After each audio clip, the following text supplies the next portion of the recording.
Good morning, everyone, and welcome to the February the 16th version of the Township of Muskoka Lakes Planning Committee. We are calling the meeting to order at 9:09, and apologies to anybody watching this. We had a couple of glitches getting everybody in this morning, so that's why we're late. So I'm calling the meeting to order at 9:09. I can see we have all 10 council members here. We also have our CAO, clerk, director of development services, environmental sustainability, and there are other senior staff members present as well. The public agenda, or the agenda, was made public, and people were invited input on planning@muskokalakes.ca. Today's meeting is being live streamed and recorded on the Township of Muskoka Lakes website and YouTube channel. And by participating in the open public meeting today, you are consenting your image, voice, and comments being recorded and posted online. We have no supplementary agenda today. I will ask council if they have any of you have pecuniary interests in any of the items we're talking about today. Seeing none, we will move on to the first item, which is item number 5, planning and public meeting 5C1. This is a concurrent zoning and bylaw amendment and consent application. I believe it is bylaw number 2022-169 Hall. And the planner, I believe, is Caitlin Walker. Good morning, Ms. Walker, and please proceed. Thank you very much, Chair Bosamorth, and good morning, everyone. The first application to be heard is severance application B/46/22ML and zoning bylaw amendment application ZBA-49/22, bylaw 2022-169 in the name of Hall. The subject property is known municipally as 1224 Falkenberg Road. I would direct committee's attention to the submitted consent sketch and zoning sketches starting on page 23 of the agenda package. The purpose and effect of the application is summarized as follows. A severance application has been submitted to create one new lot. The severed lot is currently vacant and no changes are proposed at this time. However, residential development will be permitted in the future. The retained lot contains a 2-story dwelling, a storage building, and 2 sheds. Bylaw 2022-169 will have the effect of rezoning part of the severed lot from rural agricultural RU3 to rural residential RUR. Bylaw 2022-169 will also provide an exemption to section 3.7.1D of bylaw 2014-14 as amended, being the minimum lot frontage requirement of 443 feet on a Class B district road, District Road 47 Falkenberg Road. The severed lot will have 344 feet of lot frontage. Notice of this public meeting under the Planning Act was circulated 20 days in advance of today's meeting, and 6 submissions have been received to date. The following submissions are summarized as follows. Comments have been received from Curtis Sevret, planner at the District of Muskoka. District staff would not be opposed to the approval of the above noted application, provided that the following are implemented as conditions of consent. First, that a wildland fire assessment be completed to the satisfaction of the township, which verifies forest types on the subject lands, and if hazardous forest types are identified, recommends environmentally appropriate mitigation measures in consideration of any natural heritage features and functions that also exist on the site or direct development outside these areas. 2, that an application to obtain a conditional permit from the District of Muskoka for the proposed severed lot for access onto District Road, the District Road or Falkenberg Road. And 3, that the lands be subject to an agreement with the District Municipality of Muskoka pursuant to section 5126 of the Planning Act as amended, respecting the location of wells in relation to the District Road. Comments have also been received by Nick Snyder, the Township's Chief Building Official, stating no objections. Comments were received from Tim Sopko, the township's public works technician, stating that the property frontage is on a road under the jurisdiction of the district and that the application should be circulated to the district for comment. And if approved, ability for an entrance permit from the district road should be confirmed. Comments have been received from Douglas Holland, the township's fire prevention officer, outlining response times. And they have indicated that when response is outside the rural response time objective, it is prudent to subject developments to additional design requirements beyond the minimum in the building code, potentially including fire sprinklers, increased spatial separation, and building materials of higher fire resistance ratings. Comments have also been received from Hydro One, stating they have no concerns. A public submission has been received from Tasha Pedro, an area property owner, expressing some concerns related to the proposal. The submission is as follows. Hi, I'm writing in regards to the zoning bylaw amendment bylaw 2022-169 and proposed application B/46/22ML for the address at 1224 Falkenberg Road. If council approves the proposed application, I wonder what environmental impact it will have on the wetland adjacent to the proposed lot.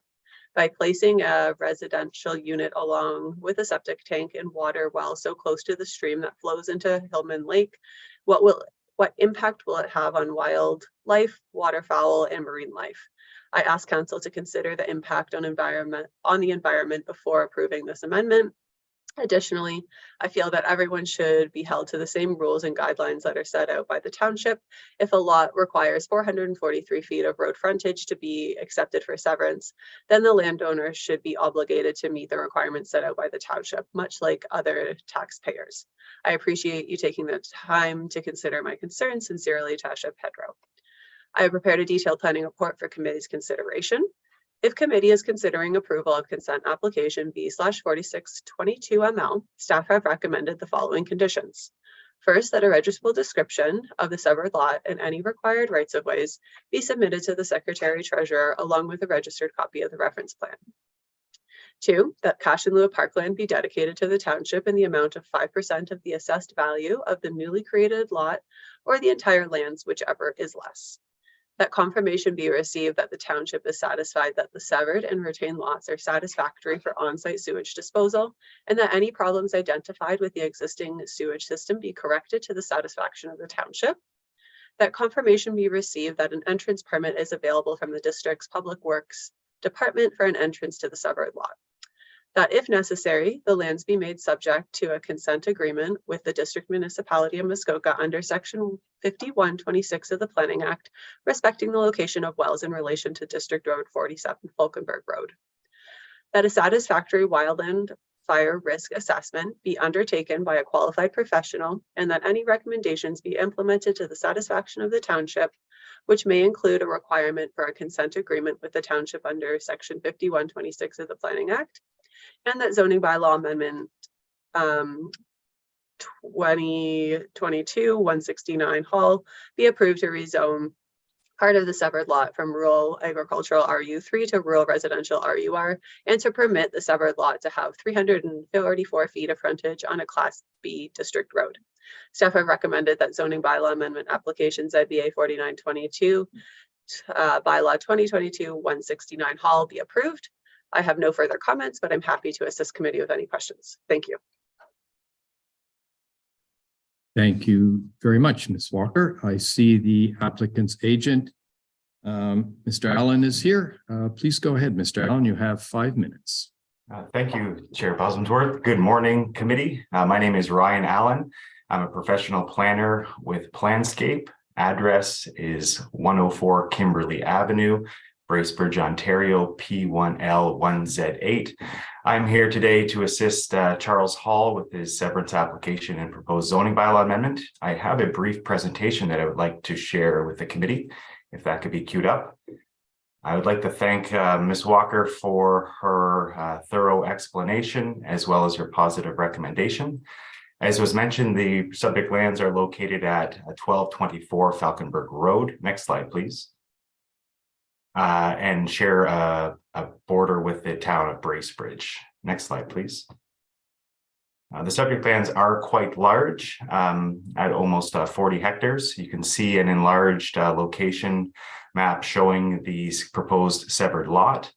The frontage of the proposed severed lot is over 105 meters, almost 350 feet, and over 2.5 acres in size. And the retained lot is also remains its very large size at over 33.8 hectares with 313 feet of frontage on Falconberg Road.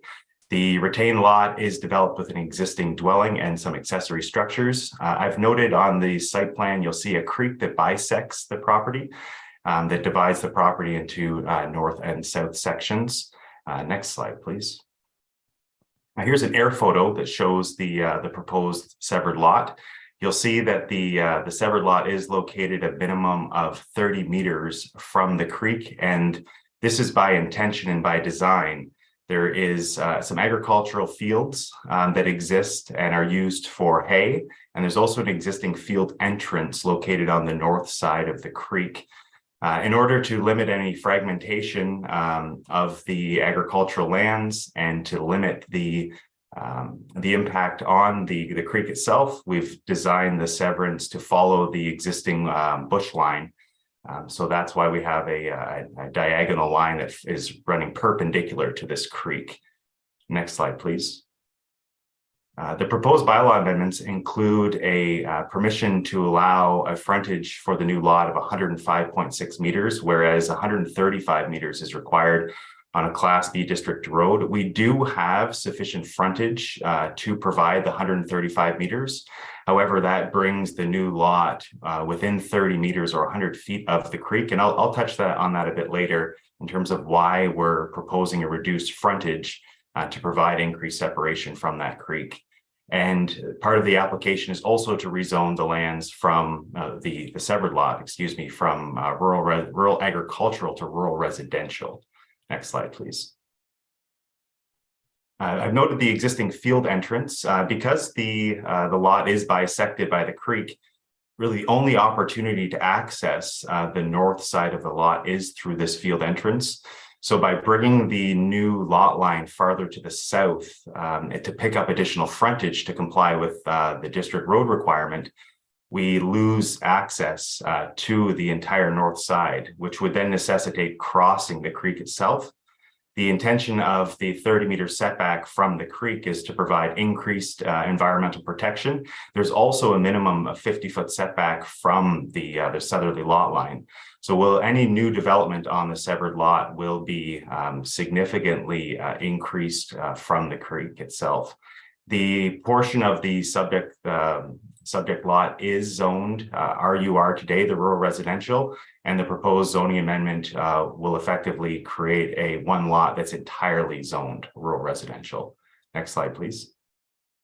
There's been a number of past severances in this area. It's important to note that this area along Falconberg Road is within a rural residential cluster as designated by the township official plan. In 2007, there was 3 lots that were severed, and you can see the proposed new lot at the southern end of this chain of lots that had been previously created. In 2007, as part of the severance application for 1262 Falconberg Road, permission was granted to have 99 meters of frontage. This new proposed lot has 105 meters of frontage. I would note that, that through the district comments, no concerns were raised with the reduced amount of frontage on the district road. Next slide, please. This is a photo. Ms. Walker. Mr. Allen, I'll let you know you're very close to your 5 minutes, please. This is the existing field entrance that will be preserved and the agricultural lands that will be not fragmented. Next slide, please.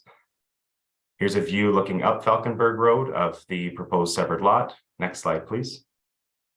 In terms of planning analysis, the lot complies with the RUR zone requirements and the rural residential cluster. However, it doesn't comply with the district requirement. However, this is just a general requirement of the official plan, not mandatory. The proposed retained lot complies with the R1 zone requirements, area and frontage. The agricultural field will be preserved, and this is intended to conserve the agricultural lands. Adequate access can be provided from Falconberg Road. There's an opportunity for additional housing in the township as the result of the creation of a new lot. Sufficient area is available on the new lot for development, and no new development is proposed on the retained lot. Mr. Hall has retained Riverstone Environmental to complete a wildland fire assessment when weather permits. Next slide, please. It is my professional opinion that the proposed severed and retained lots both comply with, conform with the township and district official plan, consistent with the provincial policy statement, and represent good planning. I'd be happy to answer any questions you have. Thank you. Thank you, Mr. Allen. I would encourage you to try to keep to your 5 minutes. You're probably about 6.5 at the moment. Is there anybody who would like to speak in support of this application? We don't have anybody. Is there anybody wishing to speak in opposition to this application? Very well. So council, or committee rather, we're now going to ask information of the applicant. And after that, I will learn as much as we can, get all of our questions answered, then we will read the resolution, after which we can debate it. So questions from committee. Councillor Roberts. Thank you, Chair, and through you. I would like to ask this question to Fire Chief Morale. I don't see him here. So maybe Mr. Allen or our planner could answer my question. And it pertains to the requirement for a fire, what was it referred to here? I have it in my notes. To a fire study, wildlife fire risk assessment. Why is this being asked for? I have recently learned that from one of my other constituents that this request causes is expensive, and they would like to know on their property. So I'd like to know on this property, why is this necessary? And why is it being asked by the district and not our fire chief? Is there anyone who can answer that question? I see Mr. Sharp is, Mr. Sharp, would you like to answer that question? Looks like you're all set to go. Thank you, Chair Bosenworth. Good morning, members of committee, Mr. Allen, the applicant.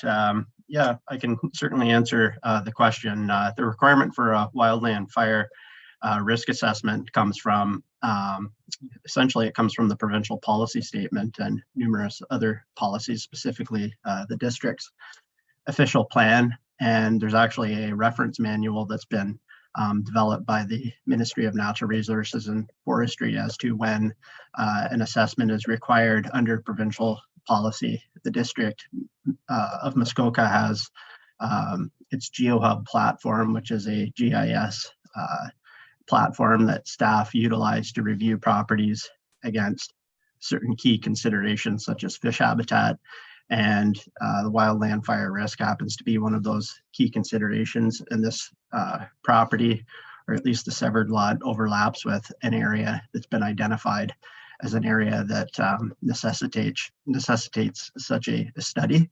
We're comfortable recommending that the study be done as a condition of consent versus deferring or requiring the applicant or the study to be done up front as part of a complete application in this case, just because in my experience in reviewing these studies, they're largely about recommending mitigation, ways to mitigate the risk.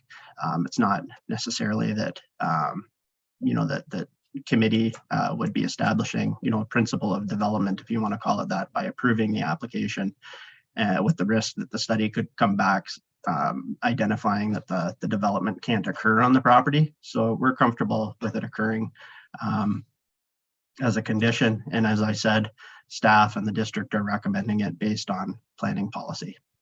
Thank you. Supplemental, please. Of course.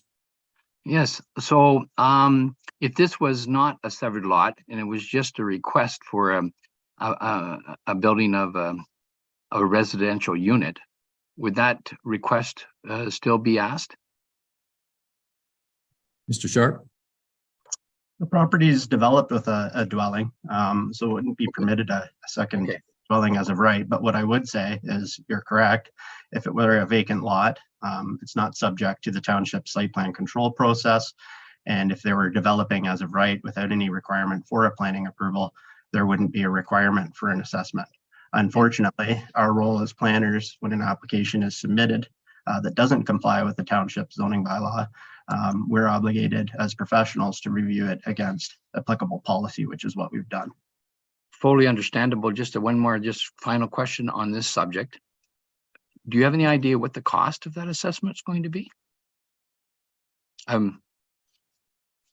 See, Mr. Allen has his hand up. He may have some understanding, but I believe it's anywhere from $2,500 to $3,500. Mr. Ryan? Thank you. Through you, Chair Bosworth. The cost is $5,000 plus HST. So, okay, thank you. I'll take that offline with Fire Chief Morrell. Thank you, Councillor Roberts. Any other questions from committee? And I'll remind you, feel free to ask as many questions as you like. It's important that we fully understand each applicant. So unless we start taking a lot of time, I will not be restricting the number of questions. No more questions, then let me read the resolution and we can discuss it afterwards. It's a long one. Be it resolved, the Planning Committee recommends to Township Council the consent application B46/42ML Hall be approved subject to the following conditions: that a register description deed of the severed lot and any required rights of way be submitted to the Secretary Treasurer along with a registered copy of the reference plan. The cash in lieu of parkland be dedicated to the township in the amount of 5% of the assessed value of the newly created lot or the entire lands, whichever is less. The confirmation be received that the township is satisfied that the severed and retained lots are satisfactory for on-site sewage disposal and that any problems identified with any existing sewage system be corrected to the satisfaction of the township. The confirmation be received that a conditional permit for the district municipality of Muskoka for access onto District Road 47 is available for the severed lot. The lands be made subject to the consent agreement with the district municipality of Muskoka under section 51(26) of the Planning Act, respecting the location of wells in relation to the District Road 47, that a satisfactory wildlife fire risk assessment be undertaken by a qualified professional, that any recommendations be implemented to the satisfaction of the township, which may include a requirement for a consent agreement with the township under section 51(26) of the Planning Act, and that a zoning bylaw amendment be approved to rezone part of the severed lot from rural agriculture RU3 to rural residential RUR, and to permit the severed lot to have 344 feet of frontage on a Class B district road. Is there any discussion from committee? Seeing none, I will call the vote. All those in favor?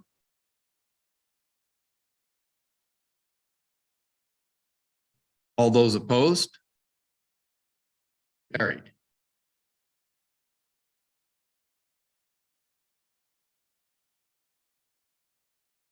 Thank you, Council. We will see you later on in today's meeting.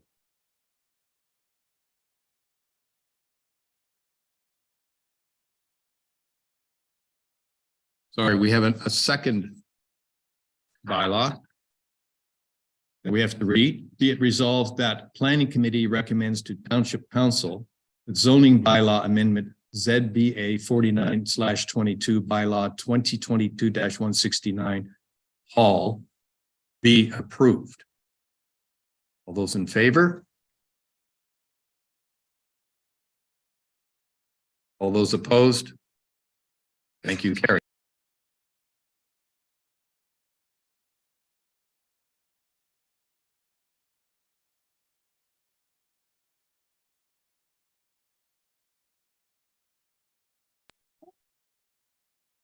The next item is bylaw 2022-174 Thomson.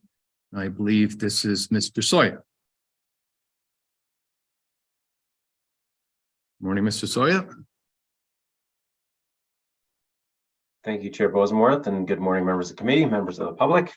The next applications to be heard this morning are consent application B5222 ML and zoning bylaw amendment application ZBA 5122 in the name of Thomson. The subject property does not have an assigned civic address, but it fronts onto Kendon Road. I would direct committee's attention to the consent and zoning sketches starting on page 55 of today's agenda package. And the purpose and effect of the applications are summarized as follows. The applicant has submitted the consent application to divide the subject land into 3 vacant lots, those being 1 severed lot and 2 retained lots. These proposed lots are currently zoned for waterfront residential backlot development. And the purpose of the zoning bylaw amendment is to restrict buildings and structures to within development envelopes that have been identified through the completion of the scoped environmental impact study. The purpose of the zoning bylaw amendment is also to provide an exemption from the minimum front yard setback requirement for the severed lot. And in the waterfront residential backlot WR2 zone, the minimum permitted front yard setback is 66 feet. In this case, a front yard setback of 32 feet is proposed for buildings and structures within the identified development envelope on the severed lot. Notice of this public meeting was circulated 22 days in advance of today's meeting in accordance with the Planning Act, and 6 submissions have been received to date. The District of Muskoka, the Township's Development Services Division, and the Emergency Services Department have all advised that they are not opposed to the applications. With respect to the requested exemption for a reduced front yard setback on the severed lot, the Public Works Department has advised that it would typically be their preference that setbacks from roads not be reduced to prevent potential future maintenance issues associated with tree maintenance. However, if the applications are approved, it is their recommendation that a condition of approval require confirmation of entrance permits for each of the proposed lots. Bell Canada has provided comments advising they have no concerns. A submission was received from Bill Robinson, who is part owner of abutting properties to the south. In his letter, Mr. Robinson explains that his adjacent properties benefit from an existing right-of-way that crosses proposed retained lot number 2. He states that he generally supports the applications, but that he would like the development envelope for retained lot number 2 to be revised to not include the route of the right-of-way, and to also not include the area within the required 10-foot setback from a right-of-way. If committee is considering approval, staff of the consent application, staff have recommended approval subject to the following conditions: that a registrable description for each of the 7 retained lots be submitted to the Secretary Treasurer, that confirmation be received that the severed and retained lots can be serviced by individual on-site sewage disposal systems, that cash in lieu of parkland be dedicated to the township in the amount of 5% of the assessed value of the newly created lots or the entire lands, whichever is less, that confirmation be received that entrance permits are available from the township's Public Works Department for entrances to each of the severed and retained lots from Kendon Road, and that a driveway design and construction mitigation plan be received for the proposed driveway on retained lot number 1, and that satisfactory confirmation be received from FRI Ecological Services or a qualified alternate that the submitted driveway plans are acceptable, and that a consent agreement be entered into with the township pursuant to section 5126 of the Planning Act and registered on title, wherein the owner agrees to implement the scoped environmental impact study recommendations and also the required construction plans for the proposed driveway on retained lot number 1. And lastly, that the zoning bylaw amendment be approved. Staff have recommended approval of the zoning bylaw amendment subject to 2 minor amendments. Firstly, revisions to Schedule 2 are recommended to identify part of the development envelope for retained lot 1 as only a driveway route, and to revise the development envelope on retained lot number 2 to incorporate compliant zoning bylaw setbacks from lot lines and from the existing right-of-way. A minor amendment is also recommended to rezone the wetland features identified in the scoped environmental impact study from waterfront residential backlot WR2 to the environmental protection EP1 zone.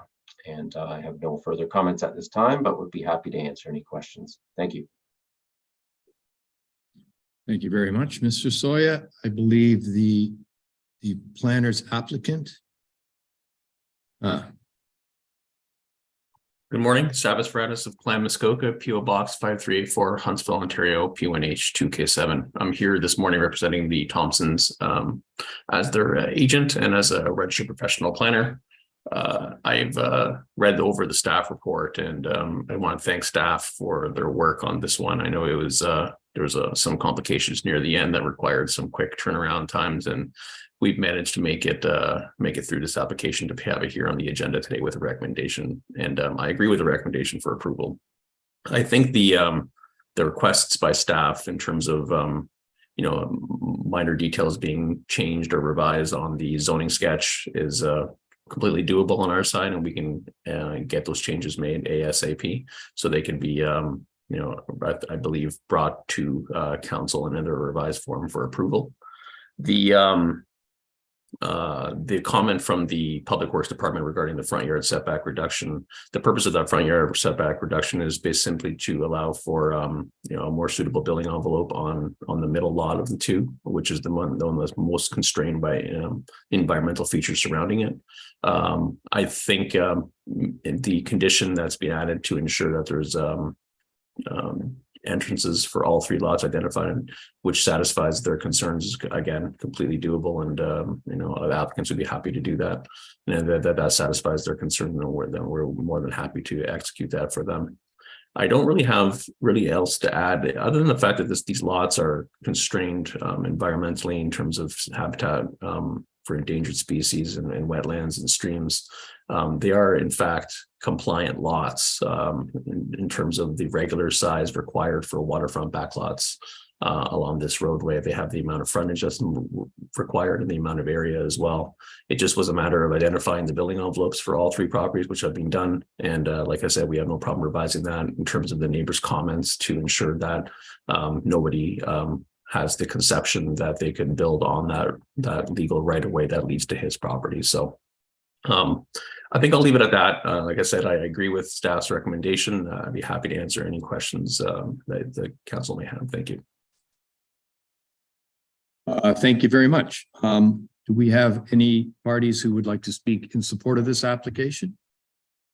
Seeing none, are there any wishing to speak against this application? Let me open it up to questions from committee. Councillor Edwards, then Councillor Nishikawa, then Councillor Roberts. Yes, thank you very much to the chair.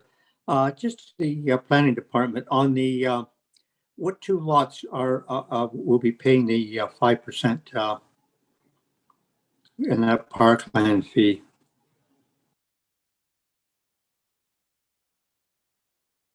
Mr. Soya, could you answer that?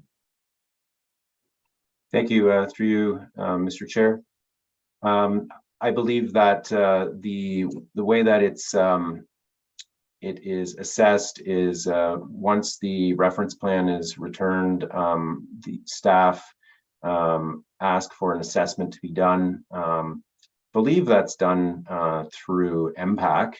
Mr. Sharp may be able to advise me if that's not the case, but I believe that's the process. Maybe. And that it's looked at as the entire property and then also as individual lots, and whichever is less, I believe that's the cost that's taken. But Mr. Pink may be able to explain this in more detail. I see Mr. Pink has joined, so please go ahead. Thank you, Chair. Good morning, committee. So what happens, we do send to MPAC the lot fabric, the proposed lot fabric, and they do provide an assessment of each. The way it's set up is MPAC will provide us with an assessed value for each of the properties. And then ultimately what happens typically with multiple lot creations, the entire lands are less than each of the new vacant lots. So they end up paying 5% of the assessed value of the entire lands, typically has been my experience in these situations. Okay, thank you. Thank you, Mr. Pink. Councillor Nishikawa. Thank you. Through you to Savers, could you please explain your explanation about the right of way again and how that would be satisfied? Absolutely, through you, Mr. Chair. I believe the request from staff is that the building envelope that's shown for the lot that's affected by the right of way be revised as per the neighbor's comments to eliminate the building envelope from being shown crossing the right of way that crosses through those lands. I believe that there was never the intention that right away be able to be constructed upon, because any construction that happens within that building envelope would have to comply to zoning bylaw rules and legal rights and uses. So you wouldn't be able to build on the right of way or up to 10 feet from it, regardless of whether it's shown that way. But I think just for clarity purposes, the neighbor just hopes that we would revise that, so anybody who purchases that lot or develops that lot to build on it is made very clear that there's a right of way there and that they're not able to construct upon it. Thank you. No problem. Councillor Roberts. Thank you, Chair. And at this time, I have two questions, and the one pertains to Bill 23. So I would assume that Director Pink would be in the best position to answer this. And the question I have on that is, given the parkland dedication to the reserves, how does Bill 23 now change our use of that money that will be deposited into the reserve in 2023? Mr. Pink, a brief answer to that, but it is slightly off topic. But thank you. Through you. I don't believe Bill 23 has changed the amounts. They have changed other parkland calculations, but the 5% that we can take through the consent remain the same. Really the big change is that now, and I'm not 100% certain without doing some further investigation as to the transition about when that rolls out, but I believe in 2024, we will now have to spend 60% of the money that we're taking in this year. Again, as to the transition and the times of when, but again, perhaps some further research is needed, but essentially, council is now obligated to spend 60% of the revenue they bring in every year. Thank you, Chair, for your, that was off subject, but I just thought it would be important for everyone to be aware of that. And so I have a question for our planning department, and I would like them to restate their support, the reason for approval, given that the permitted front yard setback is 6 feet, and the yard they're asking for a 32-foot proposed setback. So why are we why does planning think this is reasonable to approve? It could be in the report, but I think it needs to be stated publicly. Mr. Soria. Thank you, through you, Mr. Chair. So as Savis has outlined, for each of the lots, there's been identified building envelopes. For the severed lot, the envelope is quite small. That's the middle lot. And due to environmental features that have been identified to the rear of that envelope, and given the size of this envelope, the applicant has therefore asked for a reduction in the 66-foot setback to reduce it. It is, I would like to just point out that in the backlot zone, the same setback applies as for waterfront lots, which is 66 feet. Typically, on rural lots, it would be less. It is also a, if this were, let's for example, a rural lot, it is also a, we've also looked at the setback on the opposite side of the street, which I believe the setback requirement is 25 feet. So it's similar to what is being proposed on this side now as well. So we've looked at those factors, and we've looked at the size of the lot, and that this is the lots are quite large, the frontages are large, and there's significant distance going to be between those if each of these lots is developed, between those dwellings that would be developed there. The lot to the north, the dwelling would be set back quite far from the road. So this one would be closer, but taking into account all those factors, we've decided that it would still be able to meet the character of the area to have a modest sized dwelling built on that property with a reduced setback of 32 feet. Thank you. Thank you. Thank you, Mr. Soya. Councillor Kent. Thank you, Chair Bosworth. I guess I may not be experienced in this, but I've never seen these carved out development envelopes. It's hard to tell based on the drawings. And, you know, I know the acreage is enormous, so it's very hard to tell, but the development envelopes look quite small. Can you give me the acreage and size, particularly on the severed lot and the retained second lot, how big those development envelopes are? Because it looks to me like we're trying to squeeze a building area into an area, a lot that has environmental issues. And I know the geography is big, so that may not be as, may not be squeezing in as much as it looks like on paper. So if you could give me an idea how big the envelopes are, that would be great. Mr. Soya. Thank you, through you, Mr. Chair. So just to give you an idea here, the severed lot, that's the smallest lot on there, or the smallest building envelope on the severed lot. It reads 1,160 meters squared, which is 0.29 acres. And then I believe you'd asked for the size of retained lot number 1. The building envelope. Yeah. Again, I'm just not one, the one with the right of way, because once you cut off the area from the right of way, there's not as much left there either. The building lot, the development envelopes get very, very small. I mean, particularly that 0.29 sounds tiny to me. So the building envelope on retained lot number 1 is 1.36 acres in size.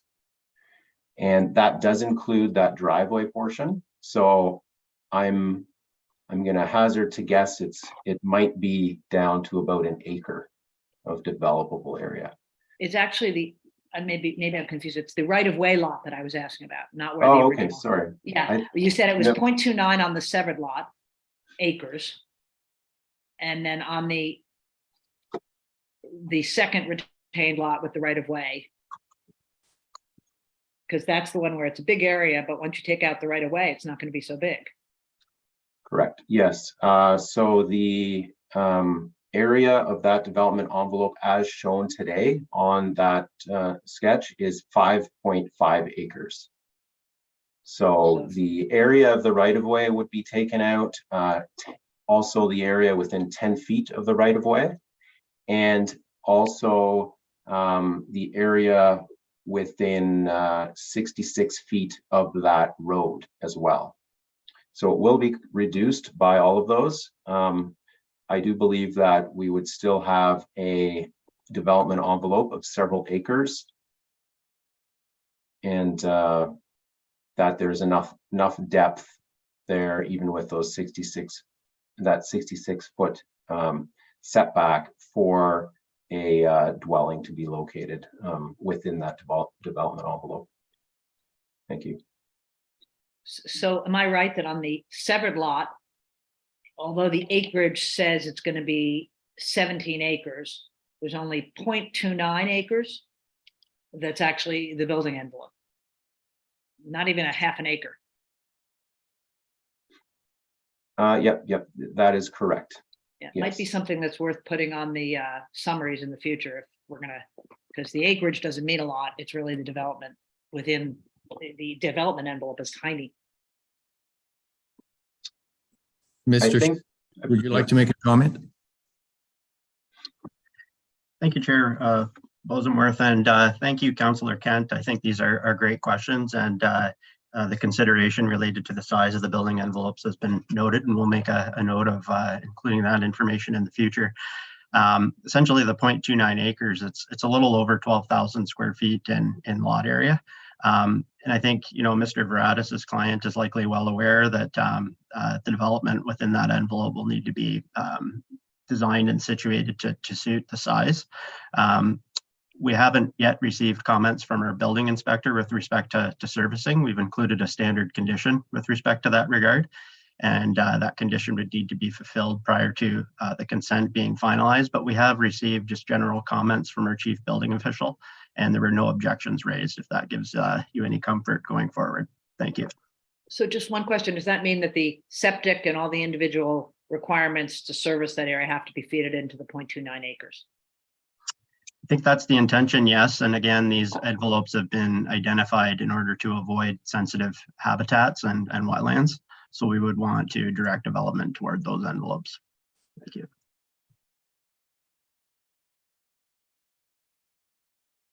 Councillor Zavitz. Thank you, Chair, and through you to Savis, if I might. Draw your attention to the bylaw section where there's a sketch, which is Schedule 1 to the bylaw 2022-174, shows the property in its entirety as a back lot, shows the road, and then it shows all the obviously the properties that are water facing. I guess a question to you, sir, are the Thomsons, and again, this is just for my own interest, I suppose, are the Thomsons, do they have water access now? Does part of their land holding of this rather large piece of property front onto, do they own property on a sensitive water body, Bass Lake? That's a good question. Through you, Mr. Chair. I'm not 100% sure if they still own or do own any property that's along the waterfront area in front of this lands. I'd venture a guess that I think they probably do, but I don't think there's any intention, and there wouldn't be any right for them to tie these two properties together to gain access from the back to the front, if that's a concern that's being considered here. Okay. Are there any other questions from committee? Being none, let me read another fairly lengthy bylaw. Be it resolved that Planning Committee recommends to Township Council that consent application B5222 ML Thomson be approved subject to the following conditions. The registrable description for each of the severed and retained lots and any required rights of way be submitted to the Secretary Treasurer along with a registered copy of the reference plan. The confirmation be received that the severed and retained lots can be serviced by individual on-site sewage disposal systems to the satisfaction of the township. The cash in lieu of parkland be dedicated to the township in the amount of 5% of the assessed value of the newly created lots for the entire lands, whichever is less. The confirmation be received that an entrance permit is available from the township's Public Works Department for an entrance to each of the severed and retained lots from Kendon Road. That a driveway design and a construction mitigation plan be received for the proposed driveway on retained lot number 1, and the satisfactory confirmation be received from FRI Ecological Services or a qualified alternate that the submitted plan is acceptable.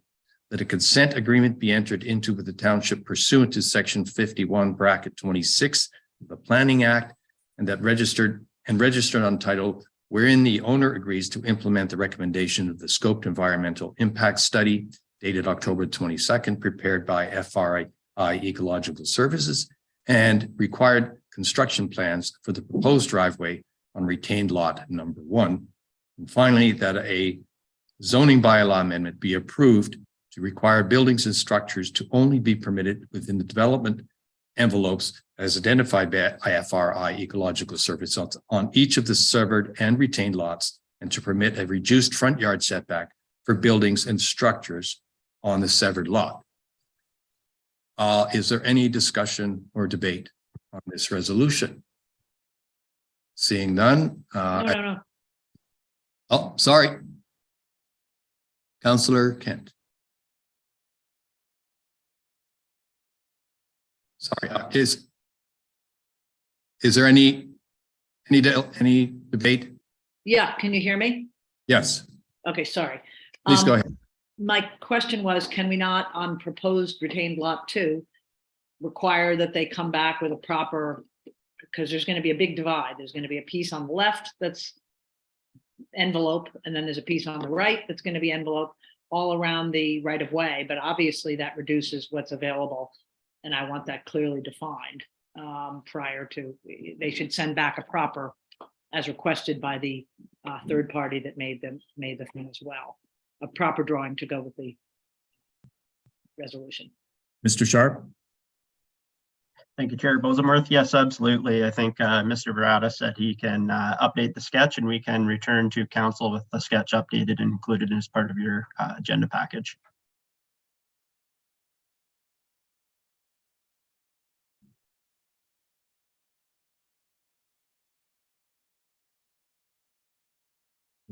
Okay. Yeah. Thank you very much. Any further discussion on this resolution? If not, I will call for the vote. All those in favor? All those opposed?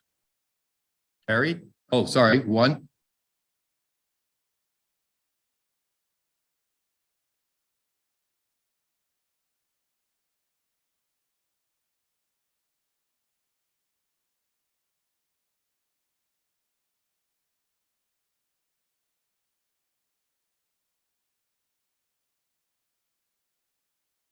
The other resolution, be it resolved, the Planning Committee recommends to Township Council that zoning bylaw amendment ZBA 51/22 bylaw 2022-174 Thomson be approved subject to the following minor amendments: to revise Schedule 2 to identify part of the development envelope for retained lot number 1 as a driveway route/corridor only, and to incorporate compliant zoning bylaw setbacks for retained lot number 2, and to rezone the wetland features identified by FRI Ecological Services from waterfront residential backlot WR2 to environment protection EP1. All those in favor? Anybody opposed? Carried.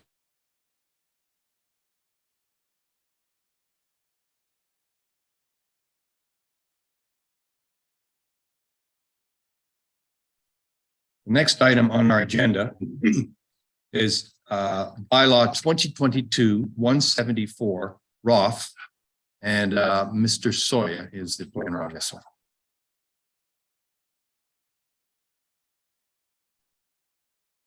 Thank you, Chair Bosenworth. The next application to be heard is zoning bylaw amendment application ZBA 5222, the name of Roth. The subject property is located at 1529 Acton Island Road, unit number 12, with frontage on Lake Muskoka. Now, I direct committee's attention to a submitted sketch starting on page 111 of today's agenda package. The purpose and effect of the application is summarized as follows. An as-built dock addition that connects 2 docks was constructed on the property, and the applicants propose to further connect these 2 docks through a further dock addition. The maximum permitted cumulative dock width on a Category 1 lake is 25% of the lot frontage, or 75%, whichever is less. In this case, the maximum permitted dock width is 75 feet, and the as-built and proposed dock additions between the 2 existing docks would result in a cumulative dock width of 85.5 feet. Notice of this public meeting was circulated 21 days in advance of today's meeting in accordance with the Planning Act, and 4 submissions have been received to date. The District of Muskoka, the Township's Development Services Division, the Public Works Department, and the Emergency Services Department have advised that they have no objections, and there have not been any submissions received from members of the public. Staff have prepared a detailed planning report for committee's consideration and have recommended approval of the application. And I have no further comments at this time, but would be happy to answer any questions. Thank you. Thank you, Mr. Soya.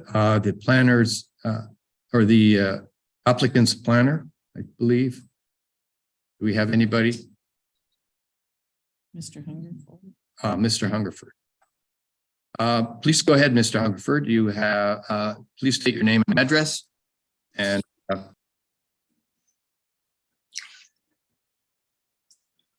I've lost the audio. Can you hear me? I'm not yes, able to we can hear you. Okay, can thank hear you.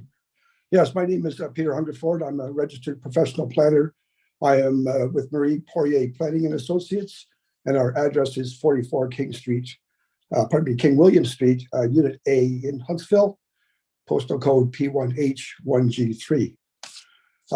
As Mrs. Zoya has stated, this is an application seeking a zoning bylaw amendment exception to allow for an increase in cumulative dock width from 75 feet to 85.5 feet.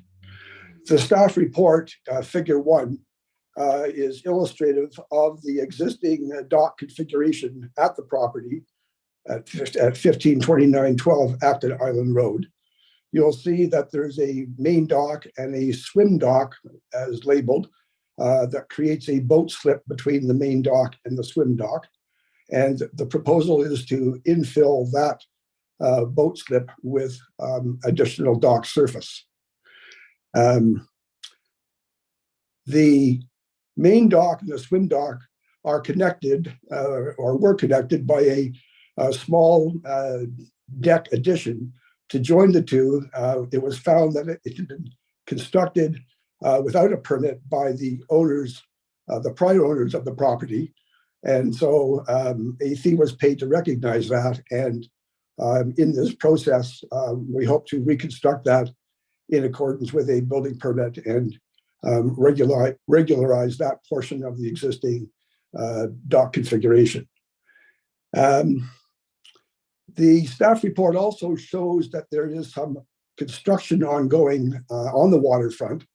Both the existing dock and the swim dock were constructed with properly issued building permits, and the construction ongoing now is in accordance with a building permit. It has been initiated by our client because it had been found that the existing piles upon which the boathouse and the docks are based were failing, and there was concern that there would be damage without proceeding. So there is construction ongoing, and it is hoped that as a consequence of this application, they can basically fill in the boat slip with additional dock. I think the essential planning consideration is what the effect of that fill-in would be on the appearance of built form. And having regard to the low profile of the dock, it's our submission, and I believe supported by your staff opinion, that the impact of that addition will be nominal. And so for that reason, we are recommending approval to the committee, and thank you for your consideration. Thank you. Thank you very much, Mr. Hungerford. Do we have any parties who wish to speak in support of this application? Are there any against this application? Questions?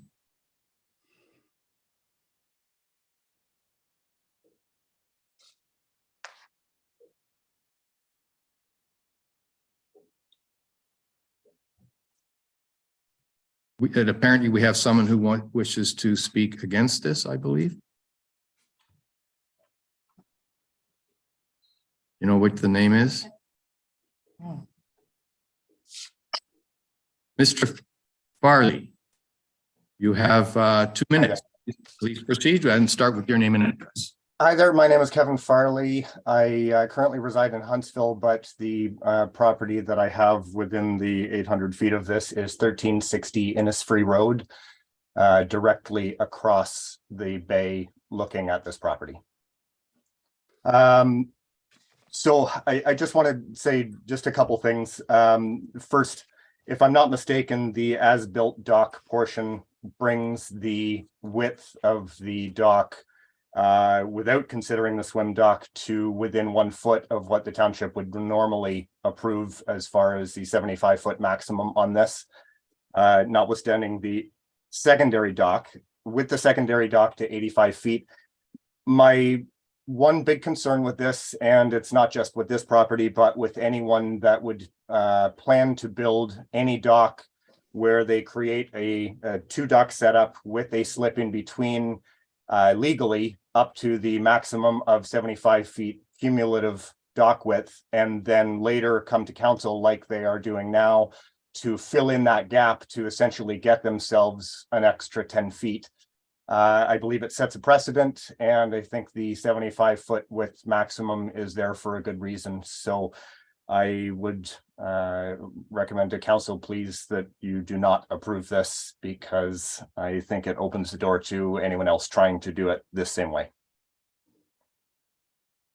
Thank you very much, Mr. Farley. And could you give us your postal code? Sure, P0C1A0.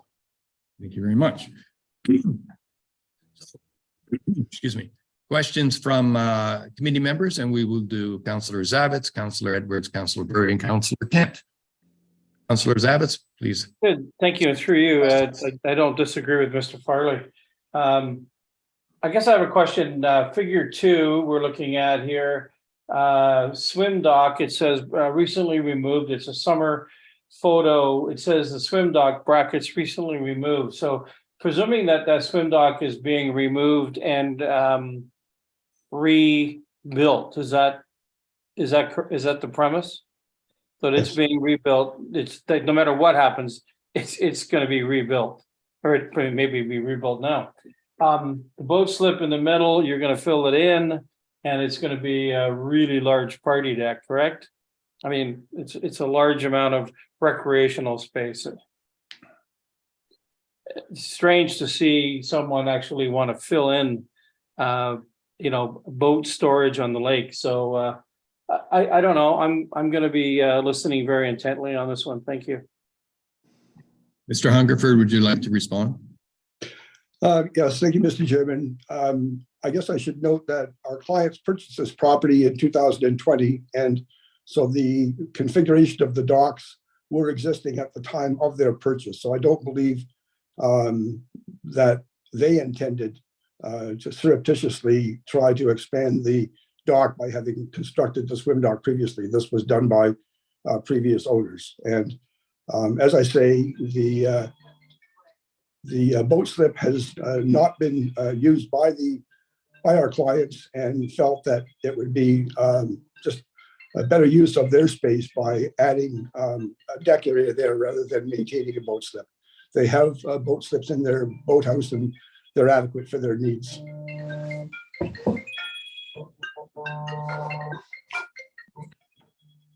Thank you very much. Supplemental, Chair? Of course. Thank you. Thank you. Okay, through you then to either Sam or Bryce or David. Do we, going to 75 feet, staying there and maintaining our status quo, are we in the area, the realm of a tribunal because we didn't allow something over what is our norm? Here we go again, but if we were not to allow these 10 feet and stick to what our bylaw reads, can these fine folks go to LPAT and somehow have that overturned? Mr. Sharp, I see you came in. If you'd like to comment. Thank you, Chair Osmworth, and thank you for your question, Councillor Zavitz. Of course, we know that any applicant can appeal a decision of council, so that opportunity does exist if the application is refused. I get the sense that Councillor Zavitz, your concern is largely about the size of the resultant dock and its potential to be used or to be utilized as a sun deck. And at first glance, that was a concern of mine as well. However, looking at the specific policy that addresses the use of large docks over water with the potential to be used as sun decks, it includes the word discourages. So it's not very strong policy. I would note on a 300-foot lot, a dock 75 feet in width, extending out into a water body 66 feet in length is permitted as a right. And I would note that in our analysis of the application, we noted that the dock, the existing and proposed docks only extend out approximately 51 feet, so they don't utilize the full extent of the length allowance. So that was something that we took into consideration as part of our analysis. Also, we also considered the fact that it's ultimately the filling in of a boat slip, and the width of the addition itself is less than the width of the total dock. So when you're looking at this property, say from 200 feet offshore, we questioned what the impact of the increase in built form would be relative to what exists today. Ultimately, the overall width envelope isn't increasing. They're just filling in a slip. So I don't know if that helps answer, but I've tried to at least explain how staff arrived at our recommendation. Thank you. Thank you, Mr. Sharp. Any more questions on that, Councillor Zavitz? Councillor Edwards, and then Councillor Kent. Yes, thank you. I was just looking at our actual agenda, and it's bylaw 22-174, and yet on the package we have it's bylaw 2022-175. Which is it? It's 175. 174 was the previous one.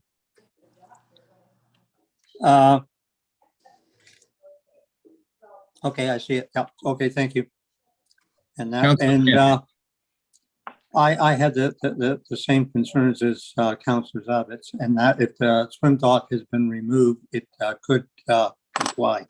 Thank you. Councillor Kent. I guess I have a couple of comments as well as questions. I do agree with Mr. Farley and with Councillor Zavitz and Councillor Edwards on this. I believe that if we have a bylaw that says the 75 feet is the right amount, we should not Councillor be. Kent, do you have a question? We're just trying to understand. Okay, when do I get to comment? I guess after I've read the resolution, then we can. I guess one question I have is the people have already started the deconstruction of this dock, which to me sort of puts them in a position where they're asking for permission after they've done it. You could halt them mid-process here, but I think we should question why they started the work prior to coming to council. It wasn't like it was going to fall into the lake in the next, month. Mr. Hungerford, would you like to address that question? Yes, thank you, Mr. Chairman. The construction that's underway is to replace what is permitted, the two docks, the main dock at the boathouse and the swim dock. Those are the permits that have been issued right now, and that's what the construction will be. They're being replaced and reconstructed to ensure that they have, the ability to support the dock and the boathouse. There is no intention to preempt the planning approval process. So what is underway right now, given what our clients believe to be urgency, was the reconstruction of the existing dock configuration. If this application is approved, then I imagine the building permit will be applied to be amended to fill in the boat slip. But at this point in time, what's being constructed is to replicate what was there before and what was permitted. And I would say that I would note that the staff's comments on the existing length of the dock and the permitted length would more than it would increase more, I guess, than the total area of dock potentially than what is proposed by filling in the boat slip between the swim dock and the other dock. Mr. Sawyer, would you like to comment? I noticed you have your hand up.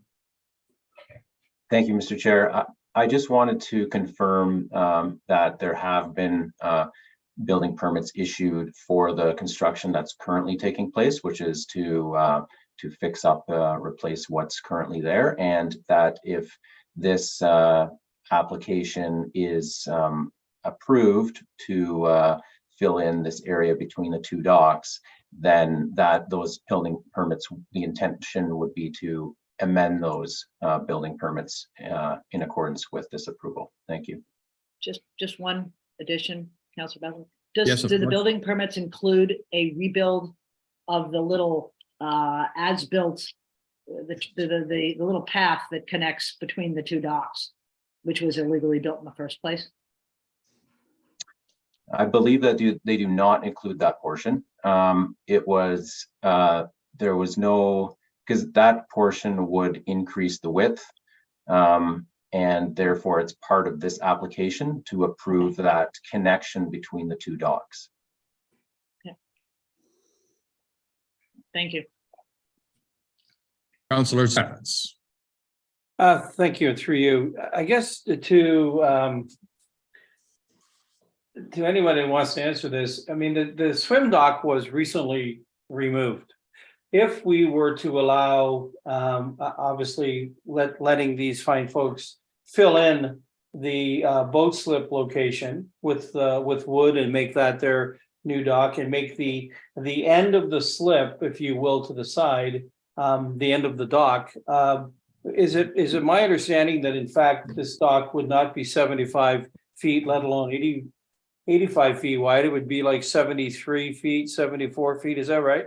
So I guess I think I am right. And I think the question is, you know, this is an enterprising opportunity for someone to scoop 10 more feet of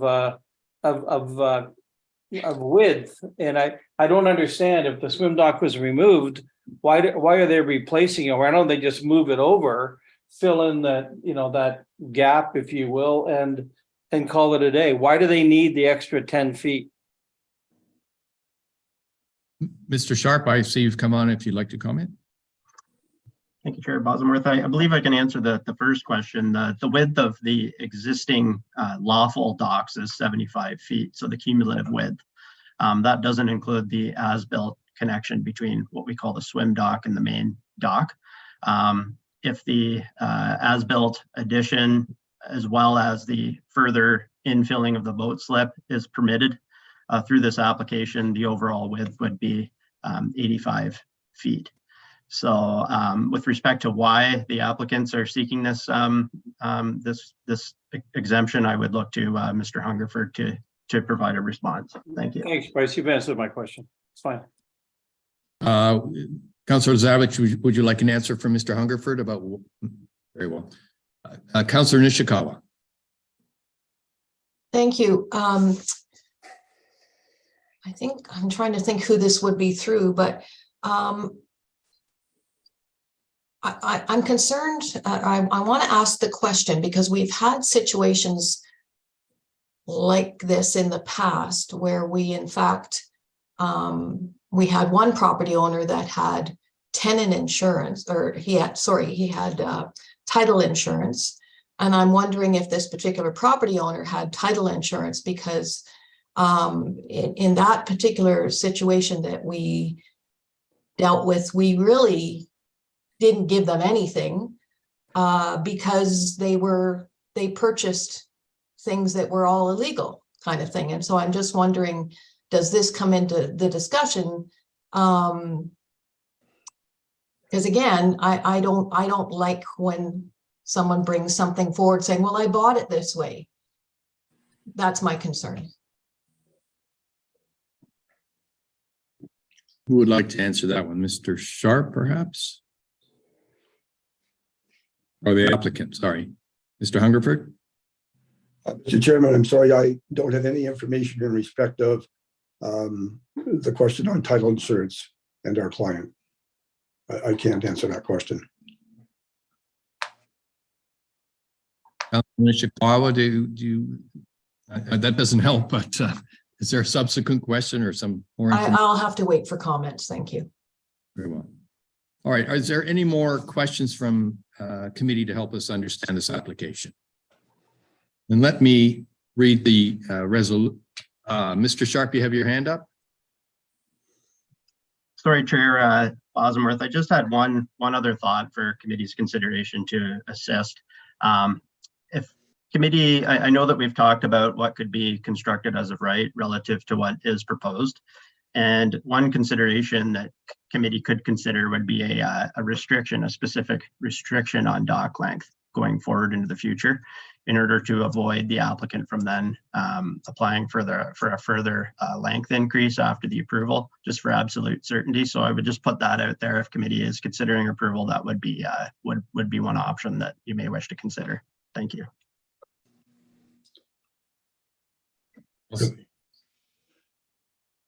Councillor Nishikawa. Thank you. Sorry, I think I have to ask staff, if we're now changing, you know, for the number of years I've been on council, and our view was not to go wide, like the 75, beyond the 75 feet. And is staff now sort of changing our thoughts on that by saying, well, you can redistribute the amount of, if you didn't use it here, let's spread it out somewhere else? Is that the direction that we're going in at this time? Mr. Sharp. Through you, Chair Bosworth. No, I don't think it is. I think you know, staff's consideration related to this specific application are related specifically to the application itself. It's not that we're considering how we treat increases in dock width across the board. I just think that we're looking at the specifics of this case, where there happen to be two docks, and they're looking to fill in a boat slip between the two docks. So I don't know if I can help answer your question more than that. Councillor Nishikawa, I'd be happy to elaborate if you have further questions. Thank you. Very good. All right, so any more questions? Last call for questions. Great, I'm going to call a resolution, and then we can discuss and get our thoughts out on the table. Be it resolved that Planning Committee recommends to Township Council that zoning bylaw amendment ZBA 22/22 bylaw 2022-175 ROF be approved. Comments, discussions?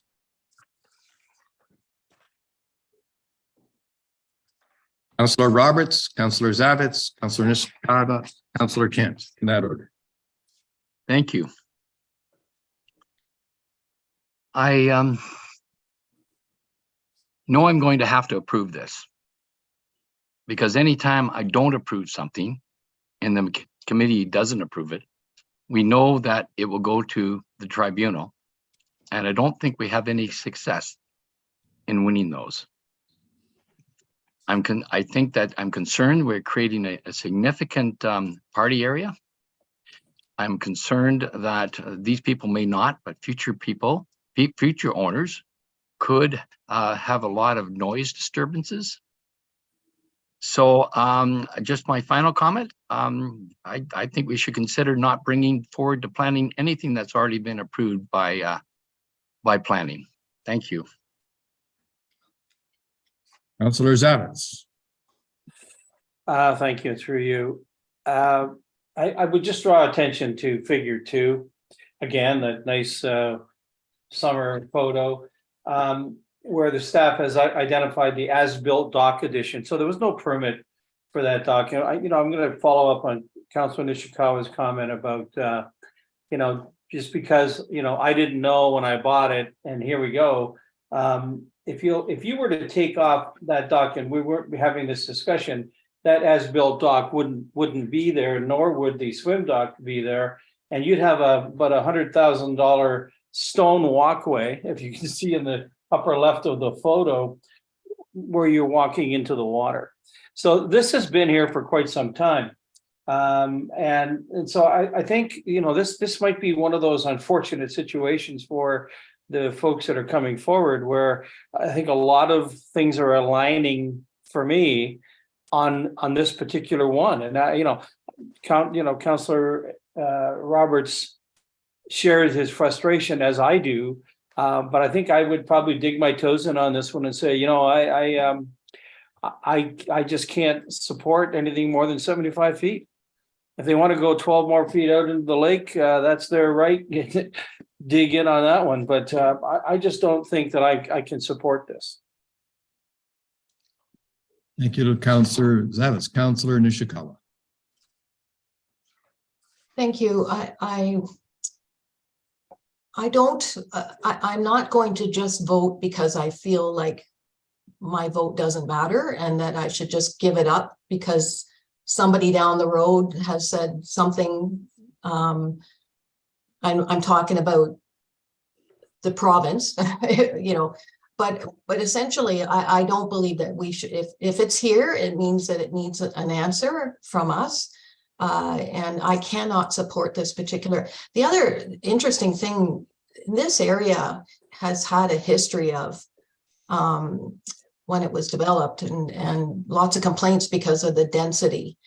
And I don't know that we should be adding to that density by allowing that much more dock sprawl, if I call it that. I am very concerned about, we have turned down lesser applications saying that. I don't believe that this municipality should be responsible for what other property owners did, and then, you know, we come and beg for forgiveness type of thing. I just don't believe that that's the case. And I don't, again, I will say this, I don't believe that this committee should be afraid of voting what you feel is right because of what the future may or may not happen with a tribunal. Thank you. Councillor Kent. Can you hear me? Absolutely. Okay, I agree completely with Councillor Nishikawa and with Councillor Zavitz. I believe that we should not be, it's this, I've only been at 3 planning meetings, but it's this creeping takeover that seems to be happening. This is just another example of it. Last time it was a set, we're going to see it again today. It's a lot that was severed post, they built a huge boathouse right at the lot line of where the severance would be, and then are asking for permission to build the next boathouse within line of the line, and within a reduced foot frontage from the new severed line. It's these small changes that creep up on you, and I would not be so evil as to say that all the owners planned it, but it does look that way. In this particular case, if you tell them to fill in the dock space where the slip was and remove the swim dock, they end up in a better off position where they were before, and they can still put a boat on the outside of the dock if they choose to. So they have their slip area, they have their they have their 75 feet. I do not think we should approve this. We should, and it still connects with the path that they had. And I think that, fulfills all their needs. It fulfills the requirements of the bylaw. And if we have to end up in tribunal, we end up in tribunal. I question some of the advice in this particular case that we've been receiving. Thank you. Mr. Let me go to Councillor Burry first, and then I see Mr. Soya has his hand up. Councillor Burry. Thank you. I should probably inflict the 24-hour rule that we have in sports. I'm so angry. I'm not going to back down. Like some point this has to stop. We rebuilt our dock 5 years ago. We were looking for a little more than 75 feet, and we didn't do it. It's kind of like you like sports. You play by the rules. It's pretty clear 75 feet is our rule. Why can't we just play by the rules? Mr. Soya, do you have any comment? Thank you, Mr. Chair. I just thought if committee would like, I would just take an opportunity to just explain our position just once more with a few added comments. Please go ahead. So I was the author of the report, and I did visit the property, and so I just thought I'd take that opportunity. Thank you. As a couple of additional comments with Bryce has already talked about additional dock length, that they would be in a position to extend that. So that was taken into consideration.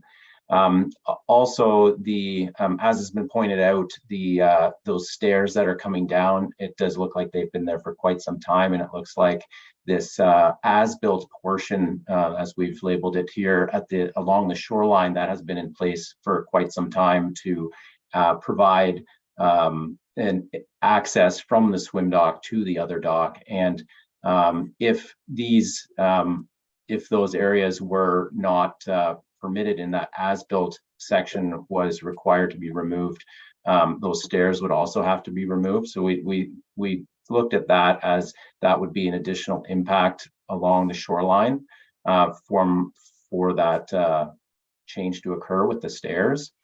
And then also with regards to built form, so we typically look at these types of applications as a looking at not just exactly what's proposed, but what else exists on the property and what the ultimate impact will be with regards to built form. And here we have a property that is quite well vegetated along the shoreline and has extensive frontage, and that the filling in of this boat slip doesn't, as Bryce mentioned this as well, from the view of the canoe from out in the lake, it will not have a dramatic effect. That's how we saw by filling this in, except of course, like as you've said, the use of the dock could be more intensive, having a larger area.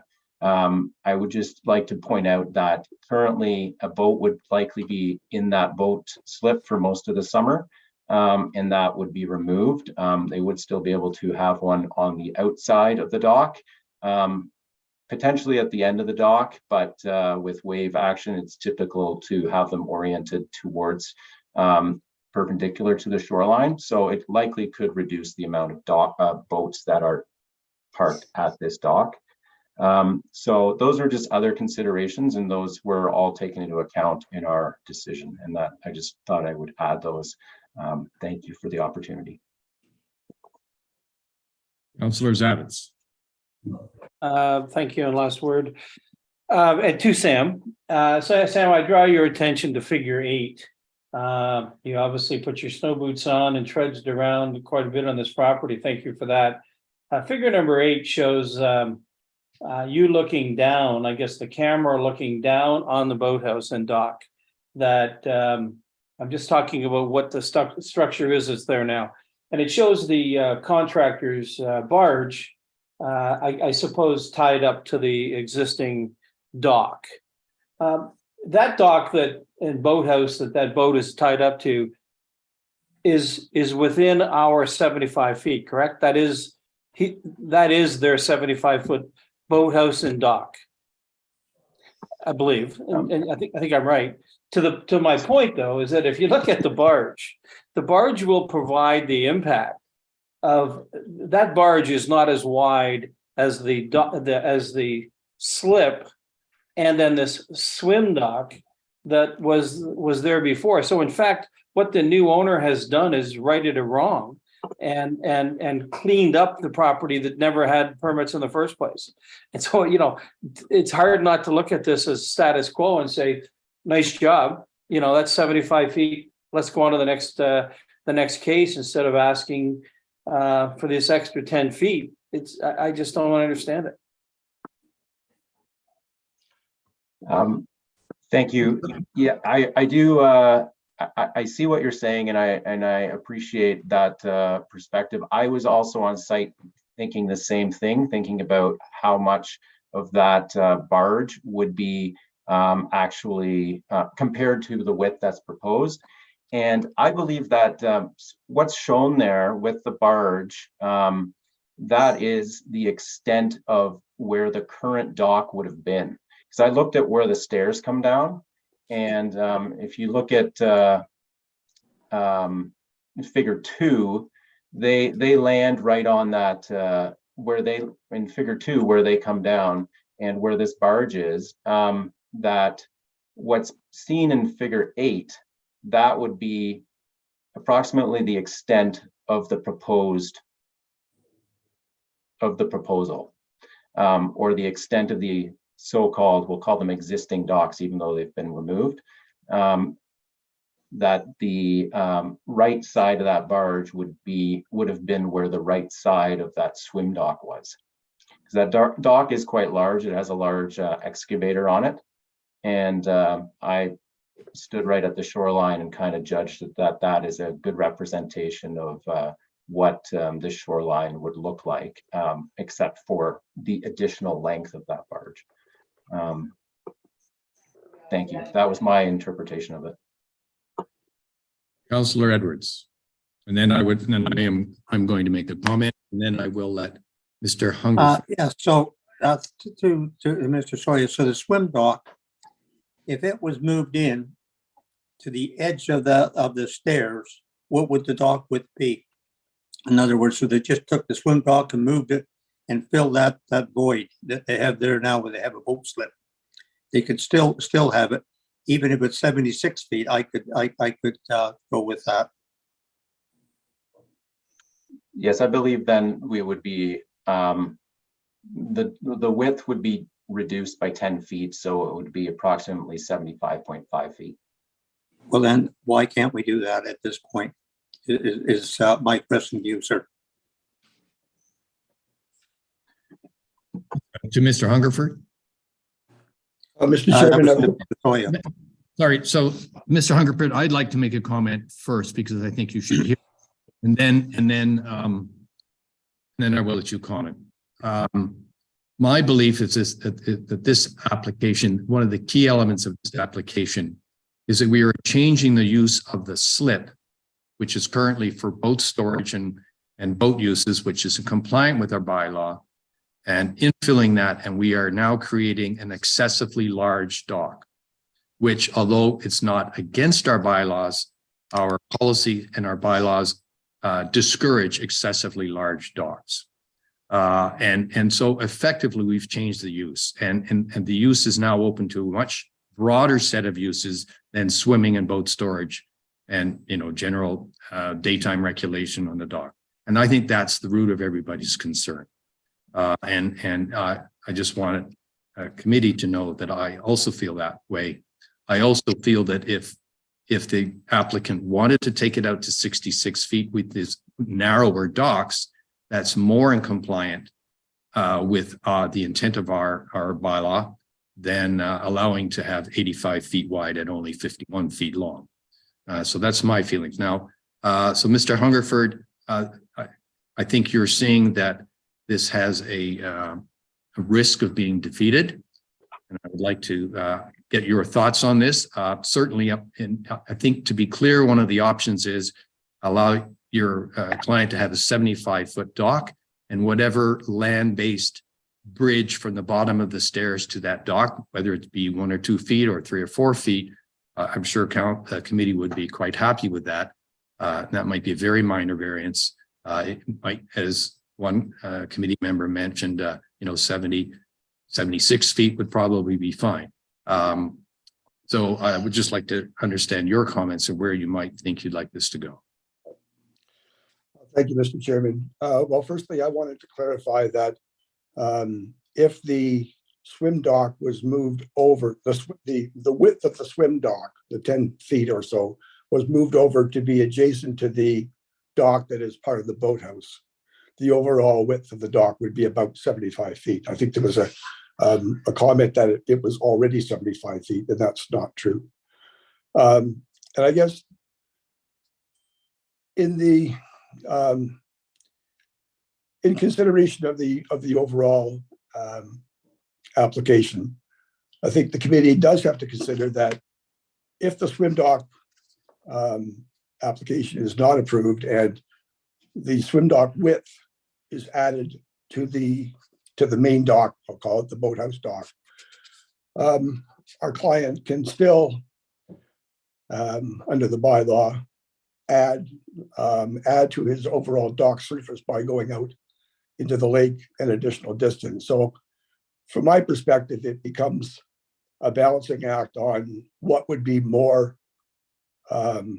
intrusive, if you will, what would have a larger impact on the overall built form. And I guess in my view, filling in the existing boat slip and allowing the swim dock area and the main dock to be joined is less intrusive and is more in keeping with the overall general planning policy of the municipality.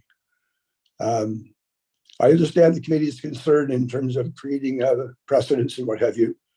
That's certainly not the intent here. The fact that there was a piece of dock built without a permit was something that I guess was easily missed at the time the property was purchased a few years ago. It was certainly a surprise to our clients to find that out. So this was not an attempt to sort of create the thin edge of the wedge and create a basis for the expansion of the regulations that are put forward in the bylaw. So I guess I would say that both our report and your staff's report have suggested that this application does represent good planning. It does conform to the general intent and purpose of the OP and the bylaw. I don't believe that the filling in of the boat slip is going to be detrimental to the overall property. And I would recommend it to the council for approval.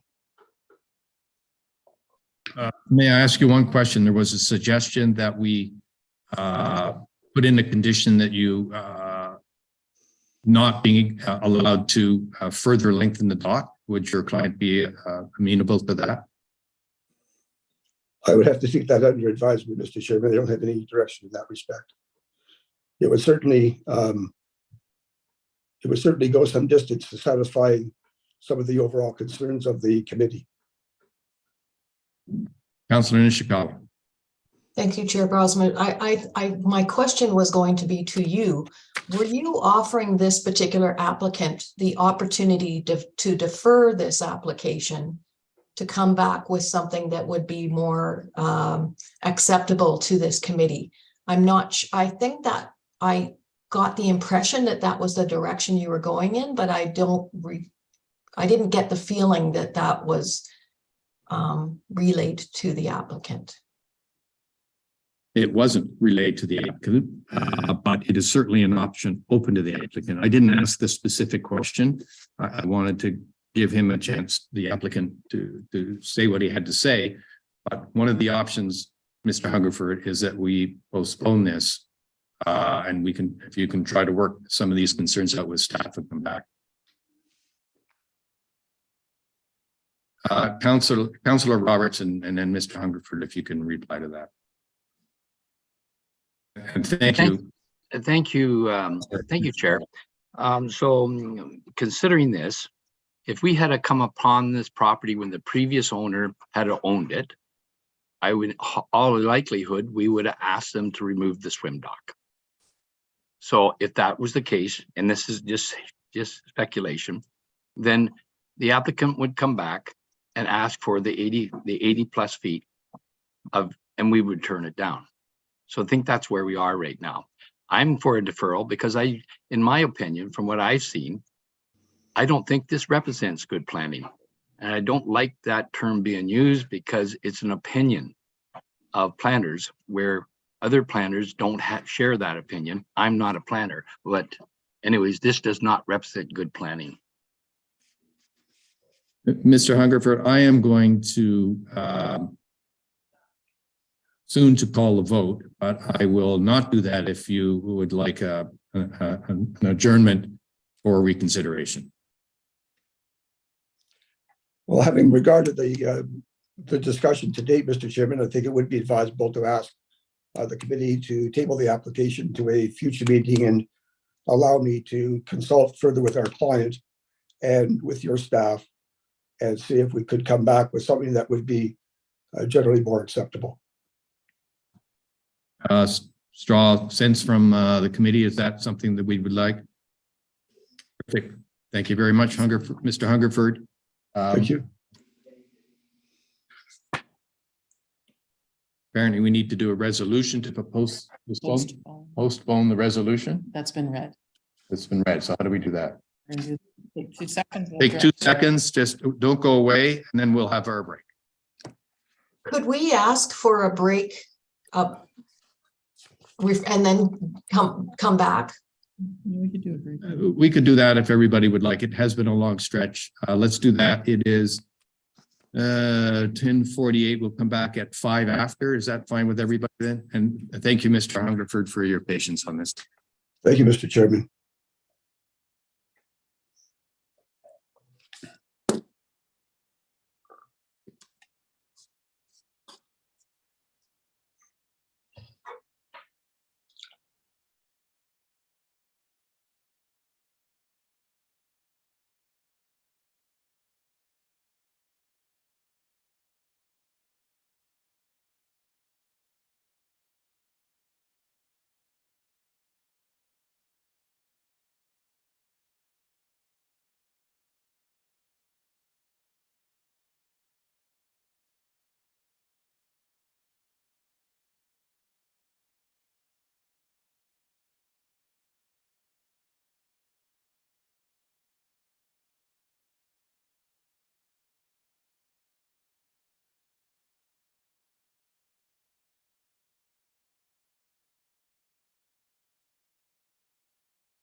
Right, if everybody could start their videos back up again. Mayor Kelly, I see your hand up. Would you like to say something?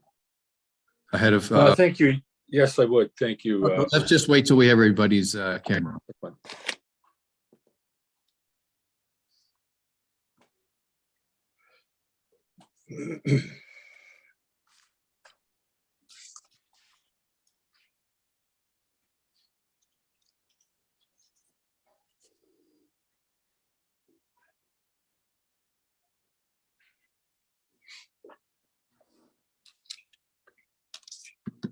Are we all here? I guess not yet. We're waiting for Councillor Mazan To vote. Okay. and Councillor McIntyre, who I understand is maybe having a little difficulty connecting.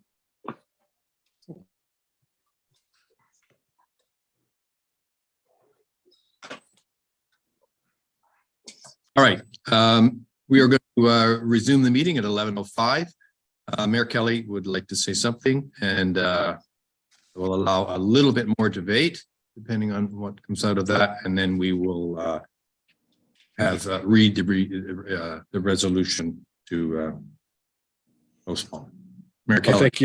Thank you, and through you, Chair Bosenworth. I'd stayed silent through the debate because, quite frankly, it would just be piling on. I pretty much felt that the opinion that I had was well addressed by many other councillors, so I didn't say anything.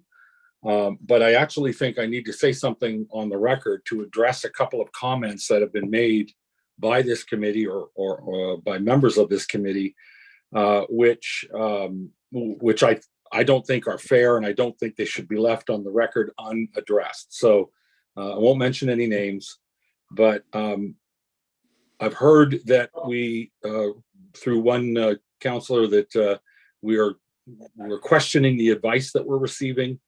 Another councillor that this is not good planning. I think we have every reason to be angry or upset or frustrated by this application, or by a kind of a whole stream of applications. We've heard about some others during the course of this debate. But to blame it on good planning or to blame it on process, I think is a completely misguided effort. If there's something to be blamed here, it's on policy. Good planning is to review the policies around this issue and to come to a conclusion based on a professional background and a professional credential that the application falls within the boundaries set by the policy.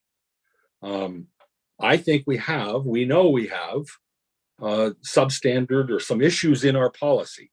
That's why we spent about 2.5 years in the last 4 years addressing it with an official plan that's not yet in effect. It's still being pushed through the approval process.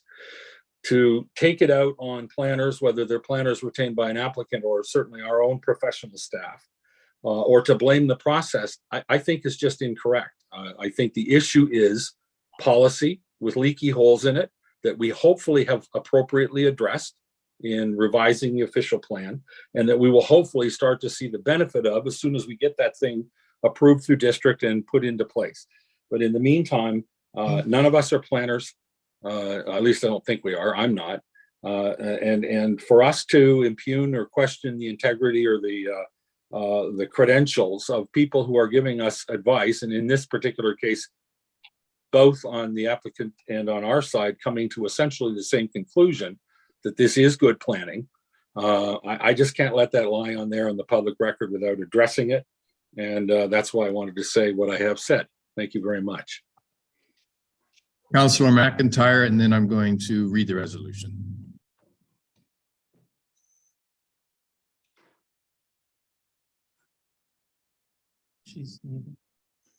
Councillor McIntyre, you're muted. Unmute. There we go. Okay. I just want to say much to Peter, well done. Because I think the issue that we are getting into is we're getting advice based from planners based on their knowledge, their experience, policies, and what they know is going to happen. And we can disagree with that advice and we could say, no, we don't want to go there. But I don't think we should be impugning the advice. And the reality is that we can ignore that advice. And yes, there will be more appeals, and that's our choice. But I don't think we can attack the advice we're given. That's what I wanted to say. Thank you very much. I am now going to read the resolution that will postpone. Moved by Councillor Mazan, seconded by Councillor Roberts. Be it resolved that the resolution be postponed to permit the applicants to respond to concerns raised. Although, any question on that? All those in favor?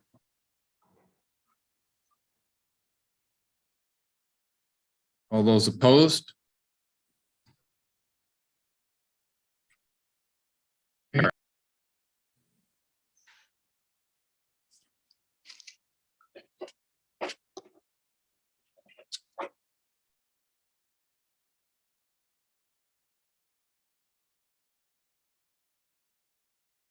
Thank you for that, everyone. Very fulsome discussion.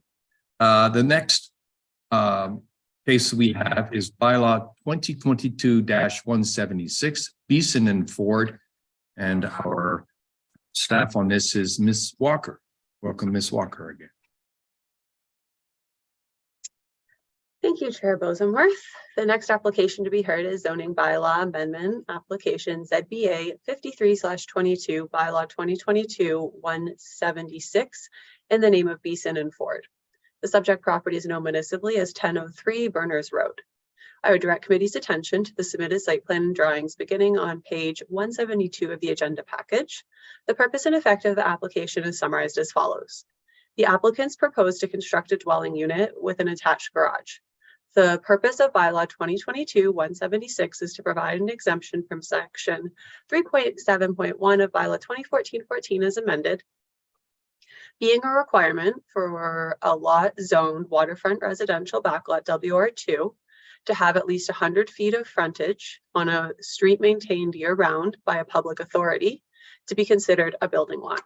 The subject property has 204 feet of frontage on Berners Road, which is a non-maintained township street.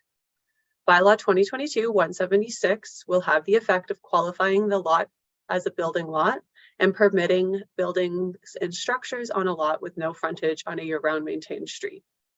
Notice of this public meeting under the Planning Act was circulated 20 days in advance and 4 submissions have been received to date. The comments are summarized as follows. Comments have been received by the District Municipality of Muskoka. District staff have commented that they would not object to the approval of the above noted application, provided that Council is satisfied that the health and safety, as well as the identified municipal interest, can be adequately addressed and that access is appropriate for the proposed use. A further analysis has also been provided, which I can read in full at the request of committee. Comments have been received by Nick Snyder, the Township's Chief Building Official, stating no objections. Comments have been received by Douglas Holland, the Township's Fire Prevention Officer, outlining response times and stating that they have no objections. Comments have also been received from Tim Supko, the Township's Public Works Technician, and the comments are as follows. The Public Works Department does not recommend the approval of the amendment to the bylaw as proposed. Building lots should be limited to only those lots that have access to year-round maintained roads. I prepared a detailed planning report for committee's consideration. Staff have recommended that zoning bylaw amendment application ZBA 53/22 bylaw 2022-176 be approved, subject to third reading being withheld until first, a deeming bylaw is approved and satisfactory confirmation is received that lots 1 and 2 on a registered plan of subdivision M196 are merged. And 2, that an unassumed road maintenance agreement is entered into to the satisfaction of the Director of Public Works. I have no further comments, but I'm happy to assist committee with any questions. Thank you. Thank you very much, Ms. Walker. I see Ms. Ledger is here on behalf of the applicant. Please go ahead. As you know, you have 5 minutes. Yes, thank you and good morning to you, Chair Bosworth and committee and staff. Terry Ledger, 167 Medora Street, Port Carling P0B1J0. So a little bit of an unusual lot configuration, but I think probably the best photo to look at that sort of encapsulates what's going on here is on page 4 of the report, which is looking from the property entranceway out onto Highway 169.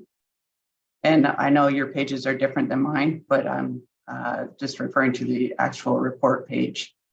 So you can see how close this is to Highway 169.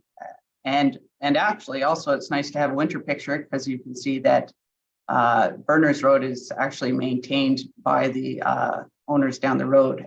So this is a typical picture of winter. So the owners have no problem entering an agreement with Public Works. And the deeming bylaw, actually, they thought both lots were one, and it shows as one on the zoning mapping, but it's actually, it is a plan of subdivision. And the deeming bylaw application has been applied for, and it actually includes lot 3 as well, which they own as well. So they're actually going to mitigate any sort of building on these lots in the future to one lot.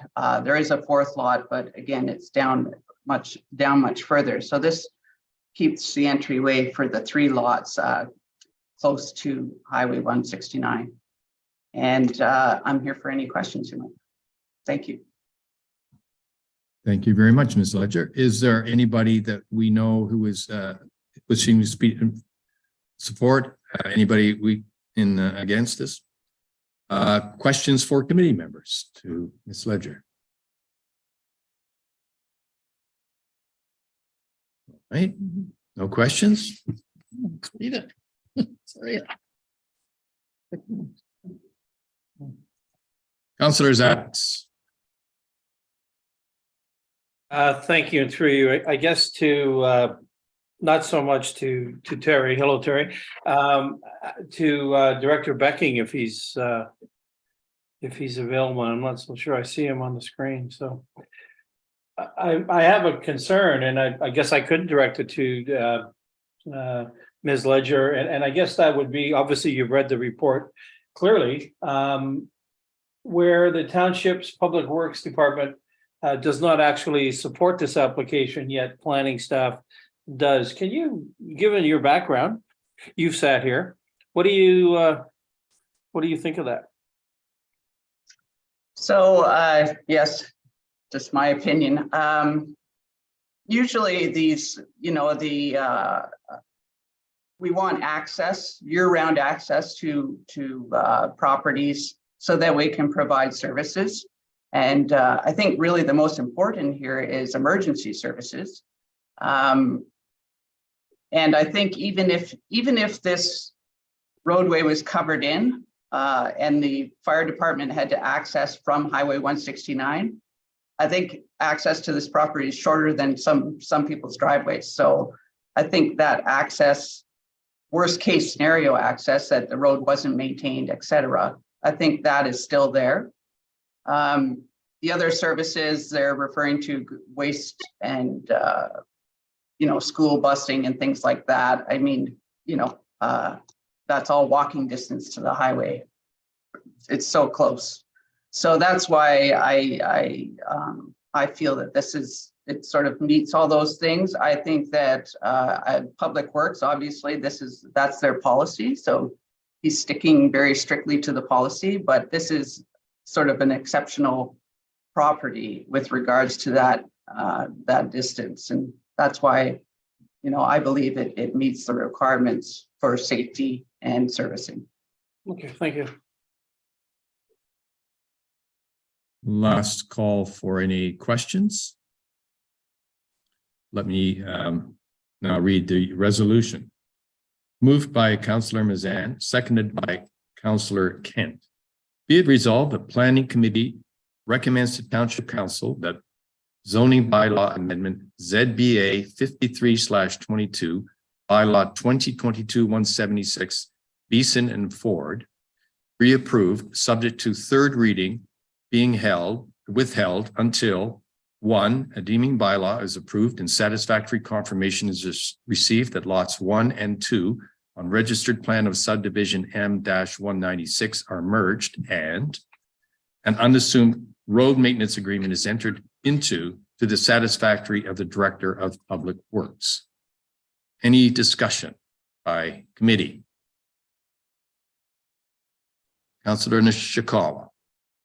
Sorry about that. It's actually a question.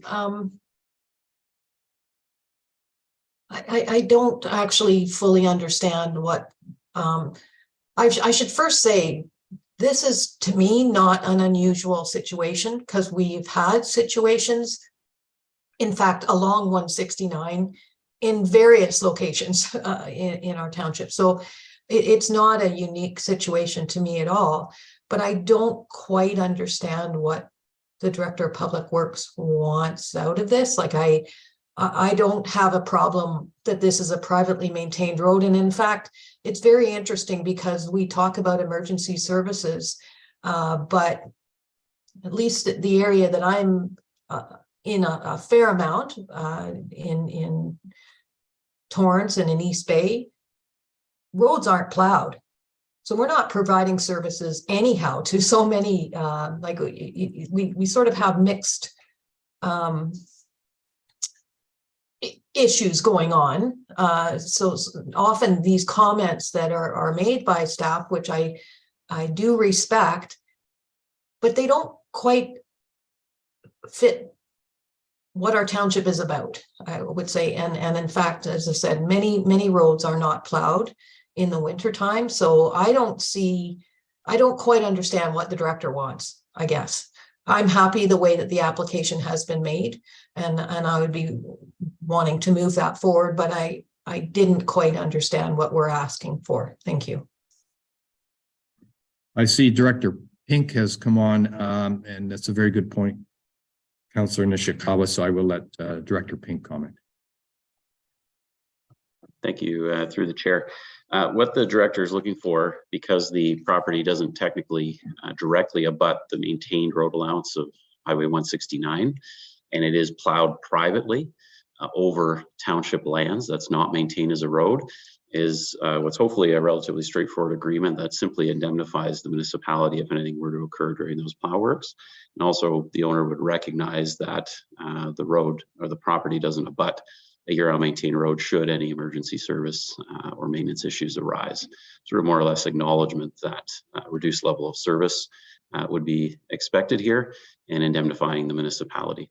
So we're hopeful that that agreement can be worked out with the property owner and the Director of Public Works, possibly as soon as even the council meeting, should this advance. But if not, third reading be withheld until that occur, and we would bring it to council at that time. I hope that helps explain. Does that answer your question, Councillor Nishikawa? It is clear, and actually I would even suggest that I would be fine with moving forward with third reading as well today. Very well, then let me read the resolution. And I've already read the resolution. Thank you. So let me ask all in favor.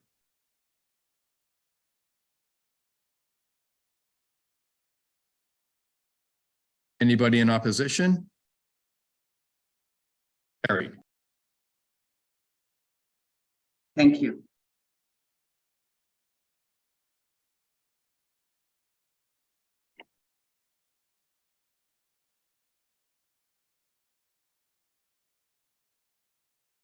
Oh, yes.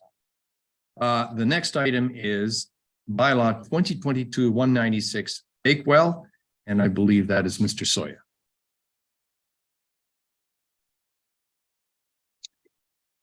Thank you, Chair Bosenworth. The next application to be heard is zoning bylaw amendment application ZBA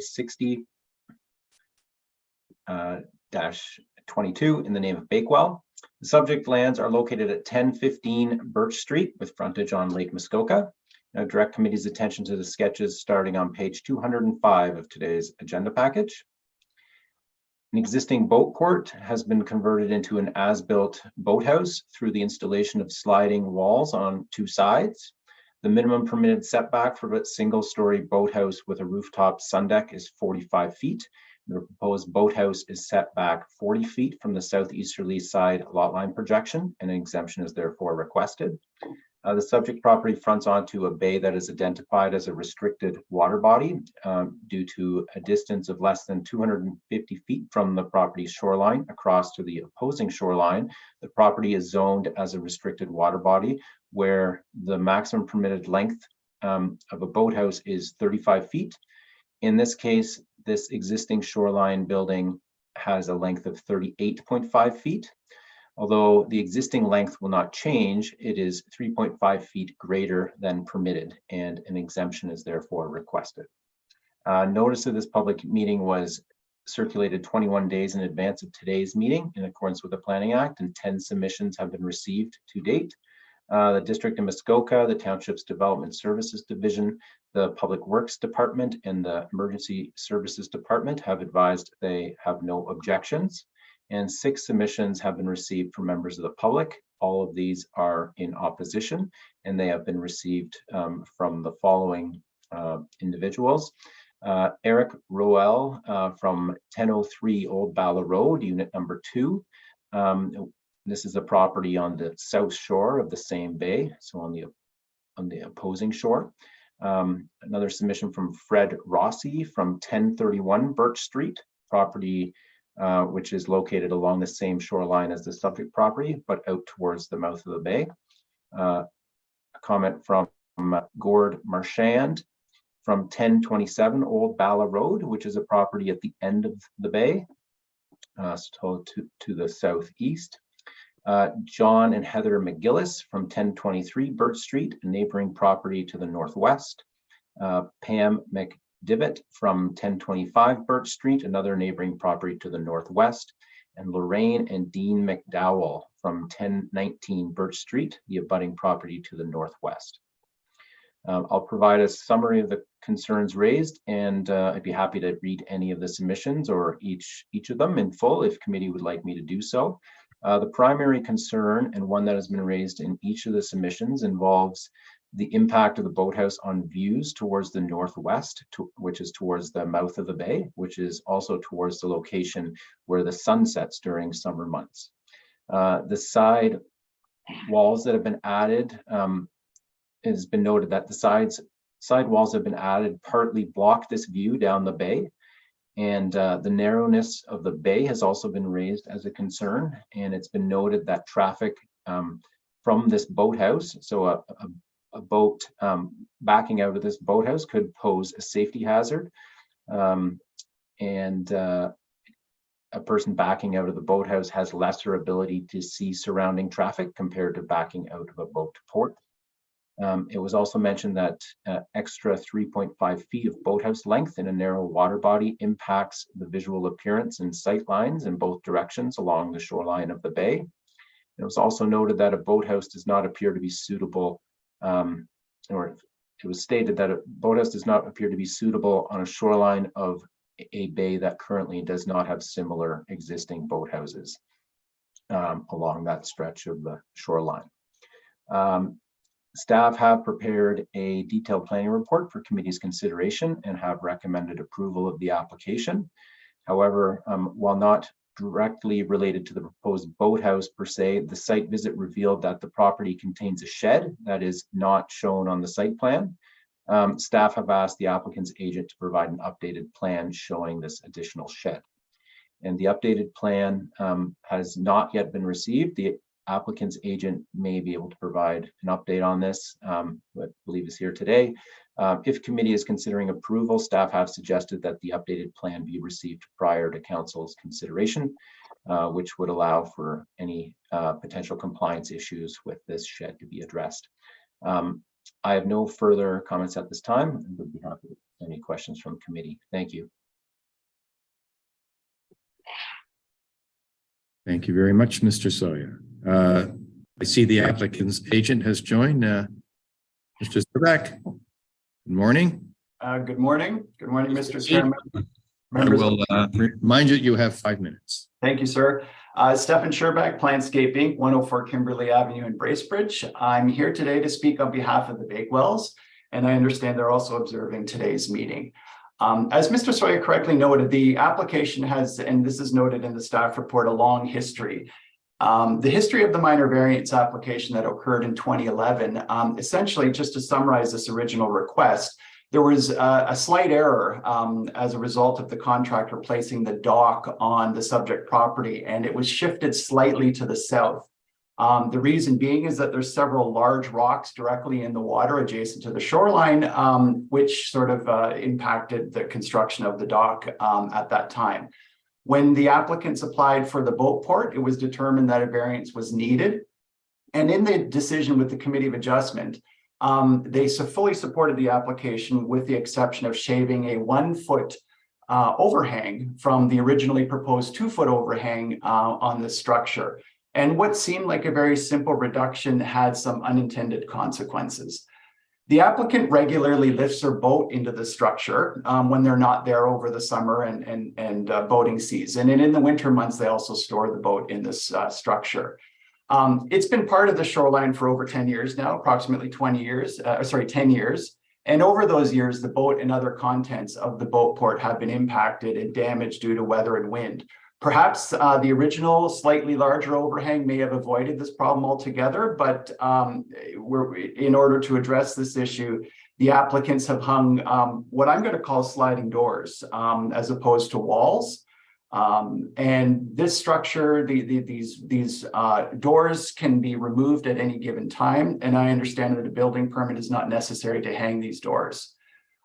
With respect to staff's policy analysis, I fully agree and support the planner's review, analysis, and recommendations in front of you. There are no conflicts with either of the official plans. This is strictly a technical variance in accordance with the minor variance decision.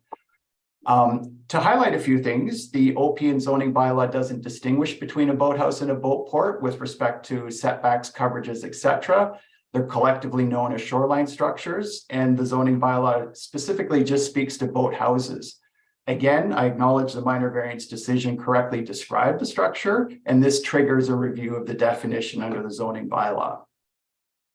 It's important to note that the applicant could have built a fully enclosed structure closer to the southerly lot line with a peaked roof, and this clearly has a far greater impact than what has been constructed and what exists today. A review of the neighborhood has revealed several similar sized single slip flat roofed and fully enclosed boathouses within this area. This is not a new structure, and in my mind, it meets the character of this specific bay. And with respect to the second variance, again, the restricted water body provision wasn't in the bylaw at the time. And we're just correcting this new policy provision to respond to the boathouse the boat port that currently exists today. If time permits, Mr. Chair, I just wanted to address some of the concerns that were raised. I just received them moments ago. And I am summarizing, but I just may be over slightly 5 minutes. I'm at your call here if you don't mind me responding to them. Yes, please respond. Thank you, sir. So, Mr. Chair, it appears that several of the individuals may have misinterpreted the request. The applicants are not expanding the structure further out into the water. Again, they're just simply addressing this new provision that wasn't in place back in 2011. And the same official plan policies were in place during the minor variance application. The Committee of Adjustment supported the size and location, again, with that very minor change to the overhang. So the structure as it exists fully conforms and complies with your official plan policies and zoning bylaw provisions, with the exception of what we're discussing here related to these quote unquote doors or walls. The comments on obstruction, view obstruction, has been appropriately addressed in Mr. Soya's report.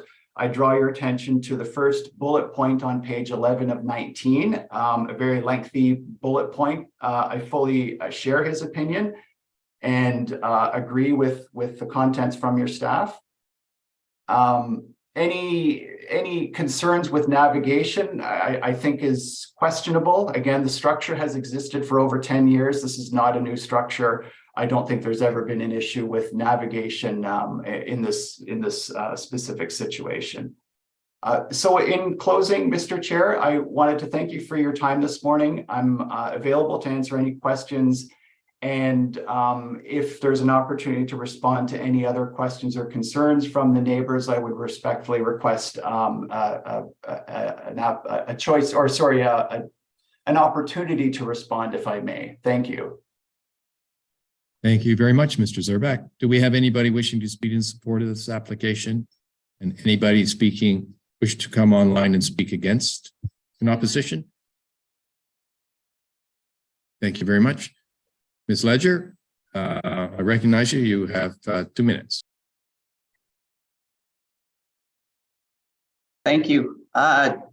Yes, Terry Ledger, 167 Medora Street, Port Carling, Ontario, P0B1J0. The Grace family, the adjacent property owners to the immediate east, have asked me to speak on their behalf, and you've heard the opposition from other neighbors.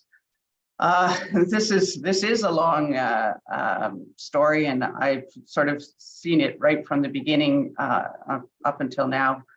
And I have two sort of major issues with it. One, it was, this all happened because the dock was put in the wrong spot. But if you look at the lot, if the dock had been put 45 feet away, it would actually encroach on the other side lot. So that's questionable. But that was fine at the minor variance meeting. Committee and the owners and the Grace family all came to an agreement that it would be okay as long as it was a boat port. And it is all about view. And I sent pictures with the views from the Grace dock to Mr. Soya. If he could show those, that would, I think, help committee see and understand that the view is a problem. So there's the first picture with nothing there but a dock, so you can see the view. There's the boat port, which isn't, it's blocked, but at least you can see through it. And then we go to what now, and quite frankly, I consider doors on the boat port, making it a boathouse. If you go to the next page, there you go. There are the doors. Looks like a wall to me, but you can see the impact, and it's a big impact. And this is a very, very, if anyone, most of you are probably familiar with this bay, it narrows down to a point essentially, and this is very narrow here. And they came. Ms. Ledger, that's 2 minutes.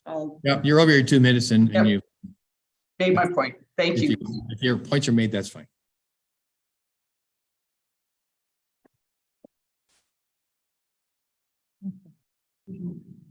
I apologize, Ms. Ledger.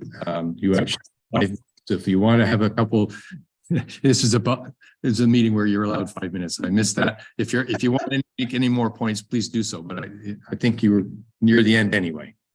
I was, and it really is. There's a reason why it's a boat port. It was very specifically made a boat port by committee. It wasn't without, so a lot of discussion then. And I see that Mr. Grace is with us too, and he probably would like to speak as well. So I'll let him finish up. Thank you. So please, despite I didn't catch your name, if you give us your name and address, and you will also have 5 minutes. Thank you, Mr. Chair. I see on the screen, it's my mom's name. My name is Gord Grace. My wife and I, Michelle, own the property, as Terry mentioned, at 1009 Birch Street, abutting to the Bakewell property. And this is where that application came from. Terry's already spoke to the 2012 decision that was reached by the Committee of Adjustments. They requested a modification of the design in order to allow the variance. These changes were in recognition of the visual impact the structure was creating on us. A quote from that decision says to minimize the impacts on the neighbors. That was directly from that decision. In the 2012 case, we highlighted safety issues, being able to see as we back out, as our neighbors back out to oncoming traffic. We also highlighted the photos which Terry showed that impacts our views. It's a very narrow body of water. The natural perspective is up the bay, looking at the bigger bay and where the sunsets are. The third thing what we spoke of was the financial impact of the value of our cottage. Without the views, it adversely affects, we believe, the value of our cottage. These concerns remain with this requested change. In fact, they might even be heightened because of it, because now we can't see through the boathouse. And, it was mentioned earlier that, bylaws are in place for the community. Here too, I think Councillor Burry referred to sports, which is what I do. I manage University Sport Ontario. Rules are rules. It feels like in some ways, this is an appeal to a rule over 10 years ago. There were several bylaws or policies that were compromised or decisions made thereof. Terry referenced the 45-yard setback, okay, which doesn't sound like a lot, the 5 feet, but it represents 5%. The extra length in the dock represents an over 10% increase. These were all to advantage the views for our neighbors, but at the same time, disadvantage ours. But our biggest concern really is about the views. And it does relate to policy B 13.5 in the official plan, which states the shoreline structure shall not immediately impact the view of the surrounding properties. We accepted the boathouse. That was the decision of the Committee of Adjustments. We modified our use of the water, whatever. We understood the decision. But really, this next change, this creepage, I mean, the word was used before, creepage, those walls have been up now for 2 years, and they are walls. They're never open. They're walls that are closed, and that impacts our view. I know the Planning Committee in the report recommends this, and it says it does not appear to impact the views of the neighbors, but none of the pictures were taken from our dock or to the neighbor to the east of us to show how it impacts. That's why we submitted our own photos. Lastly, the 6 letters from the cottage neighbors oppose this, and some of them may be on the Zoom call today, but they understand the impact because they've been on our dock. And they raised some of these issues because it could be a catalyst for more construction on this narrow bodyway. What are we going to have to do? Would we have to build a platform now in order to recapture that view? We just feel like the whole thing has been designed to improve the Bakewell's view, but at our expense. And our view has been further compromised.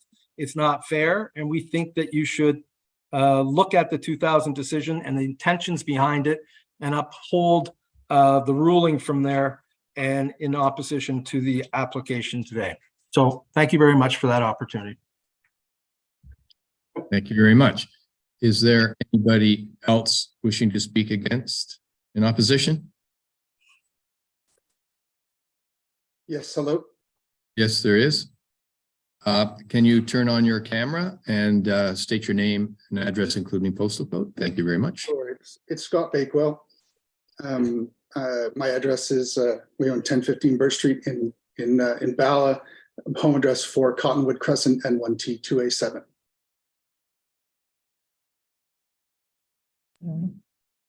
So we are asking for people who want to speak in opposition. Is that what you're asking? My apologies. I was hoping to respond to, I'll mute myself now. Mute yourself for the minute. We will give you a chance to respond in a minute. Is there anybody else? All right. We will let you respond. Go ahead, Mr. Big. Thank you very much. So I think it's important to point out that again, the dock wasn't built 5 feet closer to the Grace's property intentionally. That was an error upon construction. The boat port could have been constructed in the center of the property and been in compliance on both sides if it had been so. We would have avoided the minor variance initially in 2011. It's important to point out that when we were building our boat port, the Graces were also applying for a larger variance towards our property line. I believe it was 12 feet, so that they could construct exactly the same structure, a 2-dock boat port with flat roof deck, and that was also approved by the town council. So it's a bit disingenuous for him to for him to say that something that that he Chair, I think that this is out of order. Yes, thank you, Councilor Nishikawa. Let's not sticks to the facts, sticks to the point. We don't need to degrade our neighbors here. That's fine. I wasn't trying to degrade the neighbor. I apologize. I was just trying to bring something else to light. I think some of my neighbors and their responses have misunderstood the zoning change. We're just trying to comply with new zoning that has come into pass since we constructed this. And again, the restriction that the Graces requested to decrease the size of the flat roof boat port have negatively affected what we've constructed because it doesn't protect the boat from any of the weather. I have a 12-inch overhang, and the upper deck was even pulled back from the front of the dock to try to lessen the impact of the view. And just to respond to the building a boat port versus a peaked boathouse, when we did so that it would be further away, so that it wouldn't have a peaked roof. The flat roof was in request to minimize the impact of the side view. That's all I had to say. Thank you very much. I think we checked and there are no others. Fine, very well. We will turn it over to committee for questions to the applicants or either of the people who have spoken.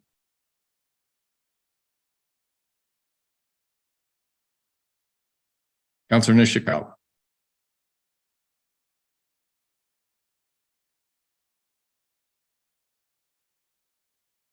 My mouse won't move today. Sorry about that. I guess my through you to the applicant. I guess the question is, did you agree to what came up in 2011, 2012? And essentially, did you not agree to what the Committee of Adjustment had put forward? And subsequently council, and I would just point out to others on the call that back then it used to come to council. I know we're not seeing Committee of Adjustment today, but back then it did used to come to council, so the council was involved. And I'm just trying to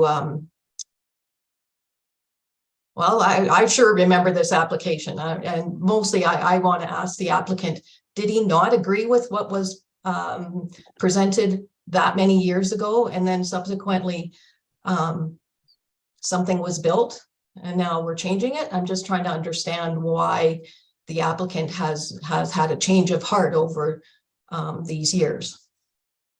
So I haven't had a change of heart, if I may respond.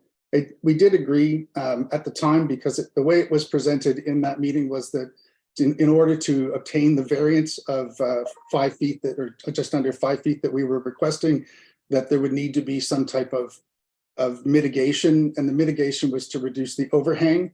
So I didn't feel like there was any other opportunity other than to agree at that time. After that committee meeting, the Graces then took the decision that was made and made application to the Ministry of Transport Canada. And I had to defend myself against the federal government because he disagreed with. I don't know how that is relevant to the application today. And my question. My point is that what we requested to build had an appropriate level of overhang to protect a boat that was hanging underneath it. I ended up agreeing to having the reduction as a way to get the variance, because the way the council had set it up was that I needed to agree to that in order to obtain the variance at the time. And if I could just further with an additional question to that. Go ahead. Are you enjoying the variance that you received at that time? No, as a matter of fact, it's the reason I hung the sliding wall, the sliding doors on the side, is that it's been constructed in such a way that it doesn't really protect the boat. If there's a breeze, the boat gets wet. When it snows, the boat gets covered in snow because there isn't enough of an overhang on the boat port to protect the boat underneath.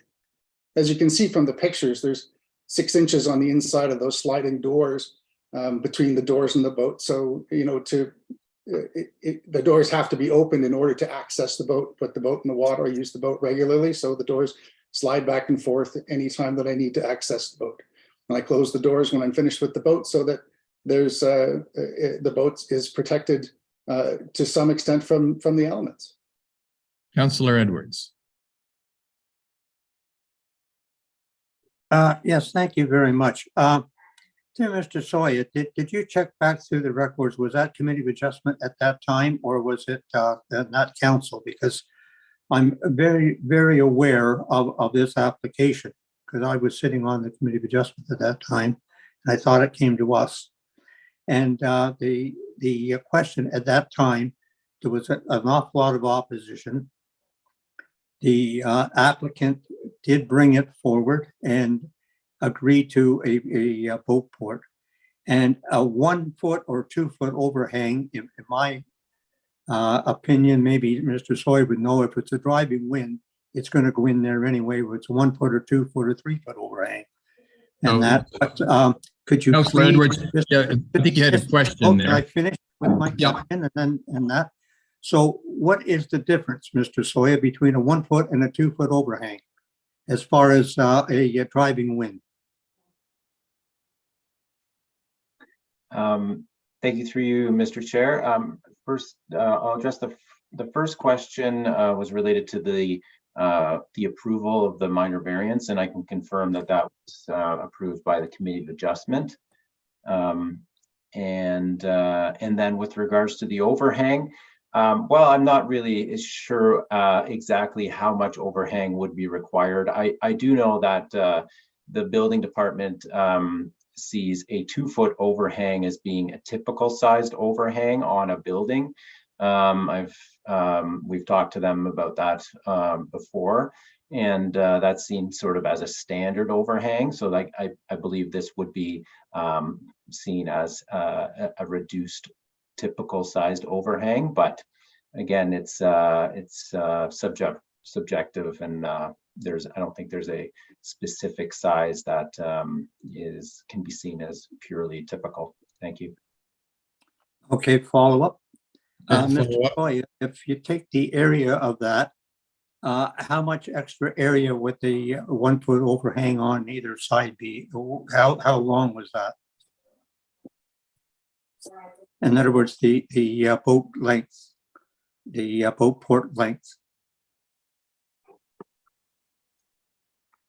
Through you, Mr. Chair. I'm not sure if I'm understanding the question correctly, but I believe that the original plans for the boat port back in 2011 included 1 more foot of upper story roof or sun deck as well, going around the entire circumference of the boathouse. So that was pulled back on all sides by 1 foot. Mr. Bakewell may be able to confirm that that was actually the case, but I don't have the previous design plans that were not approved in front of me. I only have currently the ones that were approved. Perhaps Mr. Zurbach could answer the question, how many square feet of roof was removed when you took out 1 foot? Oh, sorry, Mr. Chair. Yeah, I don't have that specific number, but I just wanted to state that it did not impact the volume of the boathouse. The boat port structure is measured between the posts, and that has not changed. There was only 12 inches taken off the overhang, which is the extension out. So the volume of the structure has not changed since the original submission. It was just taking off that small aspect. If I may, what's the supplemental? What it was the use of the roof of the boathouse, and that's why it was taken off. And it was 16 foot long, 16 foot wide. There's 32 feet taken off, plus the length of the boathouse. And if it's 20 feet, there'd be another 40 feet off it. So we took about 50 or 60 feet off. That's what the neighbors at that time, I believe, were arguing about, and that's what was agreed to at that time. And I would not support this. Thank you. Councillor Zavitz, and then Councillor McIntyre. Well, thank you, and through you, Chair. So, yeah, this is my backyard. I'm going to draw your attention. I have a comment, if I might, and then a question. So my comment would be, if I might be so.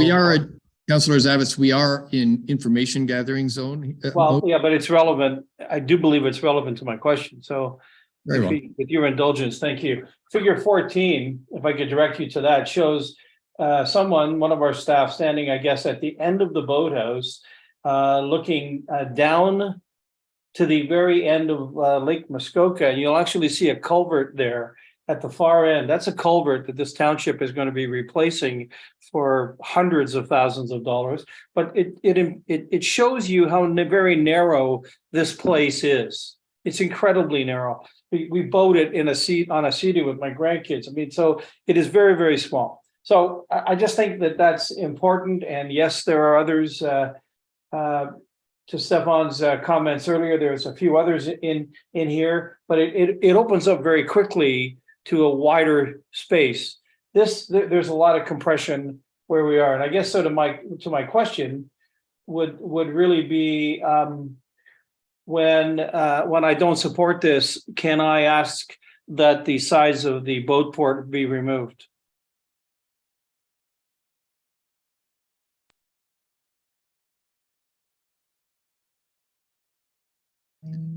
Thank you very was that a question? Yeah, to staff, sure. Oh, sorry. Can we as part of a commentary, because I think it's going to be very important here for the public record to understand that some people will oppose this. Can we make the point that not only do I not approve this, but I certainly would want to see the portable sides of the boathouse removed to make it what it is, which is a boat port.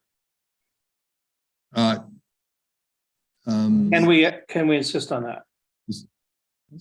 Mr. Sharp, I think you can answer that question for us.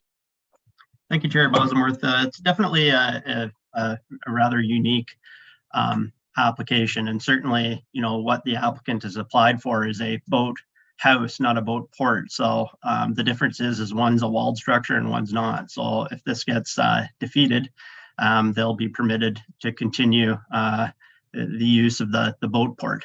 And I guess I just wanted to clarify that really, I mean, at the end of the day, what's at issue, I think, is largely the walls on the boathouse and not the rooftop sun deck. There's no changes proposed to the rooftop sun deck. The boat port was built in compliance with length requirements at the time it was constructed in accordance with the building permit. It's only because restricted water body provisions were introduced in 2015. And now with the change to a boathouse versus a boat port, there's a requirement to recognize the length of the proposed boathouse. So again, I just wanted to clarify those considerations for committee. Thank you. Councillor McIntyre, you had your hand up. I see it's down again. Is that correct? Councillor Edwards, another question? Yes, I think if the neighbors were in agreement, I'd like to ask them, and these are removable walls, if the walls were put back up, say in November the 1st and removed by April 30th of each year, would that satisfy them? That way it would give protection for the winter for the boat storage, but in the summer it would be the boat port like that was actually approved. Could we have an answer from Martha? I forget your name, Martha. That's my mom's name. My name's Gord. Thank you. Yeah, that would be agreeable. There had been temporary boards put up in the winter in the past, and we had no problem. We don't use the cottage in the wintertime. It's really looking for the view and the safety during the months in which we use the cottage, which is, spring through to late fall. Thank you. Thank you. And that, I guess then I would ask the owner the same thing, and that it gives the protection, but it also honors what was actually asked for in the first place in boat port. Thank you. Mr. Backwell? Yeah, so the sliding doors, as you can imagine, there are two on either side, and they are 15 feet long each. They weigh probably 400 pounds, right? So removing them and putting them up would be a challenge. They do slide back and forth. So the doors furthest from the property are slid back when I need to use the boat or when I want to use the boat. And then when I put the boat away, again, I slide those two doors back.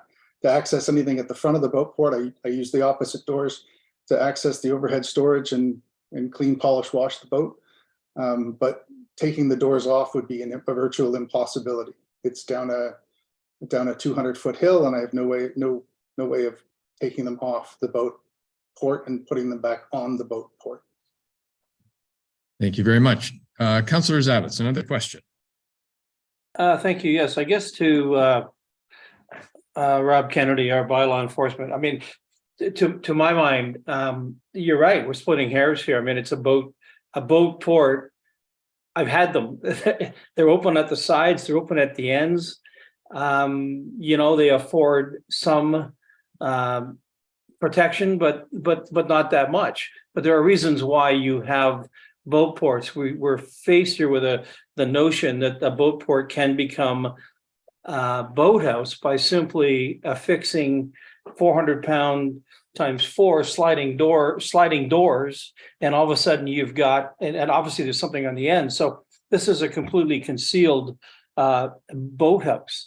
Do we not have a bylaw against something from a boat port that has become something different in front of everyone? And clearly the neighbors have an issue with it. The township must, because it's otherwise this whole thing is kind of a waste of our time.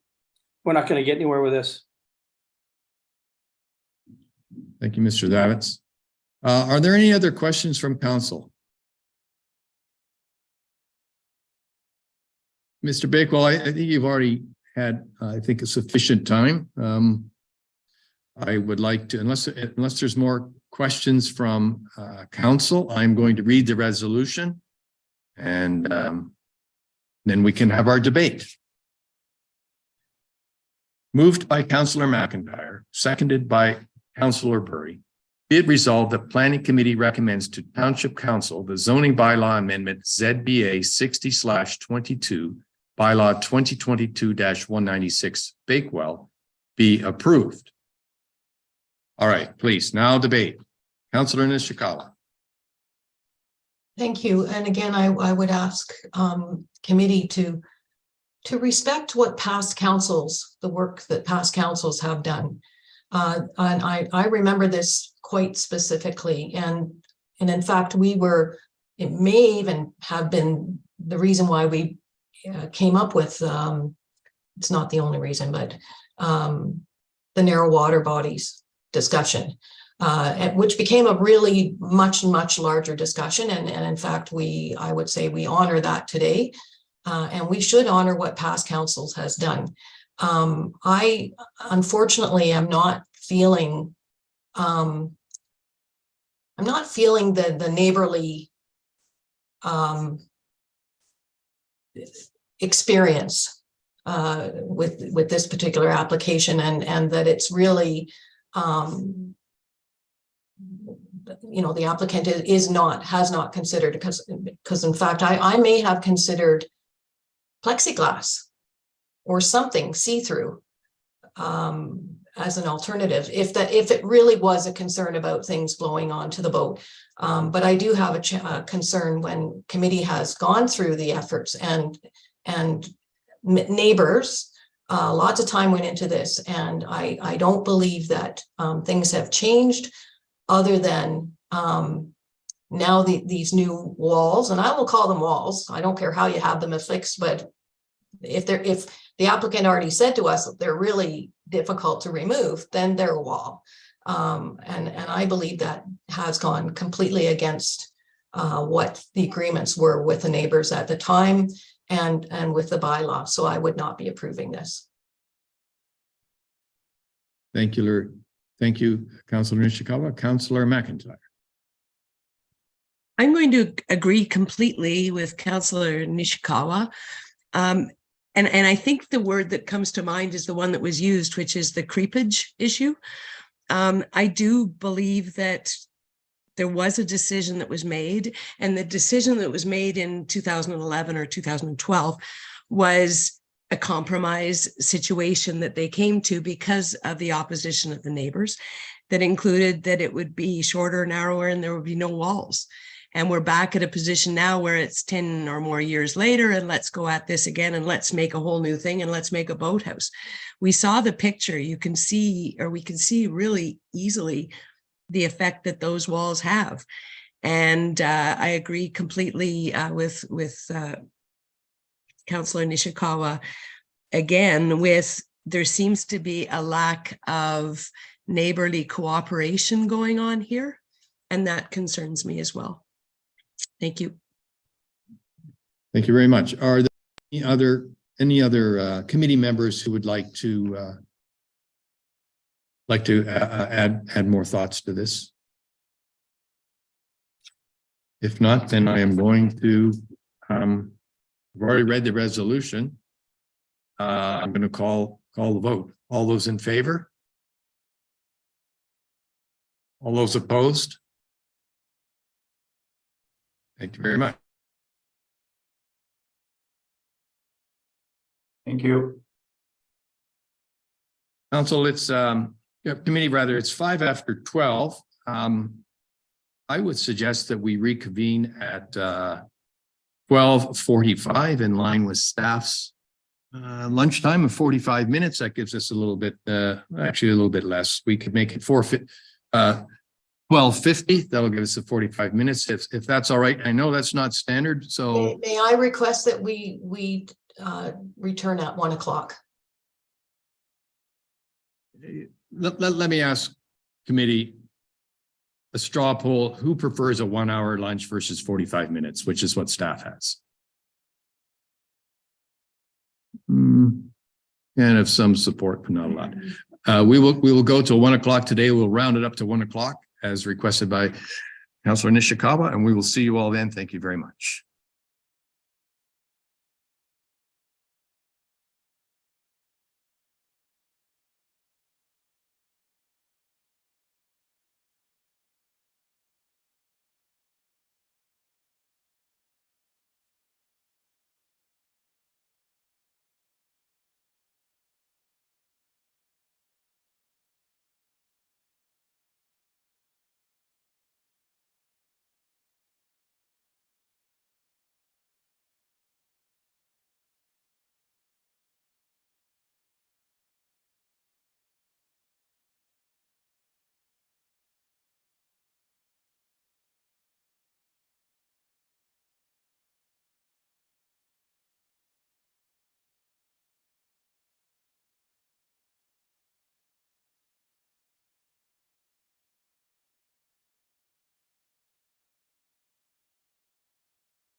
I hear from our delegations. Thank you.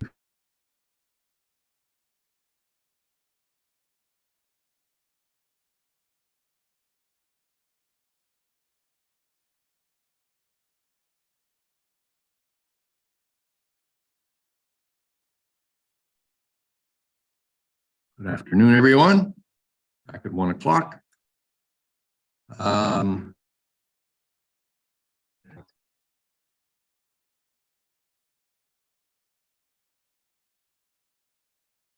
Sorry, we have some invited delegates at 1 o'clock. So to accommodate them, we are going to do item number 13A and B right away.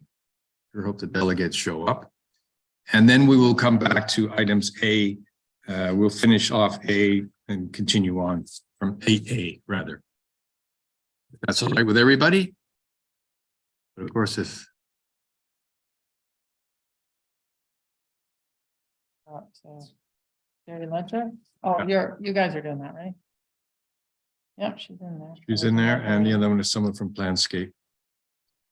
Oh, Could you tell us what page 13A and B is?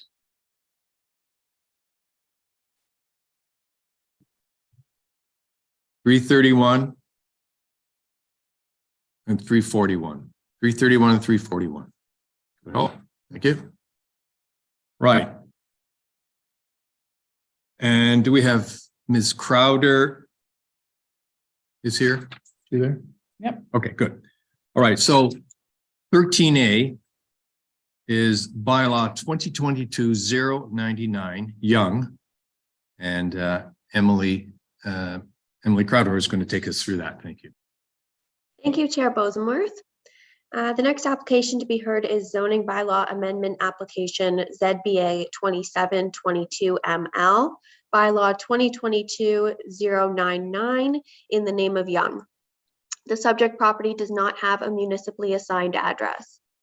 I would direct committee's attention to the submitted zoning sketch on page 337 of the agenda package.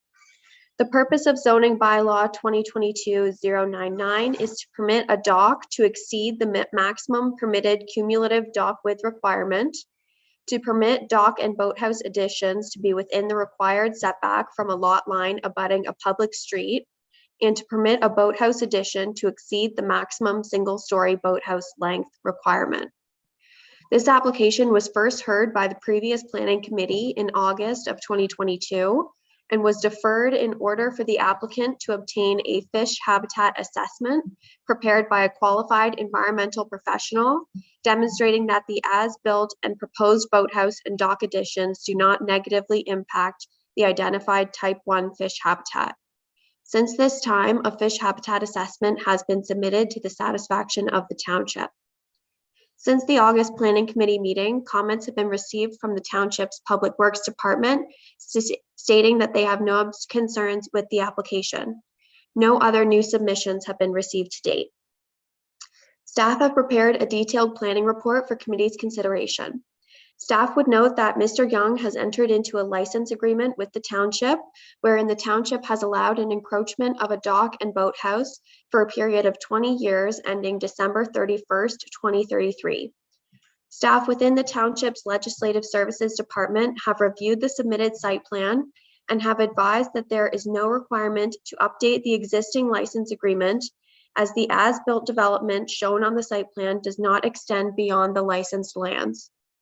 Staff recommend that zoning bylaw amendment application ZBA 2722, bylaw 2022-099 be approved subject to the following. That third reading of bylaw 2022-099 be withheld until the area of fill is removed and restored to its pre-development condition in accordance with the recommendations of a qualified professional, and that a minor amendment be approved to restrict shoreline structure development to the proposed development envelopes as shown on Schedule 2 to bylaw 2022-099. I have no further comments at this time, but I'm happy to assist committee with any questions. Thank you. Thank you very much, Ms. Crowder. The applicant's agent, I believe, is Ms. Ledger. Please go ahead. You have 5 minutes. Yes, thank you. Hopefully it won't take that long. Terry Ledger, 167 Medora Street, Port Carling, P0B1J0. I'm the agent for the applicant. This is a return. We were asked to get a fish habitat assessment, which we have done. And as it turns out, the fish habitat is type 2 and not type 1. So that's good. The filled area is going to be removed. I spoke with the owner and actually hopefully this weekend. So that's even better. And I'm just here to answer any other questions. I realize some of you may or may not have been party to this application prior, so I'm happy to answer any questions you might have. Thank you. Thank you, Ms. Ledger. Do we have anybody wishing? Sorry, not a public meeting. So questions from committee members to Ms. Ledger. Or staff.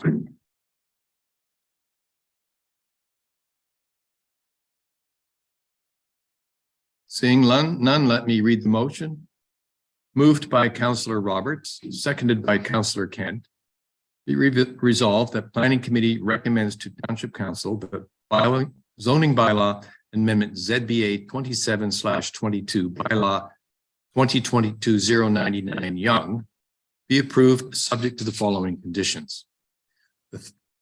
That third reading of bylaw 2022-099 be withheld until the area of fill is removed and restored to its pre-development condition in accordance with the recommendations of a qualified professional, and that a minor amendment be approved to restrict shoreline structure development to the proposed development envelopes as shown on Schedule 2 to bylaw 2022-99.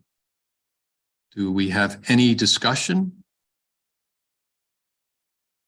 I seeing none, then I will call the vote. All those in favor?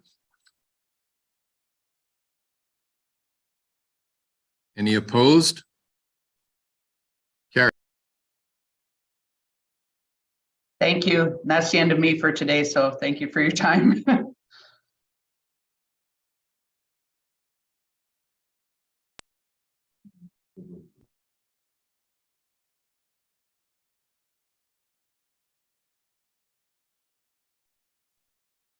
I've been reminded that the next item is actually scheduled for 1:15. So staff, if we could jump back to number 8A and B, which I think will be quite quick and should be able to cover a top, and we'll be past 1:15, but we need to respect that scheduling.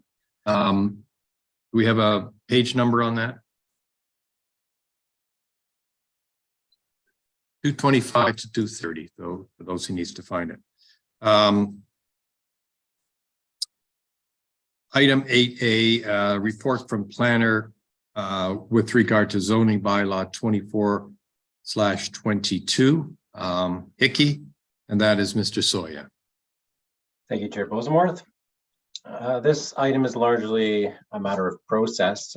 Staff have proposed an amendment to the provisional approval of consent application B2422 ML in the name of Hickey. And committee may recall that provisional approval was granted on November 9th of last year to permit the division of lands into 3 lots, consisting of 1 severed lot and 2 retained lots with frontage on Woodruff Road. And several conditions of approval were imposed, and condition number 4 requires that the severed and retained lots be made subject to site plan control to implement the recommendations of a scoped environmental report, as well as an addendum to that report. However, due to the recent changes to the Planning Act as a result of the passage of Bill 23 by the province, a site plan agreement now cannot be entered into, and the applicants are therefore unable to fulfill the condition.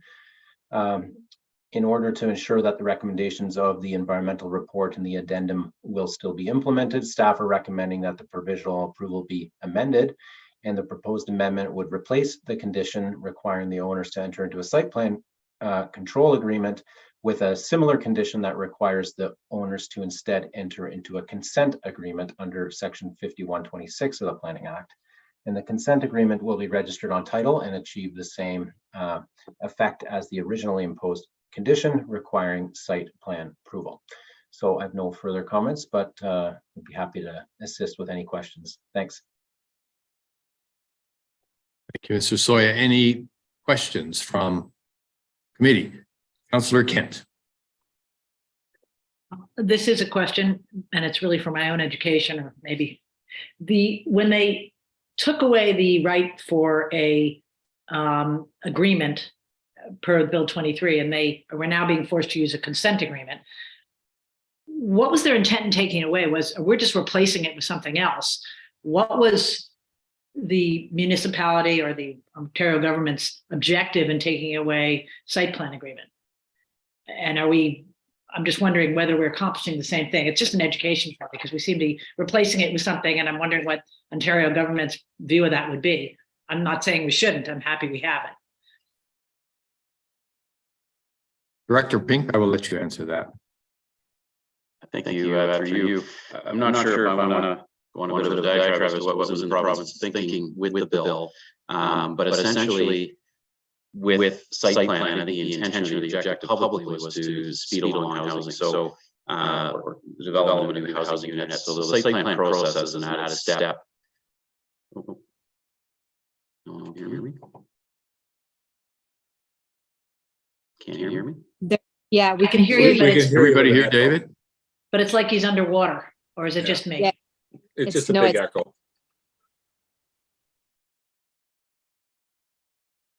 All right, can anybody hear David?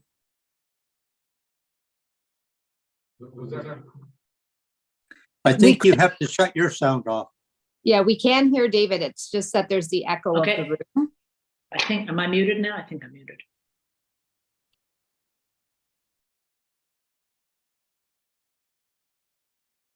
Everyone hear me now?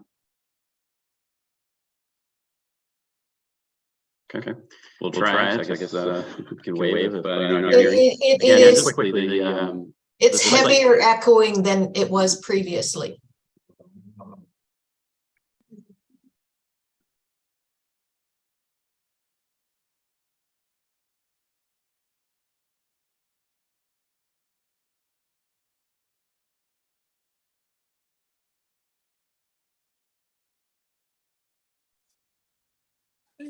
David, if everyone else shuts mutes their speakers and then turns their sound down, it won't echo the same. That's what we find out with committee of adjustment anyway. Yeah, so you've been you've had echoes? Is that the problem? We can't figure it out this end because everybody's sound off. Just with David. There's no other echoes. It's just David's echoing.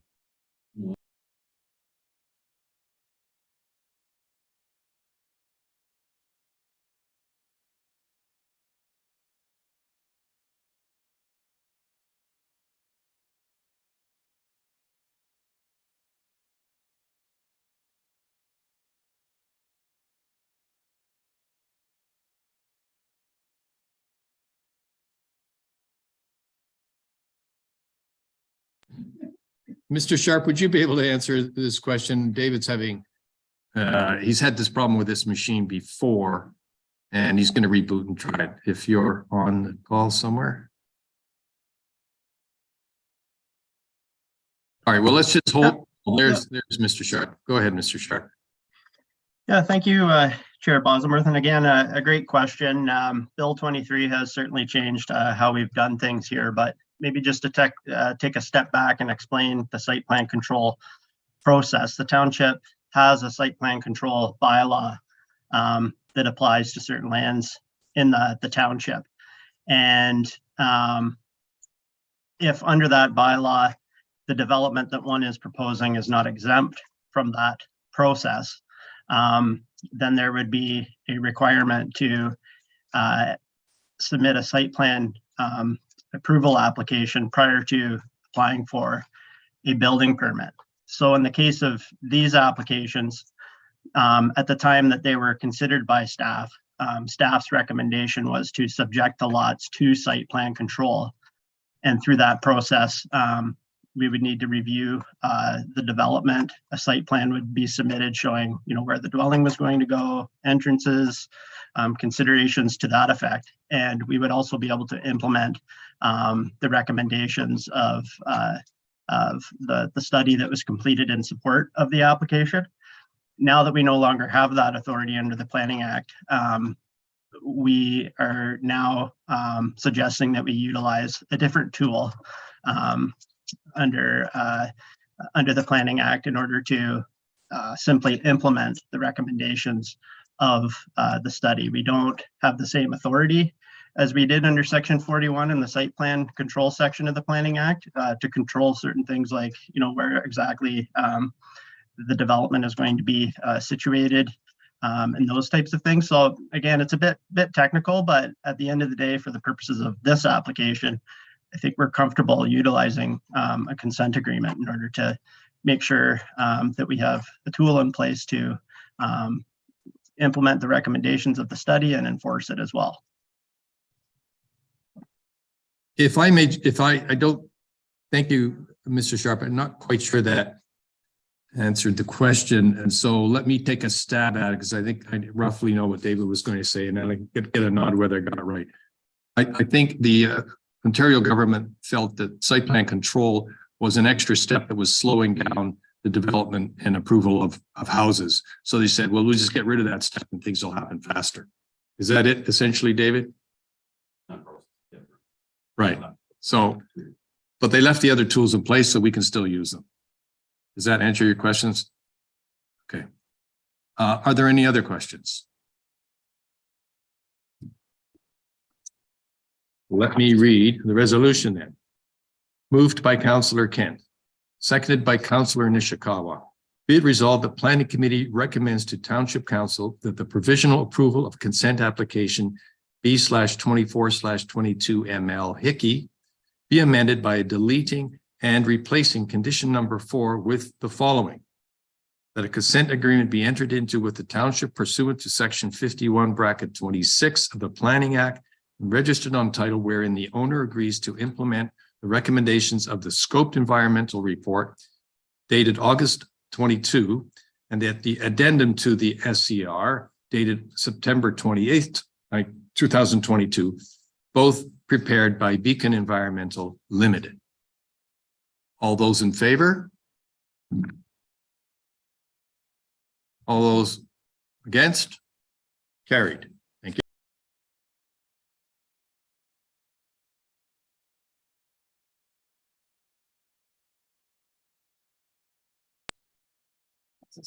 Number 8B is application B27/2822 ML zoning bylaw 39/22. And I believe that is Ms. Walker.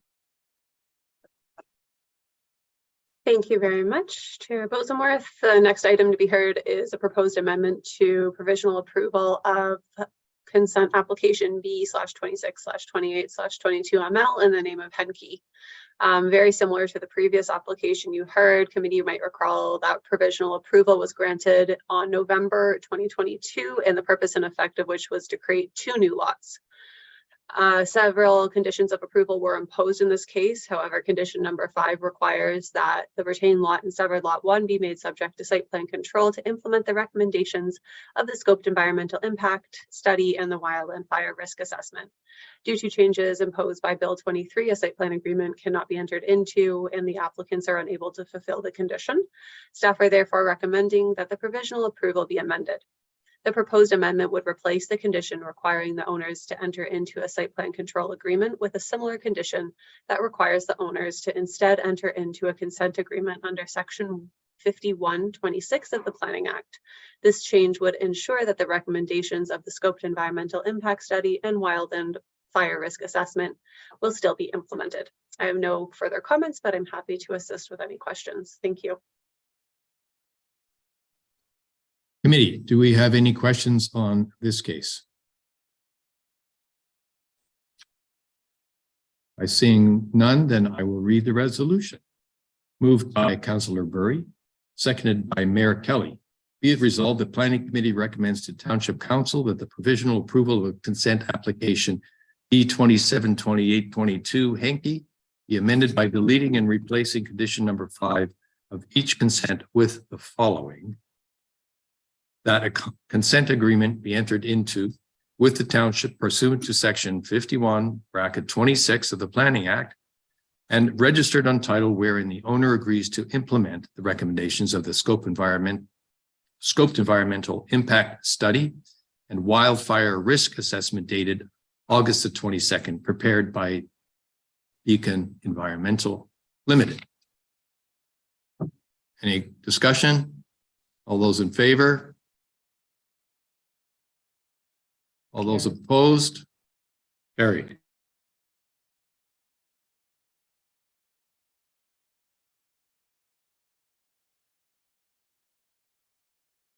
B. We will now return to 13B, which is found on page 341. This is a case that's coming back to us, I think it was from last month. It is bylaw 2022-168 Dunford, and Ms. Crowder is the planner on this. Thank you, Chair Bosenworth. The next applications to be heard are concurrent consent application B4322ML and zoning bylaw amendment application ZBA 4822ML, bylaw 2022-168 in the name of Dunford. The subject property is known municipally as 1111 Shenamere Road, Unit 2. I would direct committee's attention to the submitted consent and zoning sketch on page 348 of the agenda package.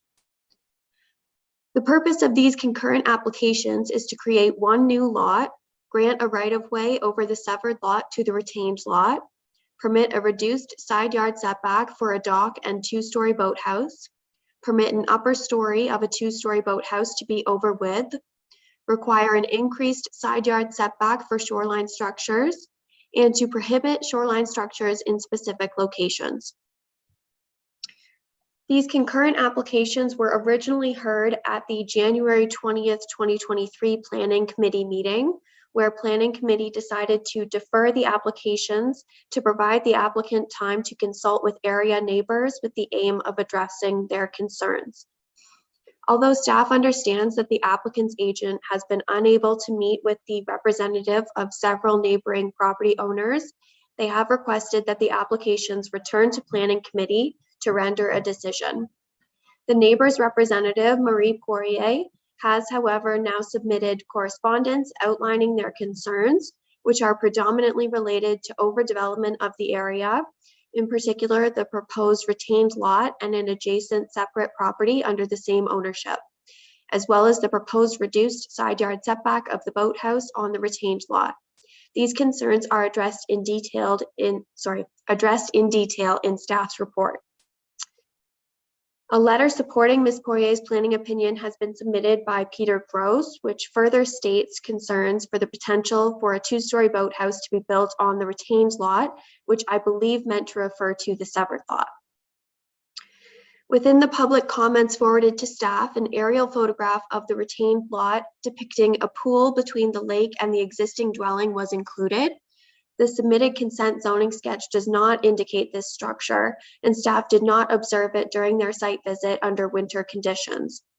2018 aerial photography does not appear to include the pool, and staff are uncertain if the pool complies with a required front yard setback of 66 feet. Staff are not aware of a permit being issued under the township's tree conservation or site alteration bylaws for the pool, or site plan approval under the township site plan control program prior to Bill 23 being given royal assent. As such, a condition has been included requiring that the setback be confirmed by an Ontario land surveyor and that any non-compliance with zoning provisions be addressed to the satisfaction of the township if necessary. Since the original report to committee, comments have been received from the township's building division stating that the originally proposed lot configuration leaves an extremely limited area for a private on-site sewage disposal system on the retained lot. The comments further recommend a condition of consent be imposed to alter the proposed lot line between the severed and retained lot to provide additional space for a system on this lot. These comments were conveyed to the agent, and a slightly revised lot line configuration has now been put forward and reviewed by staff. The change has now been reflected in an updated consent zoning sketch and is addressed further below. I would be happy to read any of the submissions in full at the request of committee. Staff have prepared a detailed planning report for committee's consideration. Staff have recommended that consent application B4322ML amended be approved subject to the implementation of several standard conditions in addition to the following. That a treatment unit and septic bed be installed to service the existing dwelling and boathouse on the retained lot to the satisfaction of the township. That zoning exemptions be approved to permit reduced side yard setbacks for a dock and two-story boathouse on the retained lot, to permit the upper story of a two-story boathouse on the retained lot to be over width, to require increased side yard setbacks for shoreline structures on the severed lot, and to prohibit shoreline structures in specific locations on the severed lot. And that the dimensions of the boathouse on the retained lot, the setback of existing structures on the severed lot to the proposed lot line, and the setback of the pool to the high water mark on the retained lot all be confirmed by an Ontario land surveyor, and any non-compliance with zoning provisions as a result of the proposed consent be addressed to the satisfaction of the township if necessary. Staff have recommended that zoning bylaw amendment application ZBA 4822ML bylaw 2022-168 be approved subject to a minor amendment to update Schedule 2 of bylaw 2022-168 with the revised consent zoning sketch. I have no further comments at this time, but I'm happy to assist committee with any questions. Thank you. Thank you, Ms. Crowder. I see Mr. Allen is here representing the applicant. Mr. Allen, please proceed. You have 5 minutes. Thank you, Mr. Chair. I'm well aware of my time this afternoon. If we could queue up my presentation, I think some visuals would be very helpful in explaining several aspects of this proposed development. While that is occurring, I can acknowledge that a swimming pool has been constructed in the last several years in approximately the location shown on the site plan where there's an existing patio. If we could move to page 3, please. It's my understanding, back one more, please. It's my understanding, speaking with the Dunfords, that an Ontario land surveyor was engaged prior to the swimming pool being constructed to confirm that it was compliant with setbacks, and the proposed condition to be confirmed by an Ontario land surveyor would continue to verify that. If we start at the bottom of this, the severance proposal, you can see the adjusted lot line to address the comments provided by the township septic inspector to provide a little bit more room for the proposed septic system.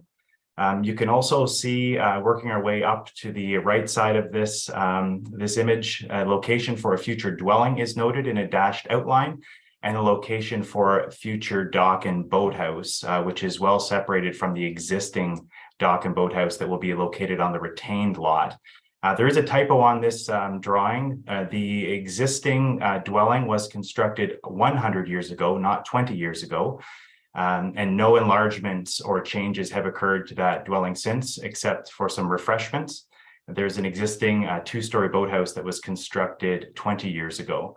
You can see the proposed right-of-way in the dashed yellow line. I would note that the proposed lots, the severed and retained, both fully comply with the requirements of the zoning bylaw for 300 feet of frontage and 1.5 acres of lot area. Next slide, please.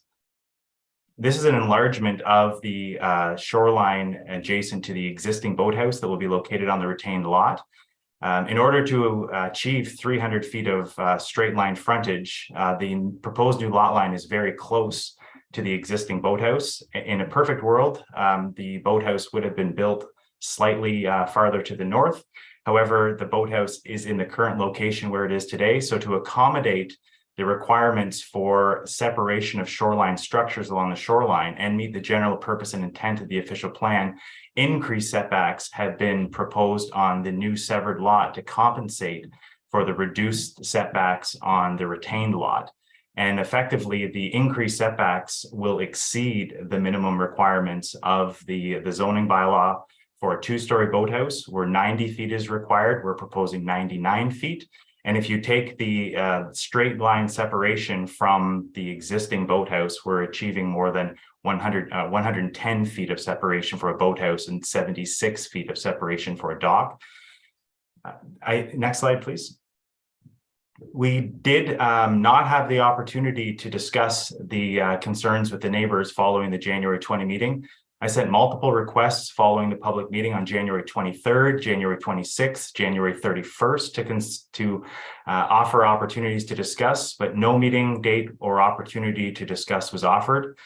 Finally, an email was received on February 7th requesting an adjustment of the proposed lot line in exchange for support of the boathouse location. The offer specifically required a 45-foot setback from the new proposed lot line from the existing boathouse. However, to achieve the 300-foot minimum frontage requirement, that would not be possible. So the lot line that's proposed is inflexible due to the frontage requirement of the zoning bylaw and the official plan for 300 feet of frontage for a new lot on this part of the lake. I did have a chance to review the correspondence that Ms. Poirier had forwarded to the township prior to this meeting. Unfortunately, we were not provided a copy of that correspondence. I would note that there were several comments that I found to be quite confusing, specifically reference to development that is located on a lot that is not part of this application. And 30 seconds. Thank you. And some references to specific changes that I couldn't comprehend or get my head around. So because there was no opportunity to discuss, we didn't have the ability to resolve.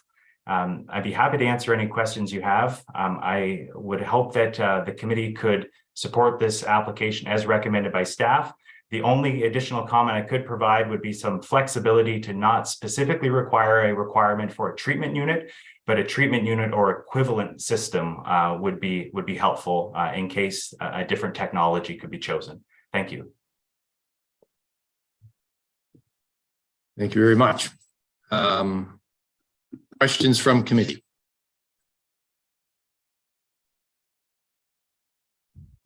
Councillor Nishikawa and then Councillor Kent. Thank you. I think my question would be directed to staff. I'm just picking up on what Mr. Allen had said about the treatment system, the septic system. And how do we even have this conversation part of an application when we don't know the size of the dwelling that wants to, is going to be? So we can all imagine the maximum size dwelling, and that maximum size dwelling would require, one of the larger septic systems, for instance, and I'm not quite sure how that leaves us as a council to make these kind of decisions when that information is not present. And I'm not even sure if we're supposed to make those kind of decisions. In fact, it is a building code discussion, right? Thank you for that. Mr. Sharp, I'll ask you to answer that. And then I apologize, Ms. Poirier, I will let you speak because you are a delegate. And I'll let you speak, Nick, and then we'll come back to the questions. Thank you, Chair Bosworth, and thank you for your question, Councillor Nishikawa. As you know, as part of the consent severance process, a township building inspector specializing in private on-site sewage disposal undertakes an inspection of the properties to determine if there's any servicing constraints and concerns, both with proposed and existing sewage disposal systems on the properties. Mr. Boss has visited the site and noted a concern with respect to the retained lot and had indicated in comments to us that a treatment unit would be required. So typically, we include a standard condition of consent that's quite general. But in this case, we were acting on the professional advice of Mr. Boss, and we included a condition requiring a treatment unit. But with that being said, I understand where Mr. Allen is coming from. I think he raises a fair point, and if needed, we could scratch that condition from committee's resolution, and we could impose the condition that we normally apply in these situations, and that would provide Mr. Allen's client with some flexibility should it be determined at some point down the road, if the applications are approved, that some other type of system would comply with the Ontario Building Code. So, staff wouldn't have an objection to a more flexible condition if that's what committee desires. Thank you. Ms. Poirier, you have 5 minutes. Thank you very much, Mr. Chair. Committee members, thank you for the opportunity to work with the applicant in deferring this application. As you know, I represent 4 neighbors on the peninsula. And the neighbors' concerns can succinctly be articulated by stating that they're concerned that the overdevelopment of the bay will occur with associated impacts of creating a 300-foot frontage lot, thereby permitting another 2-story boathouse based on a number of reasons. Pardon me. A 200-foot lot could be created here without needing to amend the zoning bylaw for the existing boathouse. We did reach out to Planscape, and I take issue with Mr. Allen's comments that we didn't respond. I responded to every one of his emails and advised him that I was otherwise engaged in an OLT hearing. And as soon as I was out of the hearing, we did respond. We reached out to them and suggested that we would not oppose the zoning provisions with respect to the existing boathouse if they would create the lot such that it had the 45-foot required setback from the existing boathouse. I'm hoping that you all had a chance to read my correspondence. The neighbors are certainly concerned that it's important to view the overall development of this peninsula to fully understand the impacts of creating a 300-foot lot solely for the purpose of being able to create another 2-story boathouse. The existing boathouse on the retained lot is oversized, and despite the proposed condition to have the width verified, the full nature and extent of the second story has not been established. I would further note that the slips of the existing boathouse run parallel to the shoreline, not perpendicular. So boats are coming across what would be the newly created lot into the existing boathouse. We urge committee to consider these applications in the context of the existing development of the adjacent lot and the retained lot. I would like to ask Emily, please, to put up my presentation, and I'd just like to quickly go through the photos that we've provided. Can we screen share, please, Emily? And if we can scroll down, please, Emily, to page 3 and right down to the, okay, so there, that's too far, but this particular photo, go back one more. One more. Very good. Okay, so on the end of the peninsula, you can see the dwelling with the pool. And to your right of the screen is another lot owned by the Dunfords that has this structure that's been coined a boathouse. I'm not quite sure what it is or what the building permit had it as, but it's a rather large structure. And if we could move on to the next shot, please, Emily. And this is, of course, the severance sketch, and we're demonstrating here where the slips on the boathouse run parallel to the shoreline and not perpendicular. Next slide, please, Emily. Again, this is the structure that's on the other side of the peninsula, contributing to the overall development of the peninsula. Next one, please, Emily. And this is very plain and simple before and after development of this lot. This lot was one lot at one time, well vegetated. If this application is approved, we're going to have 3 lots with 2 2-story boathouses and that rather large structure that the red arrow points to. So I'm going to summarize there because I know I'm limited in my time, and I trust that you've read the presentation that we made. I would just like to reiterate that, yes, we did try and reach out to the agent. We did make a proposal to them. They did not want to accept that proposal. And we would appreciate your consideration of reviewing this application in the full context of the development of this lake and the impact that it's going to, this peninsula and this part of the lake, and the impact that it will have on the neighbors. Thank you very much for your time. Thank you, Ms. Poirier. We will continue with the questions. Councillor Kent. Thank you. I have two questions, and they may be, I'm having a bit of a memory lag from last meeting, but can you just indicate for me where the applicant is proposing to sever and build a new two-story boathouse? They're not proposing to build any additional cottages in the building envelope. Is that right, Mr. Sharp? Through you, Chair Bosworth. Yeah, so a new lot is proposed to be created. Yep. And there'll be shoreline structures permitted as of right in compliance with applicable zoning bylaw provisions. Those provisions will apply to those structures. Building permits will be required. Same for a dwelling on land. So if the But right now, are they proposing they're not proposing a cottage, only an additional boathouse?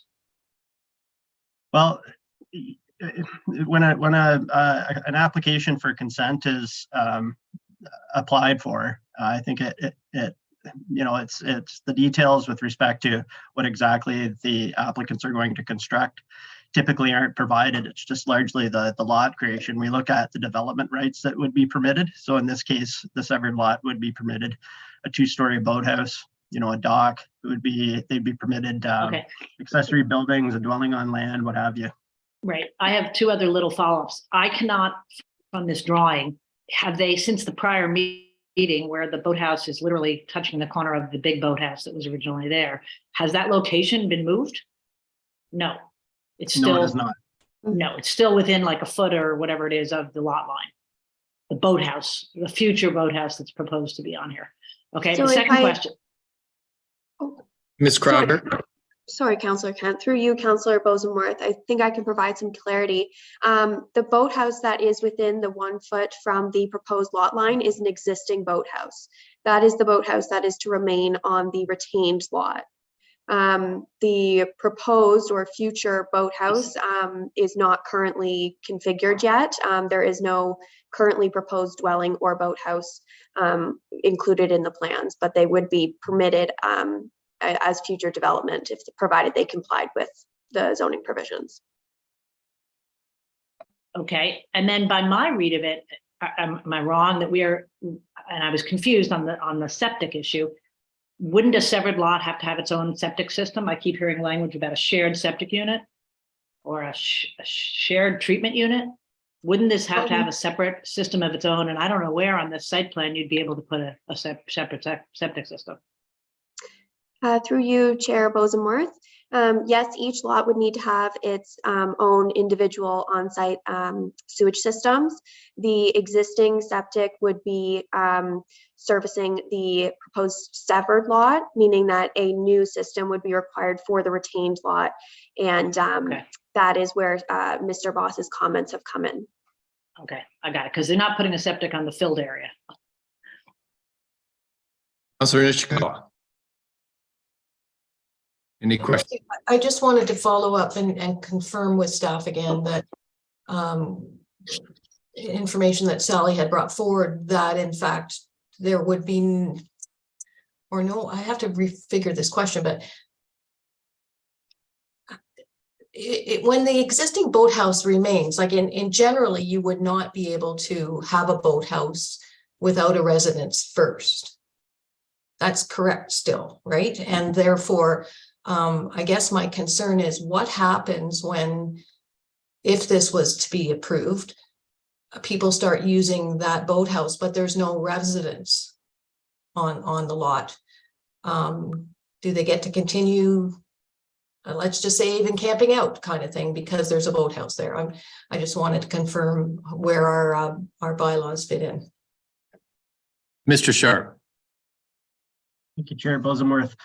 Just to reiterate, all that's proposed is a vacant severed lot. There's no development other than a private on-site sewage disposal system currently on the severed lot. So the boathouse, the existing boathouse is on the retained lot, and it's currently developed with a dwelling. So as per the township's zoning bylaw, the construction sequence is such that the severed lot would need to be developed with a dwelling, and then shoreline structures would be permitted in compliance with zoning standards. Thank you, Mr. Sharp. Do we have any further questions? That said, I will, Councillor Mazan. Thank you, and through you. I just making sure I'm understanding from the pictures that were shown by Ms. Poirier, there was a structure. Is that structure that is that the two-story boathouse, or is that a separate structure? I'm just trying to get the lay of the land here from the sketch. I'm understanding completely that this severed property has no development on it right now, and simply at questions to ensure that they have the septic. But I'm just, for my own understanding, if we're creating that, is that, so let me just ask that first question. Is that two-story boathouse the one that we saw in Ms. Poirier's picture, or is it a secondary one? Ms. Poirier? Oh, sorry. I should maybe ask Mr. Sharp. He had his hand up, sorry. I will go to Mr. Sharp. Thank you, Chair Bosworth. Thank you for your question, Councillor Mazan. So there's a two-story boathouse on the retained lot, and then Ms. Poirier had noted a larger, I believe a larger boathouse on the adjacent lot to the northwest.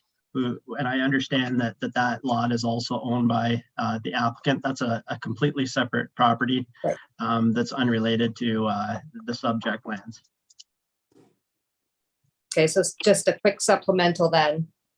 On this particular property, just confirming, I'm looking at the sketch right now. There is the one cottage with the now confirmed pool in the front.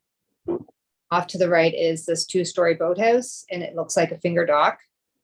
And by creating this severance or the consent, it's creating another lot, this third lot with no development on it at this point in time, but creating the opportunity for future development. Is that correct?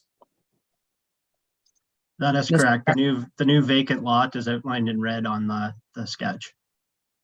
So by doing this, we are essentially permitting this boathouse that is there currently, that two-story boathouse, to be out of compliance with our zoning bylaw if we so approve this today. Because currently that boathouse is fine, but by creating this consent, we now are bringing that lot line to exactly where that boathouse is, correct?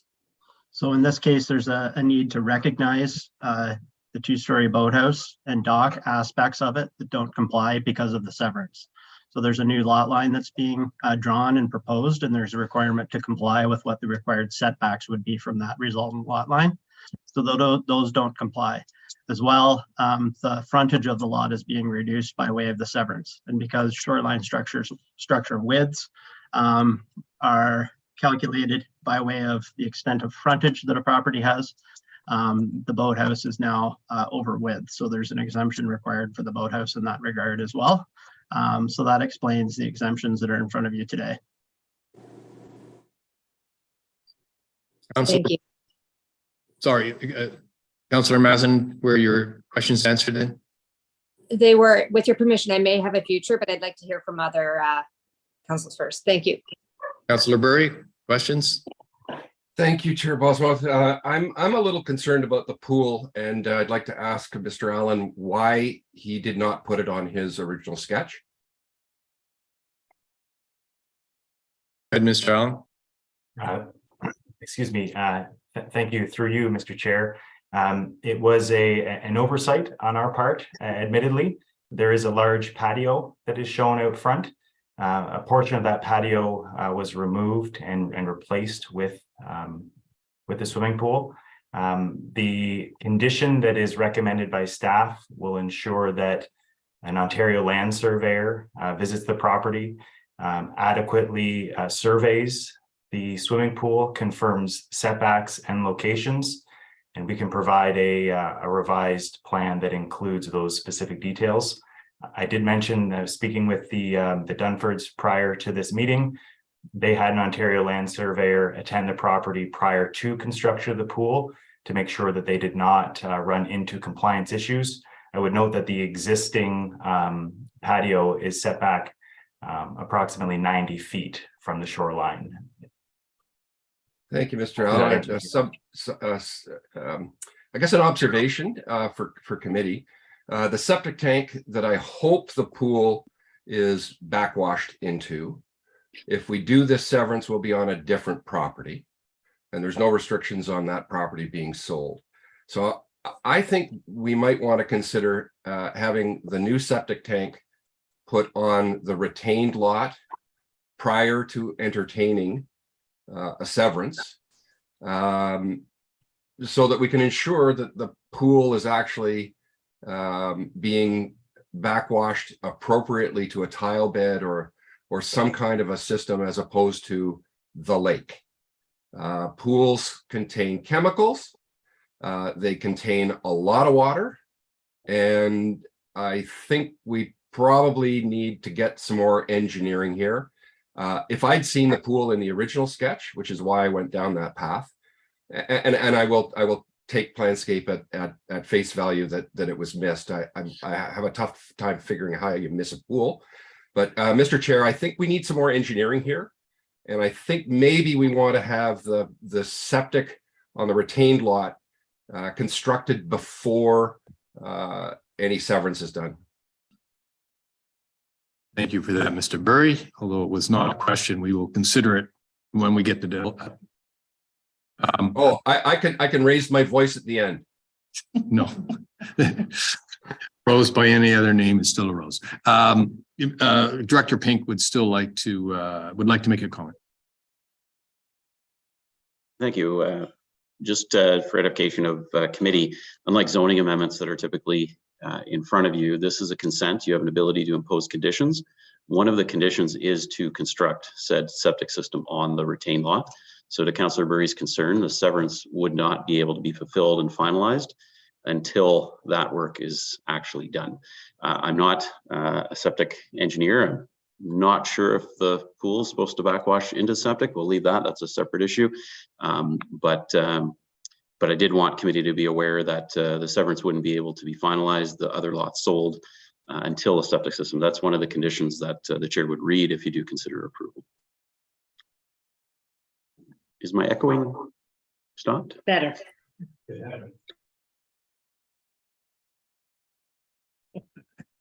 Councillor Kent and then Councillor Nishikawa. And we're still in question period here. You're muted, Councillor Kent. Thank you. Is that better? Right. Can you hear me now? Okay. Absolutely. Assuming we approve the severance, X number of months down the road, we then get an application for a house or a cottage and then a boathouse. Is there any location on this property where you actually could build a boathouse that would be far enough from the other existing boathouse that would be within our bylaws, or are we just setting ourselves up for the next, bylaw amendment when they come forward with a boathouse plan that has it? I mean, it has to be somewhere between the big boathouse and the little black lines that say it's prohibited. And I don't think you have enough feet there to do it. Anyway, that's my question for Mr. Soya. Director Pink. No, Ms. Crowder, I think. Ms. Crowder, sorry, whoever's in charge. I'm sorry. Hi, thank you. Thank you, Chair Bosenworth, through you.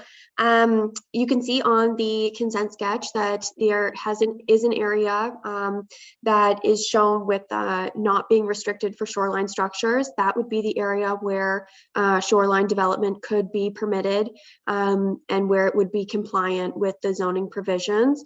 Obviously, where is that though? Could you point it out, or sure. I can't? Yeah, I can't make sense of it. Yeah, let me just pull up the. I suspect I'm not the only person. Yeah, so if you take a look at the severed lot, I'm not sure if maybe I'm allowed to share my screen. I'll give it a try. No, I'm not. But if you take a look. Ms. Crowder, give us your page number and then everybody can. Oh, sure. Sure. So if you take a look at page 348. If you see the existing boathouse and dock on the proposed retained lot, you'll see to the right, there are some arrows where development would be prohibited. And beyond that, further south of the point, there's an open area where there are no markings. That would be where shoreline structure development would be permitted. Is it down near where it says 1111 Chenemere Road? All the way down below the pool? Oh, no. So you would be looking to the right of the consent sketch, or to the east, if you will, along the shoreline. If you see where there's a building envelope on the severed lot, do you see the large building envelope shaded area? No, I'm sorry. I can't. I need to put the picture up if you could help me out here. Yeah, I wonder if our team can screen share the consent sketch. Oh, there we go. Thank you. Okay, so if you see, I don't know if I believe Alex is screen sharing. She might be able to put the pointer where the development envelope is. But if you see the large shaded building envelope area to the northeast of that point along the shoreline is where development would be permitted. Which is Director Pink, right. I highlight the outlines for us. There, yes, right there where the mouse is currently, the cursor.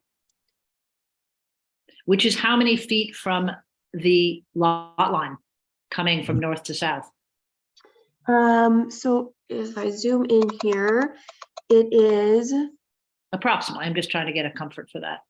approximately 86 feet from the proposed lot line to the north, and approximately 45 feet to the south.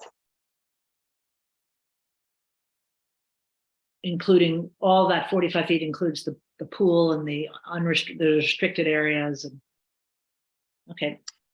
So the two boathouses will likely be 80 feet apart. Yes, the two boathouses would have to be a minimum of 86 feet apart per the current bylaw amendment, the way it's worded. And the rules would require that it be how many feet from the lot line? The current, sorry, through you, Chair Bosenworth, the current bylaw, the way it's written, requires that boathouses be 45 feet from the lot line, two-story boathouses. Thank you. Sorry to be so burdensome to everybody. Councillor Nishikawa. Thank you. And I appreciate your question, Sally, quite frankly. I wanted, my concern, and honestly, I wish I had seen the pictures that Ms. Poirier brought forward, because that pool and that cleared area reminds me of, you know, our famous clearing out the center of an island kind of thing. And while smaller scaled, I'm concerned and I'm confused as to whether a building permit should have been applied for, that whether tree removal was applied for, all of those things that we would ask people prior to Bill 23, but we would have asked for that to be done, and I'm not clear that that was ever done. And the reason why I'm asking these questions is because I want clarity that the correct applications were followed to create such an open area. Like, I mean, it just really concerns me how much vegetation was removed. I feel I could answer that, Councillor. Okay, thank you. Thank you, Ms. Crowder. Through you, Chair Bosenworth, to Councillor Nishikawa.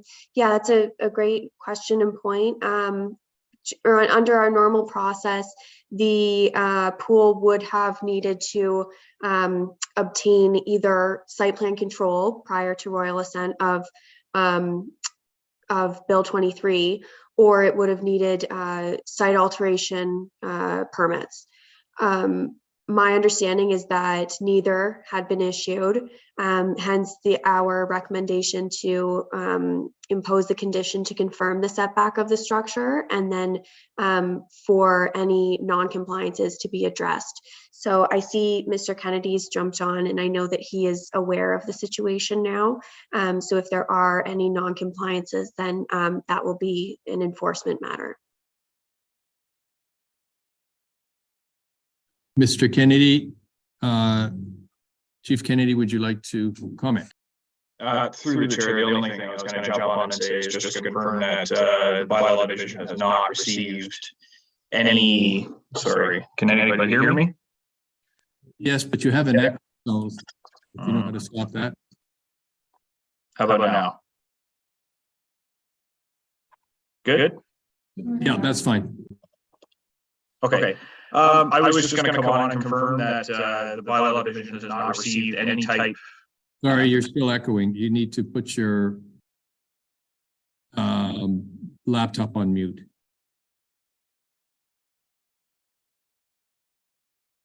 Oh, David says you have to reboot. How about that? No? Okay. I'll go back out and come back. Oh, it's doing. Any other questions? Chair Bosenworth, I may be able to, through you, I had spoken with Rob, and I believe, or Mr. Kennedy, and I believe I know what he was going to say, that he has not received any complaints from any area neighbors.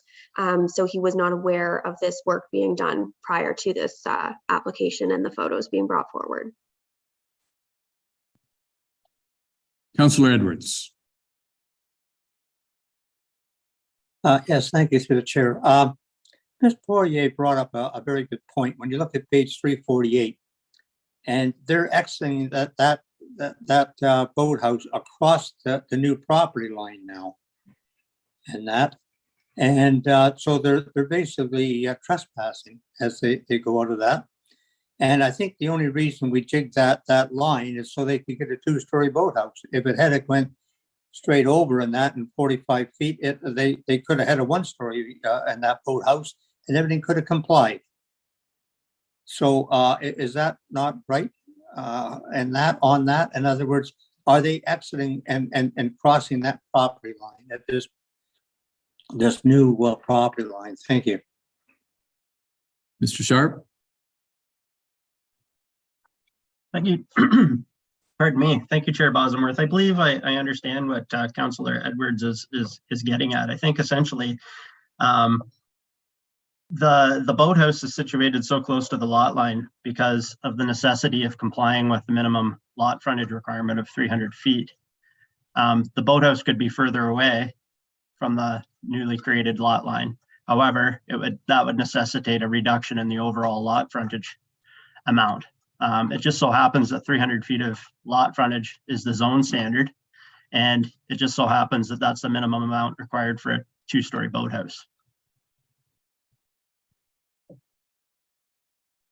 And that's supplemental. So in other words, we're just jigging the lot lines to accommodate a two-story boathouse, where if it was the proper lot line, they could have a one-story boathouse for the new lot. Is that not right?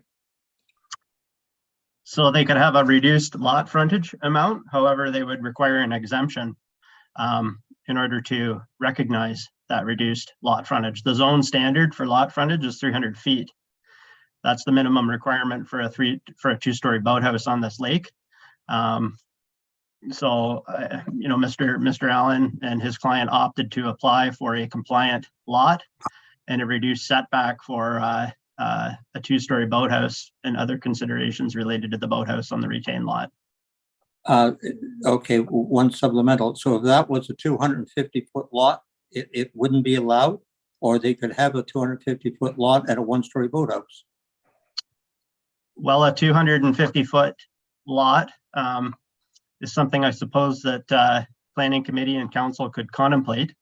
However, if that were considered, an exemption would need to be added to the bylaw in order to recognize a frontage that's less than what the zoning bylaw requires. Okay.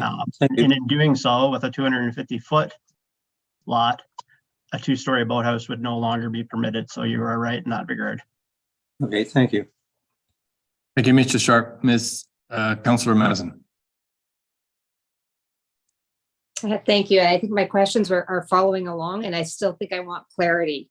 If I may, if we were to suggest that this was a 200-foot lot, the building rights would include having a dwelling and a one-story boathouse. Is that correct?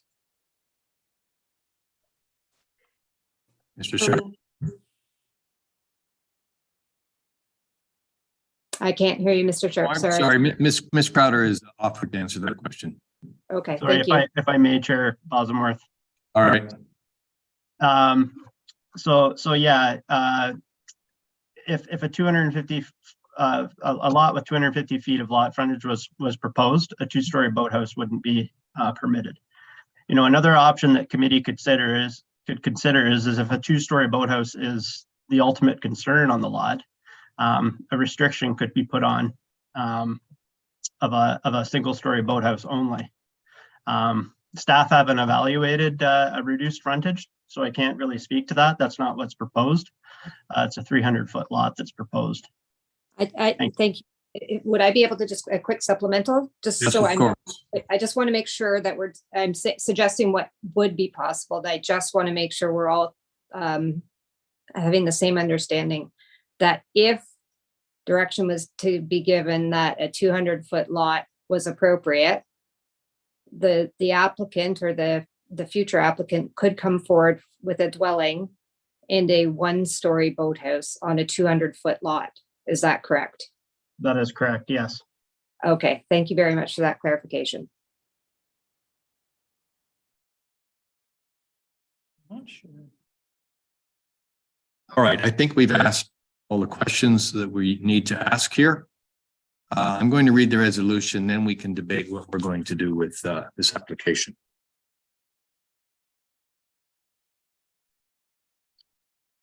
Moved by Councillor Zavitz, seconded by Councillor Edwards. Be it resolved that the Planning Committee recommends to Township Council the consent application B 4322 ML amended Dunford be approved subject to the following conditions. A satisfactory registrable description of the severed lot together with any required rights of ways or easement be submitted to the Secretary Treasurer along with a registered copy of the reference plan. That a treatment unit and a septic bed be installed to service the existing dwelling and boathouse on the retained lot to the satisfaction of the township. That cash in lieu of parkland be dedicated to the township in the amount of 5% of the assessed value of the newly created lot, the severed lot, or the entire lands, whichever is less. The zoning exemptions be approved, permit reduced side yard setbacks for a dock and a two-story boathouse on the retained lot to permit the upper story of a two-story boathouse on the retained lot to be over width, to require increased side yard setbacks for shoreline structures on the severed lot, and to prohibit shoreline structures in specific locations on the severed lot.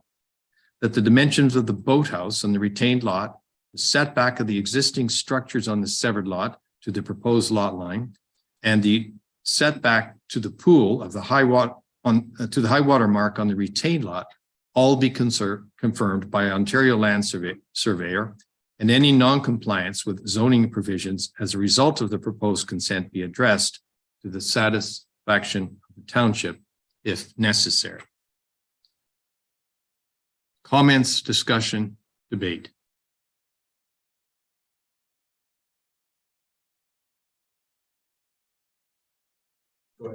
Mr. Pink would like to say something.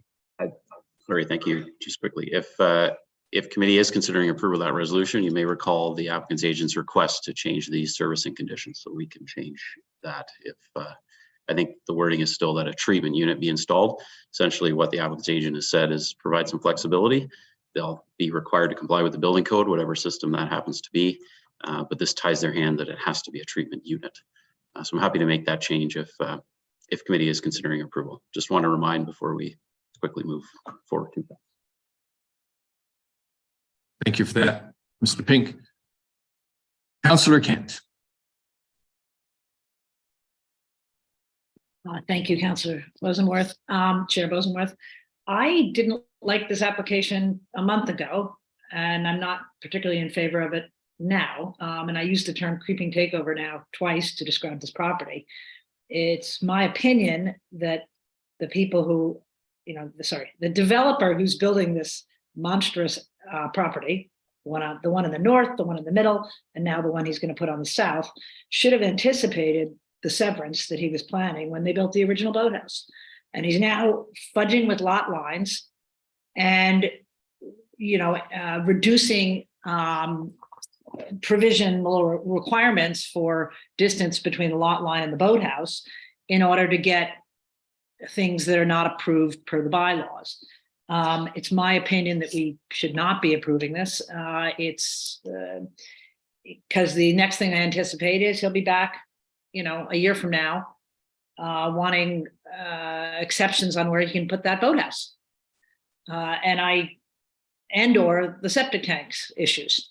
So I'm concerned about the people not thinking ahead and then coming back and asking us for the same thing in a different way and getting more than would have been originally required if he'd asked for it up front. Anyway, I also think that we could put a condition in if we do want to approve it, that requires that the boathouse be X number of feet from the lot line at a minimum, which would ensure that the two boathouses, he cannot come back and ask for an exception on that, 6 months down the road. Councillor Nishikawa. Thank you. I just wanted to comment that I could not approve this application as it's submitted. I agree with Councillor Edwards. My concern about the lot lines, it's a really weird little lot line, and I'm just surprised that it came forward that way. But I could not approve it the way that it's been submitted. Thank you. Councillor Zapps. Well, thank you, and through you to you, sir. Were we to, or were you to offer some discussion with Mr. Ryan of Plantscape in terms of, I think you can sort of get a sense of how this is maybe going in terms of some of the reactions.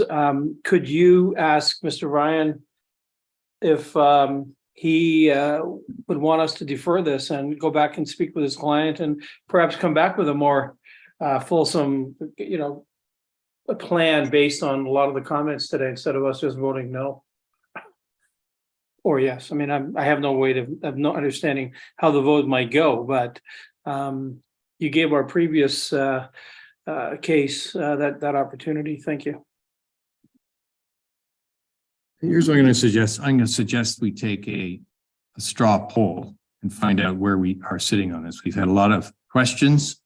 There is a tone from some of the councillors that this is not something that they particularly like. There have been some councillors we haven't heard a lot from. So could we just get a straw poll on which direction we want to go on this? Councillor Nishikawa. I'm concerned because the question has been read that we would start taking straw polls. I think that might not be allowed, and it would take me some time to look that up. But it's a strange request, in my opinion, after a question's been asked. I was merely asking it to find out whether we actually wanted to have ask Mr. Ryan or not. But I just don't know that we're allowed to do that. That's all. Let me ask the clerk. In Russia. Just speak over here. Oh. Thank you, Chair Bosenworth. I've taken over your screen a bit. I'm not aware of anything that precludes it. We're just trying to understand the how to move forward, whether we need to either amend the resolution or postpone the resolution, or whether a committee wishes to vote directly on the resolution as read. So we have opportunities for all of those things. So an understanding of where committee would like to go with this would be helpful for us to proceed properly. All right, let's get a straw poll. Do we want I think the question was, do we want to entertain another option for this? That's the question. Do we want to open it up for discussion for another option? Perhaps a smaller lot line, or perhaps a condition that says it can only have a one-story boathouse. Do we want to go that route? Or so this is straw Give them poll. a chance to address. Yeah. Straw. Should we hear from the applicant though, if that's what they want us to do? I chose to go the other way, but let's try that. Mr. Allen, can you tell us what you are feeling at the moment? This is, you may have a denial here if we don't have some flexibility. Thank you, Mr. Chair. I had fully anticipated many of the questions and concerns that were being raised. This is a unique application, to say the least, primarily due to the location of that existing two-story boathouse. I mentioned in my initial comments, a perfect world, we could pick the two-story boathouse up and move it 45 feet from that new lot line. In my professional opinion, I think that when you have an official plan and a zoning bylaw that clearly state that 300 feet of frontage is the minimum requirement, I think that's the requirement that should be met. Frontage is a significant factor in terms of allowing increased development around the lakes. In fact, the new township's official plan requires increased frontage amounts for new lot creation. So it's a bit peculiar to hear suggestions to consider a 50-foot reduction of the 300-foot requirement when the new official plan is going in the opposite direction to require greater frontage amounts. I think there may also be some confusion related to how we're intending to deal with the setbacks from that existing boathouse and from the new lot line. So it's absolutely correct that there is a tight setback from that new lot line, and that new lot line does cut at somewhat of an extreme angle along the shoreline. The dock is 1.5 feet setback and the boathouse is 13-foot setback. And if you consider two lots that would each have either a two-story boathouse or a one-story boathouse with rooftop sun deck, you would have a 45-foot setback on one side and a 45-foot setback on the other side for a combined setback of 90 feet. So because we have such a tight setback from the new lot line for the existing boathouse, we're compensating to provide a much greater and more significant setback beyond what the bylaw would require at 45 feet. And the effect of it would be 99 feet of setback from the existing boathouse and 60 feet setback for a new dock, which would be consistent with what you'd expect to see if you had compliant setbacks on both sides of the lot line. In this case, we have a non-compliant setback that we're recognizing as part of the zoning application for the existing boathouse, and we're compensating by adding a much greater setback from the opposite side and still leaving approximately 90 feet of shoreline for a building envelope for a future dock and boathouse. At this point in time, it's unknown how large the dwelling will be, when the dwelling will be constructed, how large the future dock will be, if a two-story boathouse will even be constructed. Mr. Dunford would like the opportunity and flexibility to construct a two-story boathouse on 300 feet of frontage in the future if required or if desired, but that may not be the case. However, the bylaw permits 300 feet of permits a two-story boathouse on 300 feet of frontage, as would any other existing lot with 300 feet of frontage on Lake Rosso. So I think at this point, in my mind, I think that the 300 feet of frontage is a critical point in this application. If the municipality starts considering reductions below the 300-foot requirement, I think that's a considerable departure from past decisions that have been made. So this is why we have submitted an application that has 300 feet. Chair, I didn't think that the question that was asked, it was, does in fact this applicant want a deferral, not to give them an opportunity to tell their tale again? I think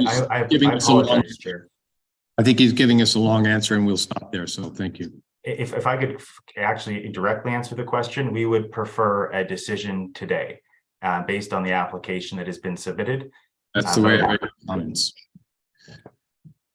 Right. Any more discussions? If not, we will revise the, we're going to amend the resolution as Director Pink has suggested to allow more flexibility with respect to the septic unit. So that'll just take a minute. Director Pink, if you could do that for me, and we'll get a 2-minute break here.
Committee, rather than reread the whole bylaw, I will just read the change. If that's satisfactory with everybody, I guess we'll wait till they come back.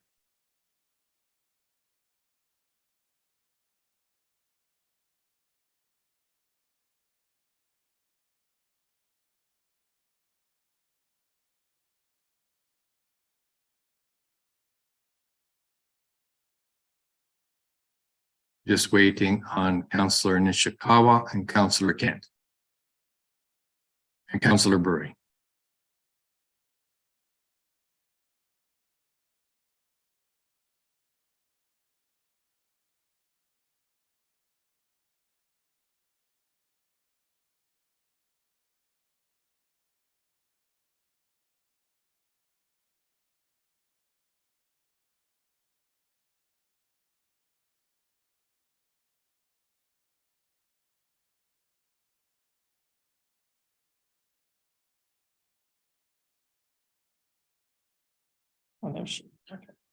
Councillor Nishikawa, I suggest that I will just read the revised portion of the resolution rather than the whole one, if that's all right. That an Ontario Building Code compliant sewage disposal system be installed to service the existing dwelling and boathouse on the retained lot to the satisfaction of the township. One more final call for comment. I see none. All those in favor? Councillor Kent? A quick one, please. Is there anything in there about the distance from the lot line to where a proposed boathouse would be put in? Or are they allowed to go to the minimum despite the fact that the other boathouse is right at the lot line? Can we put a condition in on that? Director Pink. Through you, I believe one of the conditions requires a zoning amendment be approved that imposes an increased setback on that new vacant lot. So that is a condition of consent. If you do consider approval, the next resolution is the actual zoning bylaw amendment that would then impose that increased setback. What is the setback? Can you repeat that? I said, what is the setback that they're proposing in the next step that Director Ping just mentioned? Ms. Crowder? Through you, Chair Bosenworth, the setback as shown on the sketch is 86 feet for the boathouse and I believe 56 feet for the dock from the lot line.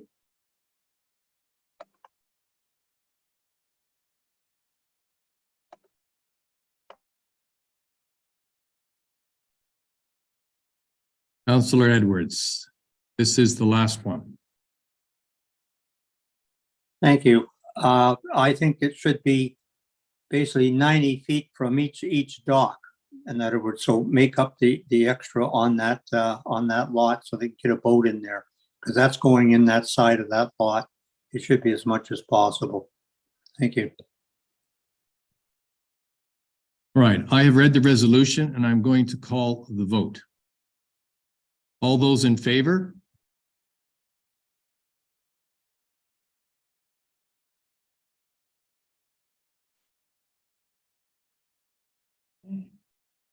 All those opposed?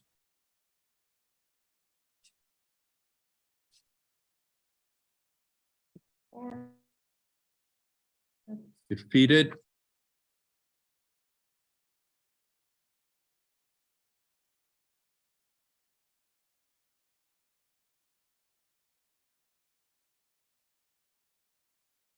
I'm instructed that we should still read the zoning bylaw. Moved by Councillor Mazan, seconded by Councillor Kent. Be it resolved, the Planning Committee recommends to Township Council the zoning bylaw amendment ZBA 48/22 bylaw 2022-168 Dunford be approved, subject to the following minor amendment: that Schedule 2 of the bylaw 2022-168 be updated with the revised consent zoning sketch. Any debate? All those in favor?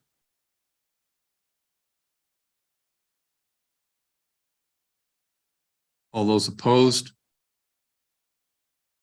Thank you. Defeated.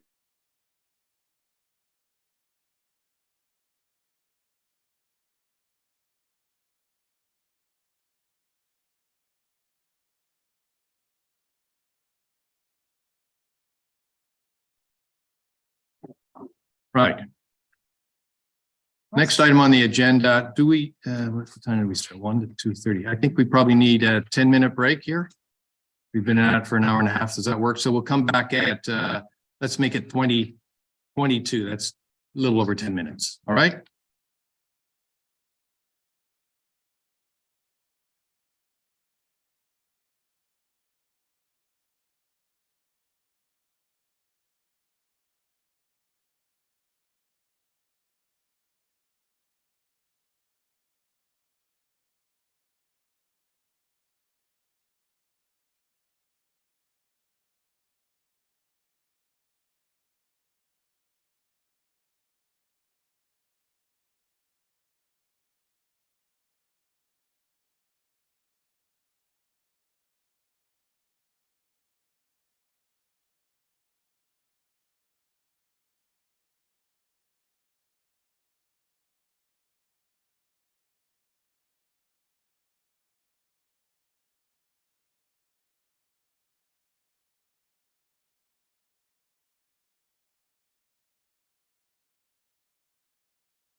Welcome back, everyone.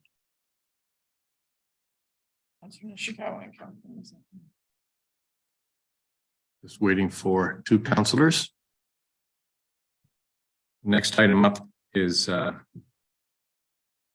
Mr. Kennedy speaking to us about the administrative monetary penalty system. So everybody's back. Mr. Kennedy, you could join us and tell us about the AMPs and introduce your bylaw. Good afternoon, committee. Can you guys hear me okay now? Works a lot better. Perfect. All right. Again, good afternoon. This report is in regards to new administrative monetary penalty system bylaw. For those of you that were on last term, the last time we discussed this was in July of 2022. And I would hope that the new members have been able to take a look at that report and hopefully been able to take a look at that discussion we had in July, as that I feel is giving you really the meat and potatoes of how the AMPS process works. With that and kind of corresponding to that past report, we are at this point right now in step one in creating the bylaw and designating the certain bylaws that we wish to have it be used for. So with the AMPS bylaw, the Ontario regulation 333/07 is specific to how an AMPS bylaw has to be implemented. So these two bylaws, both the AMPS and the screening and hearing officer bylaw, are very administrative, if you will. If you look at the OREG, it spells out exactly what you need to put in these bylaws, and virtually they are the same across every single municipality that uses this program. Other than that, I don't think there's anything else that I need to elaborate on that's outside of the report and in the bylaw. If council wishes, I can give just a short version of how the procedure would work from start to finish, if that would help everybody.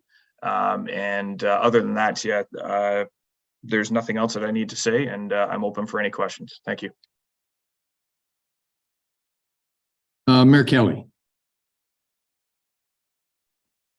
Thank you, and through you to Rob. Good report. Thank you very much. I have a few questions, and there are questions that, quite honestly, I mean, they're obviously questions because I don't know the answer to them, but they're issues that have come up over time that I'm not sure if they're right or not, that might form the justification for doing this or not. So let me just kind of wander around a little bit.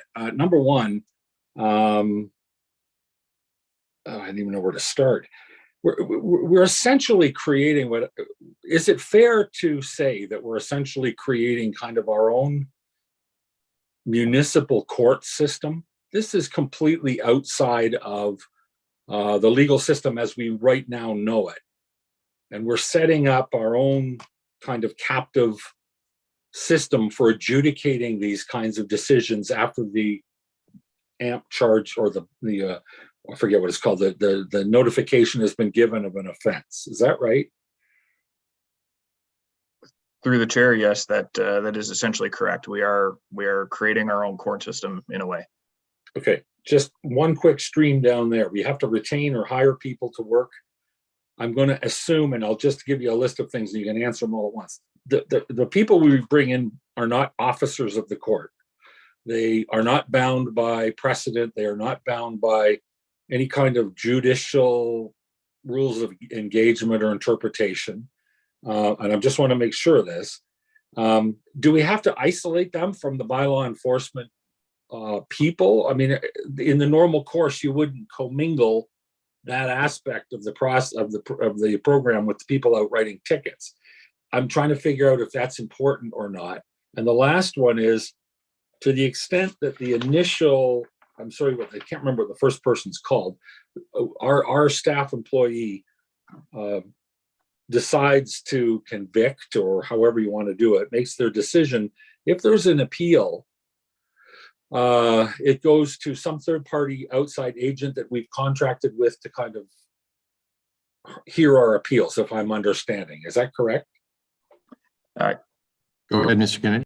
Yeah, through the chair. For your first question, so I believe you mean the screening officers, correct? Right, that's it. Okay. So with the screening officers, they don't have to be outside people, and that is a little bit of a challenge for smaller municipalities because, you know, more often than not, our departments are quite intertwined in a lot of places. So, you know, having a city size municipality, this is much easier to do because you can take people that are not even close to what bylaw enforcement would be and be able to use them as screening officers. The three that we have selected at the bottom of the bylaw in Schedule B are three employees that we feel would be able to have that background of administrative law, be in more of that supervisory position as it's recommended. And three, they are outside of the department that bylaw is within. So that's the reason we've chosen those three. Committee, council, you guys are more than welcome to, you know, add, subtract, can go outside for those as well. We can look at hiring external bodies for that. And then for the second question regarding the hearing officer, yes, those people have to be outside of, you know, the municipal employee world. They have to be, you know, either a lawyer, paralegal, retired lawyer, retired paralegal, someone that has a good understanding of administrative law. But like you said, they aren't necessarily bound by the same duties as what justice of the peace would be. You know, the burden of proof on the township's end for, you know, in court is beyond a reasonable doubt.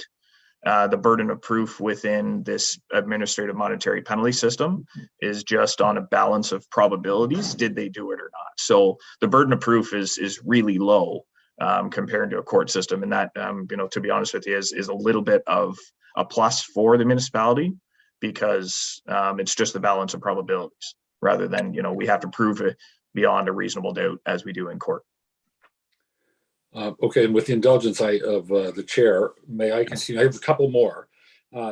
This is a little bit different. One of the things in reading this, we have to identify those bylaws that we want to fall under the AMPS program and pull them out of the, whatever the other program's called, CONS program. And I'm curious to know, because I don't see it in here, can we, once we pull them out and make them an AMPS thing, do we lose the ability to charge them under the old system and ticket them at the same time? Or like, in other words, is it all one or the other? Or do we get kind of a choice in between? And I don't know why you would make the choice, but I'm just curious to know if we pull out the business licensing bylaw and make it an AMPS offense, do we forever lose the ability to do it on the old system for whatever reason? Chief Kennedy? Yeah, through the chair, no, we do have the option of using both. So Okay. AMPS is essentially just an additional tool in our toolbox to use if we need to go that route. But we have the ability to still issue, you know, informations and summons or Part 1 tickets if need be. So that, especially for the Part 1 tickets, speaking of that, Part 1 tickets would still be used for people that we know don't have any property within the township. Because if we issue an AMP to someone that's outside of the municipality, there really is no way of us collecting that money if we can't put it onto the tax roll. Okay. And one more last question, just One a quick more. follow-up, and then I'll stop and never speak again. I think I came into this for whatever reason, my own fault or my own reason, thinking that this was going to be a more punitive or a more effective way at deterring the behaviors we want stopped. And what I read is it's a great program and it's got a lot of efficiencies in it in terms of, you know, the cycle time from laying the charge and issuing the notice of offense to seeing it through to completion. I like the fact that you can charge the land for any unpaid debts, but the fact is it's not necessarily a stronger punch. It's a much more efficient way perhaps to run this, but doesn't solve the problems that I think we have in terms of getting behavior stopped by being, you know, able to step in and stop them in the moment, or by having effective sizable fines that we can levy that would deter people because they don't want to pay. I see the efficiencies, but do you, Mr. Kennedy, think that this actually also contributes to the deterrence? And that's the part I'm curious about. Thanks, and I'll go on mute. Thank you. Chief Kennedy? Through the chair, a little bit of a tough question, because I think you got to be cognizant of the fact that regardless of the amount of fines, the amount of provisions that we have in said bylaws, that there are going to be a certain select few that still choose to contravene them, regardless of what that monetary penalty might be. So that we always have to keep that in the back of our heads when we're doing enforcement. Will this totally eliminate problems? Absolutely not. But with the penalty amounts that we've chosen and the way I've gone through with the graduated penalties, as I say in the report, very seldomly do we ever see anybody even get to a second offense. So the first offenses are going to be the ones used. The third offenses, I'm sure if you've looked at the penalties, some of them are quite substantial. So we do also have to keep in mind through the Ontario regulation, these penalties can't be punitive in nature, but they still need to be able to create that deterrent. I think we've hit, at least the recommended ones, I think we've hit a good spot there. Thank you very much. Councillor Zavitz. Thank you, and through you to you, Rob. Listen, thanks for your report, and certainly I think much anticipative. This is something that you've been mentioning since you joined us some time ago. So thanks for your stick-to-itiveness on it. I mean, I like it. I want to give you the horsepower to succeed and create inroads to the public compliance. You called it a penalty system for our bylaws. And I'm not going to get off topic, but I'm in support of this. I know that I feel personally we're not going to get another full-time bylaw officer this year, given here we come with budget. But I like where you're going with this. I think we can smooth into this and then look at additional resources next year. The one thing I do worry about, and I don't want you to think I'm getting off topic because I do think it's intimately linked.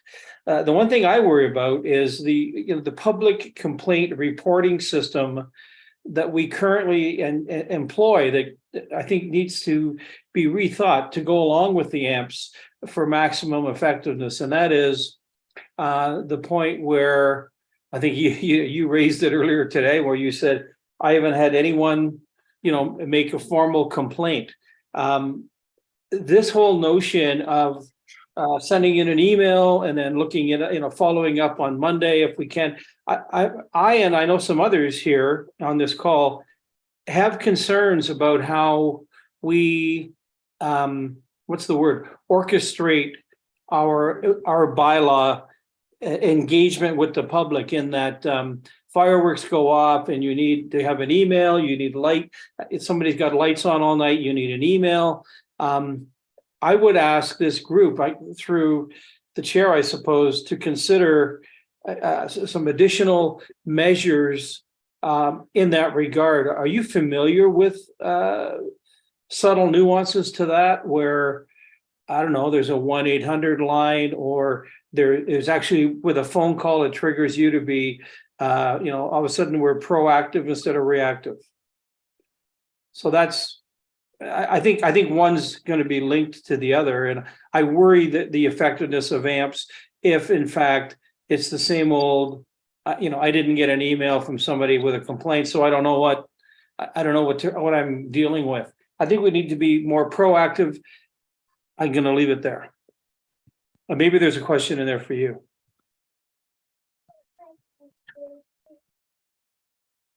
Was there a question, Councillor Zavitz? Well, I suppose, given the there doesn't have to be. It should. No, but if I might, I'll let you have your discussion, and it's fair enough, because it's okay. Fine. We're getting late in the day, so that's fine. I don't think there was a question. It should have been for a little bit later, but fine enough for now. That's great. Councillor Roberts, Councillor Nishikawa, Councillor Kent. Thank you. Let's just try to keep it questions. We'll get the discussions. Oh, no, that's going to start right off the bat. I have one question. Yep. And I have 3 items for debate that I'm going to save for after the questions. So the question I have is we have the screening, we have the hearing. If the person is still unhappy, do they have any recourse at all? Can they go another avenue to challenge the township, another legal way, like a third, like Chief Building Inspector? Through the chair, no, they don't. Sorry. The way the administrative penalty system works is they go through the screening officer. If they don't like that, then they go to the hearing officer. The hearing officer's decision is final. They can't appeal to council. I'm not aware of anybody going farther than a hearing officer in any other municipality where there may be an application to Superior Court. I don't know. Yeah. But I don't believe that there is any ability after that has passed for them to appeal any further. Okay. Supplementary, my only concern there is that we only had 21 charges last year, and some of them were very significant. So I'm just thinking of the possibilities that someone else could pursue. So I'll leave it at that. So I'm going to save my debates until we're finished. Thank you. Councillor Nishikawa. Thank you. And I did hear a question from Councillor Zavitz, but I'm going to form it in a little bit different way myself. And I would ask that this be directed to CEO Hammond. And I have to give a bit of a preamble. When we were at Roma, I took notes on the presentations that I took place in, and I have it noted 3 times where programs are introduced to a municipality, but the message that I received was, you should be tracking how much it costs you to run a program and whether it's even worthwhile to implement that. So I'm asking the question, do we have any idea of how much it will cost to run this program and what the outcome that we expect to have? Because in fact, the message that I received was, don't implement a program if it's not going to pay for itself. So I'm wondering if our CEO had considered that. Mr. Hammond. Thank you, Mr. Chair, and good afternoon, members of the committee. So this is a matter that committee wished staff to follow up on, and I understand what the member of council is saying with respect to establishing programs.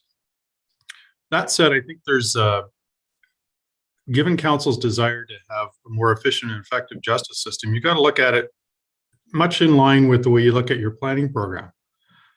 Your planning program is in place to review development applications, and there's a fee for a development application. So that is intended to cover part of the cost. But the levy cost of it is the public interest piece, which is why you have staff there to review applications. So it's a combination of non-tax revenues together with levy or tax revenue for programs. And it's about serving the community. So it's a combination of those 2 revenues that you have to take into account. Presumably there will be revenues that will offset some of the levy expense here, but this is also about efficient and effective justice, because members of council were not happy with the province setting fines related to infractions, along with the length of time it took to get decisions. Thank you. Does that answer your question, Councillor Nishikawa? No. More or less? Councillor Edwards, you have a question or questions? Yes, thank you. I have a few, but I'll start with the noise bylaws on page 257. Yelling or shouting, a $500 fine. Looking at emitting sound from operating construction equipment, $500. What are the hours? Like, are we saying, unless we put hours in there, so they can be fined for operating something on construction? It's the same with a combustion engine of a Toyota model, and that or a motorized conveyance. I mean, it's very, very vague in there, and that would have to be tightened up, I believe. Mr. Kennedy? Through the chair, the items that Councillor Edwards is reading is simply just the short form wordings for each actual penalty. You actually need to go to the noise bylaw to take a look. Like, all the parameters of the noise bylaw still pertain. So, the yelling and shouting, as it is right now, the only times that isn't permitted is after 11 p.m. each day, going till I believe 6, 7 p.m. Right. So you still have to take those provisions into consideration before we can actually charge someone. This is not changing the provisions of each bylaw. It's simply just giving us the additional tool to be able to issue a penalty under that said bylaw for that said infraction, rather than having to issue a Part 1 or a Part 3 offense under the Provincial Offences Act. Okay, thank you. And supplementary on the boats and docks, and that parking a boat between 11 and 7 a.m. and that if there's somebody there at a restaurant or a bar that goes to 12 o'clock and their boat's there, they're going to get a $300 fine.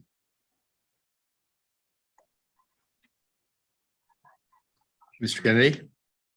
Through the chair, it can be cognizant that officers do have discretion when they're applying the provisions of each bylaw.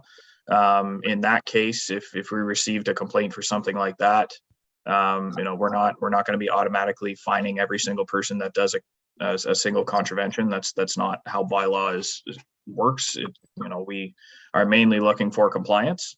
To gain compliance, sometimes you do have to issue penalties or issue fines. But in your situation, Councillor Edwards, we would not do that unless it was a reoccurring issue. Councillor Kent.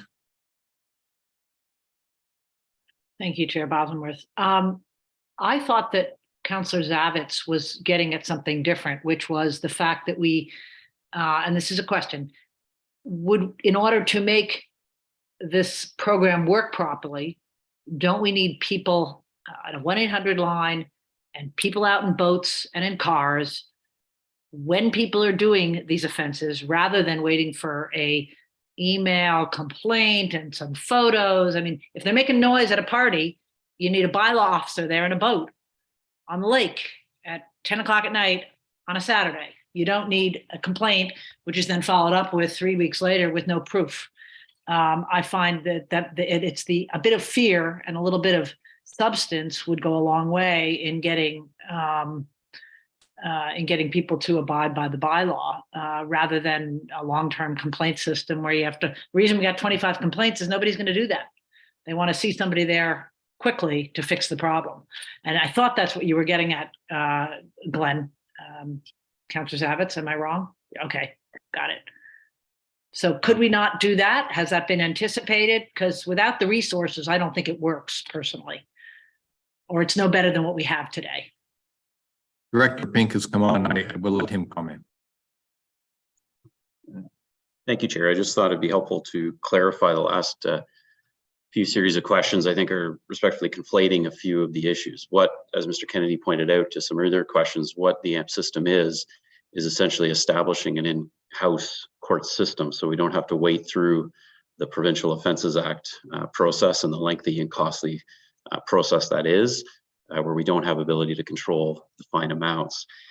When it comes to being more proactive in the complaint system, that's a separate matter. That's a resource issue through the budget with the number of officers you wish to have. The township is extremely large. We have 2 full-time officers. They receive enough complaints during 75% of the year that they barely have time to investigate and respond to formal complaints being received. It's very difficult for them to then be also out in the field and notice infractions on random sort of patrols, so to speak. They cannot issue penalties or write charges, informations or summons or Part 1 tickets unless, as Mr. Kennedy pointed out, the burden of proof lies with the municipality. We have to prove that there was a violation. So it is a separate issue, but the only thing I would add is there is a slight benefit to the AMP system. And again, as Mr. Kennedy pointed out, it goes from a burden of proof to a balance of probabilities. So that helps us, I think, a little bit through the process, a little bit of a lower bar for us.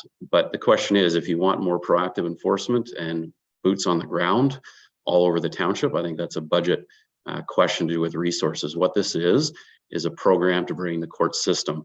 We didn't note this in our report, but the only other thing I would add is, to be honest, my gut says probably in a few years, the province is going to download this anyway onto us. As you probably all noticed, the province commonly does download programs. The province, I think, from what I gather, is a little frustrated with the backlog in the court systems and what they view as sort of minor municipal matters. And they would love to clear this, and they're pushing AMPs on municipalities to get those kind of issues out of the courts and into our own four walls here. The other thing I wanted to just touch on in Councillor Edwards' questions, again, I think that's a separate matter. This AMPS bylaw is not changing any of the bylaws. If you're concerned about what the dock bylaw says in 4 hours or what the noise bylaw says in the times, you still need to go review those bylaws and update them. All this bylaw is doing is setting a penalty amount for each infraction. So really what I would encourage committee to do is really look at all the appendices of the bylaw, look at the amounts that staff has suggested, and be satisfied that those amounts are appropriate of a penalty for the violation that an individual occurs. If you don't like the violation, let's look at the bylaw. But what this bylaw does is really look at the penalties. And then lastly, to Councillor Nishikawa's questions about expenses, I can provide a little more detail that may not have been at the CEO's fingertips. But essentially the costs you're looking at, and sort of before I really get into the details, I'd back up and say, don't expect the program to be revenue sort of neutral or revenue positive. I don't think that's possible, but there are benefits, as the CEO said, to this. But really the expenses you're looking at, obviously, if you're bringing in an in-house court system, that's a big administrative burden. We're essentially taking the courthouse and putting it again in the municipality. So that's where the administrative position comes in. That's in your budget proposal that you're discussing next week. I don't have the number off the top of my head, but I think, again, administrative position, you're probably looking with benefits around 80,000. You would have to hire, again, a hearing officer. We've suggested 15,000. That's probably a little on the high end, but that's sort of assuming one full day of hearings every month with some small incidentals and a bit of preparation and lead time. So those are really your expenses. Where you're saving money is, one, you're setting the fines or the penalty amounts. So you may actually increase your revenue because it's more than the $1,000 maximum that the province limits us on Part 1 tickets. And then also, I think really the big savings is we should significantly reduce our legal expenses, because through the screening and hearing process, we do not need legal representation. We can simply have staff there. If needed, we can have legal representation, but typically this process is meant to be more straightforward and simple, and really just a hearing in front of a hearing officer. Both sides plead their case and a decision is made. So you will save considerably on legal expenses. You may have more revenue and fines, but you do have an administrative position and some consulting fees for a hearing officer. I hope that really clarifies some of the previous questions that were raised. I'm available to answer.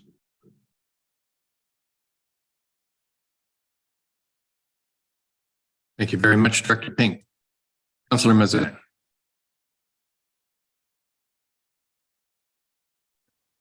Thank you, and through you. I do have a few questions now, and I did appreciate actually Director Pink's last comments. That helped clarify things a bit in my own mind. Just a quick question. From the report, I also thought that we might be able to increase our fines because of the ability to recover things through our tax bill. Is that correct? Like, do we have a lot of fines that go on that are not recoverable? Maybe that's the director, or Rob Kennedy, Mr. Kennedy. Mr. Kennedy? Yeah, through the chair, at this point, the way fines work through the Provincial Offences Act is upon conviction, a person is levied a fine. They give a certain amount of time to pay, which is quite consistent with what AMPS is. But from that point on, if someone doesn't pay a bylaw offense, the only way to collect it, or the only way that the courts can collect it, is after a certain amount of time, they would send that fine amount to a collections agency, and then it starts hurting the person's credit if they don't pay. That can take quite a long time. I've seen it take 10 plus years before you actually get that money back. The beauty with the administrative penalty system is that when it's an unpaid fine in an AMP, if they don't pay it, then we have the ability to take that money and put it directly onto the tax roll of that property. So just a quick supplemental, and then if I could ask my other questions. Yes, of course. Do we have quite a few of those, I would say, unpaid bills? Would that be like a real opportunity through the system? Through the chair, yeah, we do have a considerable amount that's always going to be unpaid. There are some fines that we get, $5,000, $6,000 that don't get paid for 3 or 4 years before it comes after. But there's always going to be that issue in the court system. Is I think overall in Canada wide, there's billions of unpaid fines. So it's not just municipal stuff. Okay. Thank you. Director Pink just came on and he'd like to make a comment. Thank you, through you, Chair. That's an excellent question, and I should have mentioned that in my previous diatribe. I apologize, but if you actually note in the financial implications section of the report, we were awarded approximately $140,000 in prosecutions in 2022. We've collected approximately $60,000 to date. So that gives you an idea about how people pay. That's a little perhaps misleading because some of those, they may still have time to pay. It's not exactly owing necessarily just yet, but it gives you an idea about the delinquency rate. And it's an excellent point that there's another added bonus of a revenue resource as opposed to this program to offset some of the costs. But hopefully everyone can appreciate the difficulty in budgeting or giving firm numbers. It entirely depends on the number of violations, how many people appeal, how often you need the hearing officer, how many times people would be delinquent on paying, a Part 1 ticket or a Part 3 charge. So it's very hard to give you a firm number, but there are definitely benefits that will accrue. Thank you. Would I be able to ask my other questions now? One more, yeah. Thank you. So I also note on page 4 of the report, the discussion around short-term rental. And what I did appreciate actually is this report highlights that AMPS isn't being brought forward because of short-term rentals, but the idea of connecting these two things is what I'm interested in. Kennedy, you had said you might be able to walk us through an example of how this tool might be able to support if council does determine or decide to go on the short-term rental licensing. How do these interact? Mr. Kennedy. Through the chair, specific to short-term rentals, this program will actually be beneficial for us in regards to problem ownerships, because if we have issues with a short-term rental, we have all the owner's information already through the licensing program, if that's the way we go. And if there are any issues, we would be able to build short-term rental penalties into the administrative penalty system bylaw and be able to use the tax roll situation against the owners in that sense. So that's going to be the benefit between short-term rentals and AMPS. The only downside to that is the renters would still be subject to most likely the provincial offenses system because they won't be from the municipality, or very seldom are they going to be from the township of Muskoka Lakes or have any property within the township. So we'd still have to go the route of the provincial offenses for renters, but AMPS would certainly be able to be used against the owners. Thank you. Councillor Kent. Sorry, may I just ask one last question? Yes. Sorry, thanks, Chair Bosworth. Thank you for that response. Last, and it was interesting for you to note, Director Pink, that there's this possibility that this might get downloaded in the future. That, of course, isn't what we can decide on today. What I'm actually interested in is we've seen that, or I hear from others, that this program has been either running for a couple of years or just recently launched. Is there any kind of preliminary feedback from other municipalities that might be of this kind of the same I'm struggling for words today, similar to ours, that you have not noted in your report? Any kind of key lessons, things that we could learn from? Mr. Kennedy. Through the chair, I have not seen any municipality that has implemented AMPS be unhappy with it. Everybody finds that regardless of the administrative burden bringing the court system in, they find after time and figuring out kinks that it is a much easier way to enforce bylaws. Okay, thank you. Councillor Kent, then Councillor Roberts. Thank you, Councillor Bosworth. I guess putting my business hat on, which tends to be a hat that I wear a lot, would it be too much trouble to suggest, and I'm not expecting it to be a break-even scenario, but it would be a way of looking at a multi-year plan saying, if we implement this and we make these assumptions about all these different things happening, the amount of times we have to use an officer at $15,000, the amount of times it goes to tax rolls that we wouldn't have received in prior things. We make some assumptions about what's going to happen. I'd like to have a vision for the business as a business, so that when we look at it, staff, and we look at break evens and we look at the financials of a decision like this, we have a full picture.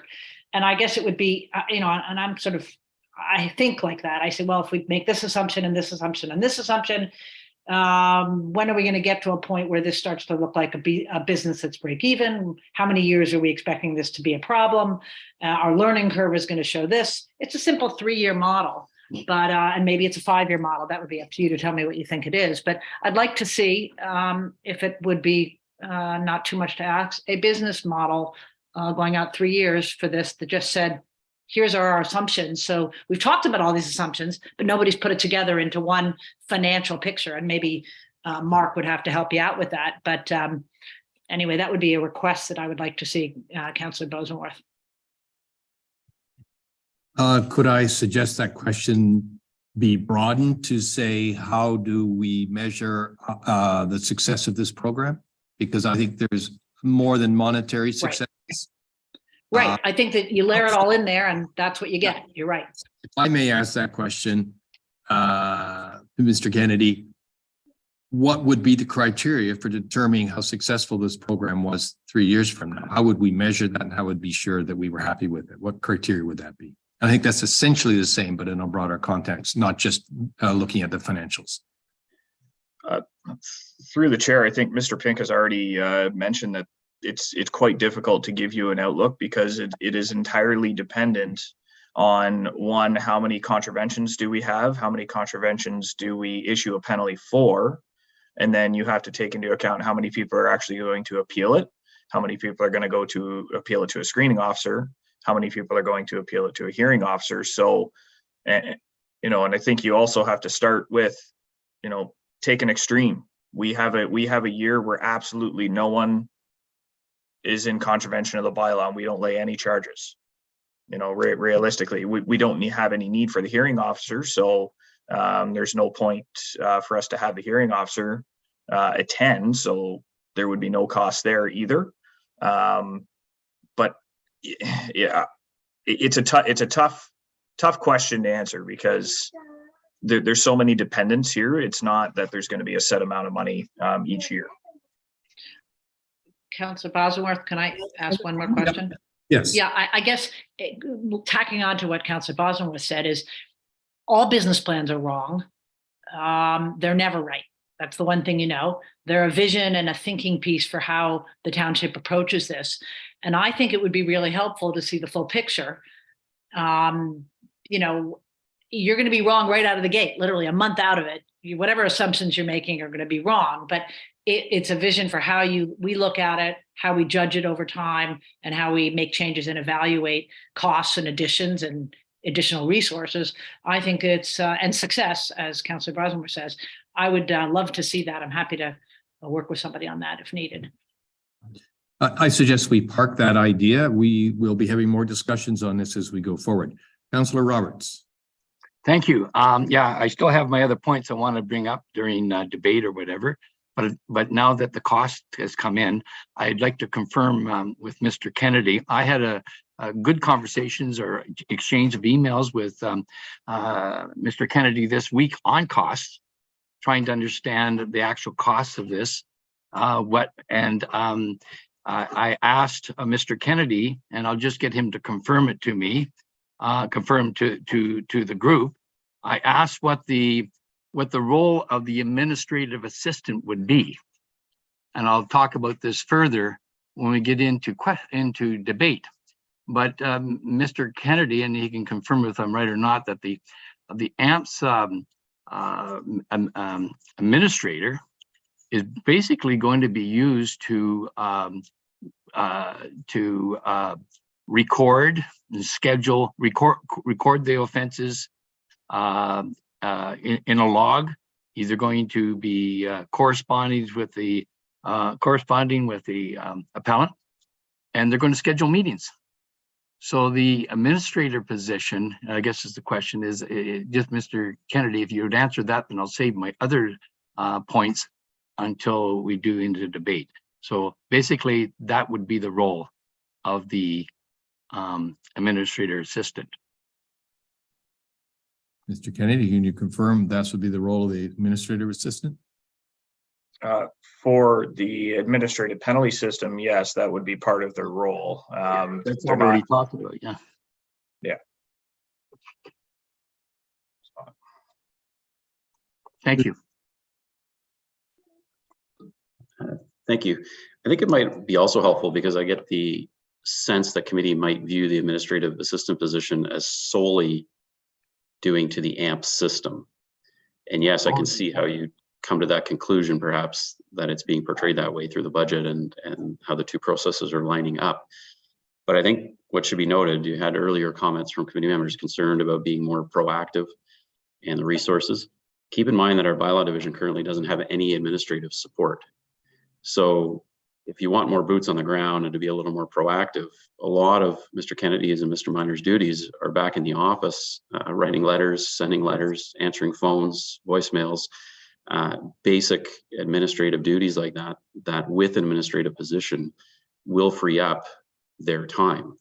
We're also hopeful that through a much more efficient, less complicated AMPS program as opposed to the courts, will also free up a lot of their time in writing Crown briefs that are very detailed, lengthy documents that need to be disclosed to other parties through this process. They no longer would have to do that. They certainly probably will still disclose basic information, but this program will free up a lot of time. And again, I know this isn't a short-term rental discussion, but council has been very adamant about bringing a short-term rental regulations forward. If that's envisioned later this year, an administrative position is almost a necessity as well. So what I'm trying to say is really when you take those three things together, just basic administrative duties, an AMP system, and potentially a short-term rental licensing program later this year, I think an administrative position becomes very obvious in my mind as to why staff suggested that through your budget process this year. So again, hopefully that factors in a little bit. Again, if certainly happy to come back if you want more detailed financial assumptions, but as Councillor Kent noted, there will be assumptions and almost certainly wrong. We can give those details, but as Mr. Hammond pointed out, there's a lot of intangible non-financial benefits to doing this AMPS program, which is why I believe council requested us to bring this to them last year. Really, staff is responding and bringing the bylaw forward as we were requested to do. And I think we should have light of that as well. So I hope those additional Oh, details. no, please, son of a bitch.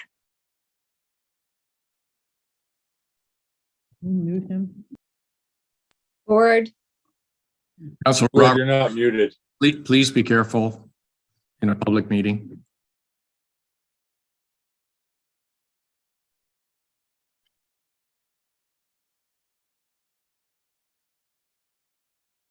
Chair, if I may, I think you might have been disconnected.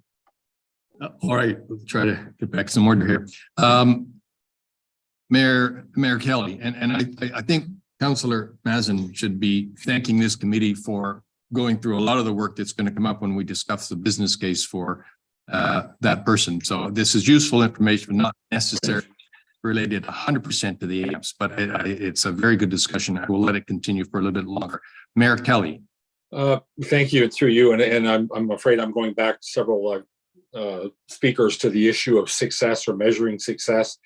And maybe it's no surprise, but to me, you can't measure success here in terms of dollars and cents. The only success is we've deterred enough people that the phone stops ringing. To me, this is all about stopping behavior and deterring behavior and making it clear that there are certain lines across which we will not cross, and crossing those lines is very consequential. And so we'll measure P&L, profit and loss. I'm sure we will, as prudent leaders will do. But at the end of the day, this isn't a cash grab. This isn't a way of generating additional fee income. This hopefully dries itself down to zero because people understand the need to comply and willingly do so without having us knock on their door. To me, that's success. Thank you very much, Mayor Kelly. Right. It's your resolution. I see no more questions. I'm going to read the resolution. We can have some more discussion after that. Let me read the resolution. Moved by Councillors Evans, seconded by Mayor Kelly. Be it resolved that Planning Committee recommends to Township Council that should the business case for a bylaw enforcement administrative assistant position in the service enhancement section be included as part of Council's approval of the 2023 operating budget, that staff then be directed to bring the draft administrative monetary penalty system and screening and hearing officer bylaws attached as Appendix 1 and 2 to report number bylaw 2023-02 immediately to Council for consideration of 3 readings.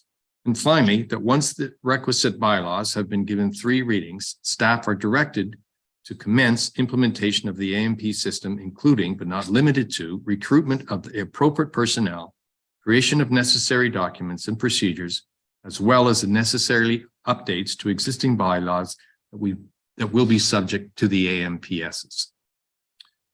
So, discussion. I think we got a lot of information and good thoughts. Let's just have a little more debate about this before we call a vote. Councillor Roberts, let's hear from you again. Thank you. I just dropped my line, my connection, and I was panicking because I wanted to get my points out, but I'll get them out now. We got to be extremely careful not to get into the FTE conversations of the administrator assistant for enforcement. There's huge benefits here, but we're just talking AMPs. And the report is just a little bit misleading, that in my opinion, under the legal costs. It says that, you know, we're going to get significant savings because of, you know, Rob and company don't have to do all that work for the provincial courts. It implies that, but it has to be offset with the costs that are related to the hearing officer and the administrative assistant. Well, or for AMPs. There were only 21 people charged last year. And I had Mr. Kennedy mention what the exact role for the administrative person on AMPs would be. And 21 times they would have had to deal with creating a file, scheduling a meeting, and updating a log. So there's not a lot of cost in the administration part. Where the costs, there's going to be significant savings that Mr. Kennedy and company and us will save until we get to the hearing officer. What I'm proposing is that the hearing officer costs should be self-funding, because they've already gone through the screening officer, and they've come up with they validated that the ticket either is warranted or not, and then the person that's charged will have the choice to pay it or move on if they to an appeal. If they move on to appeal, then I think they need to pay the full course of that piece, because that's an added course to the township. And so that's what I'd like to have us think about. I think we're going to have costs on the screening that we can absorb, because we're doing that already. So somewhat with the provincial one, but that second part should be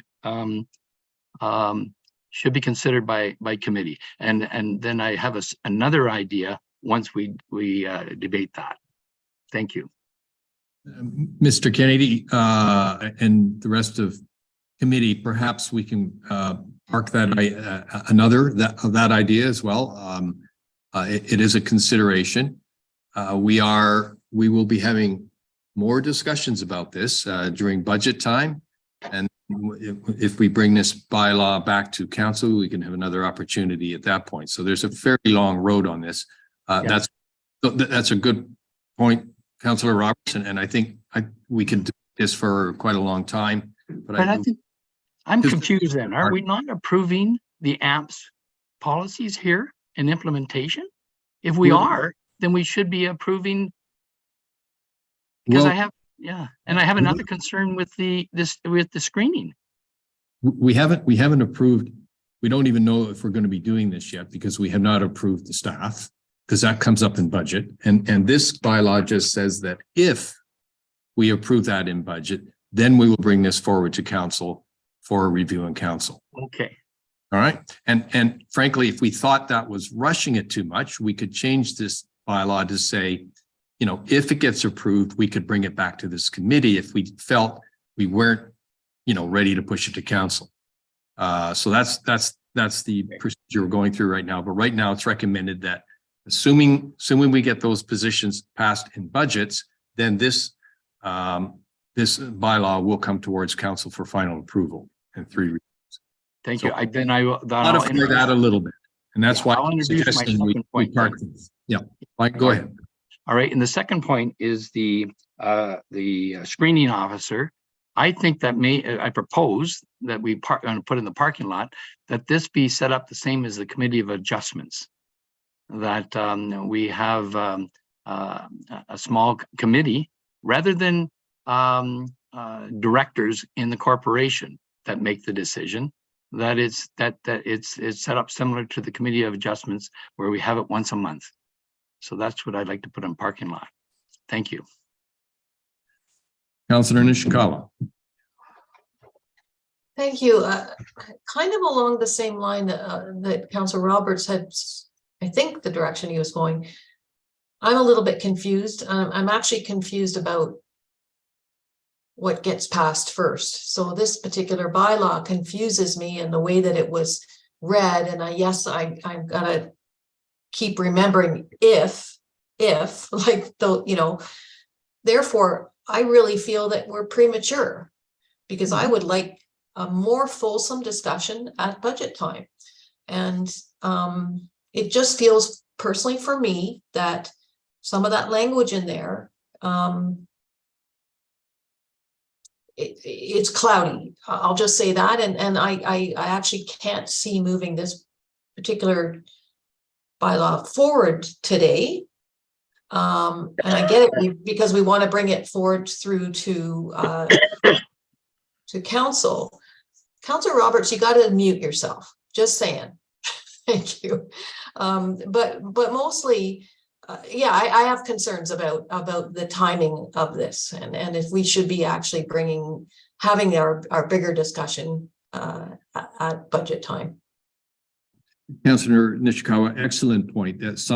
Quite a bit of thought was given to this, and I will let Director Pink give some background on why it has come forward now to hopefully alleviate your concerns.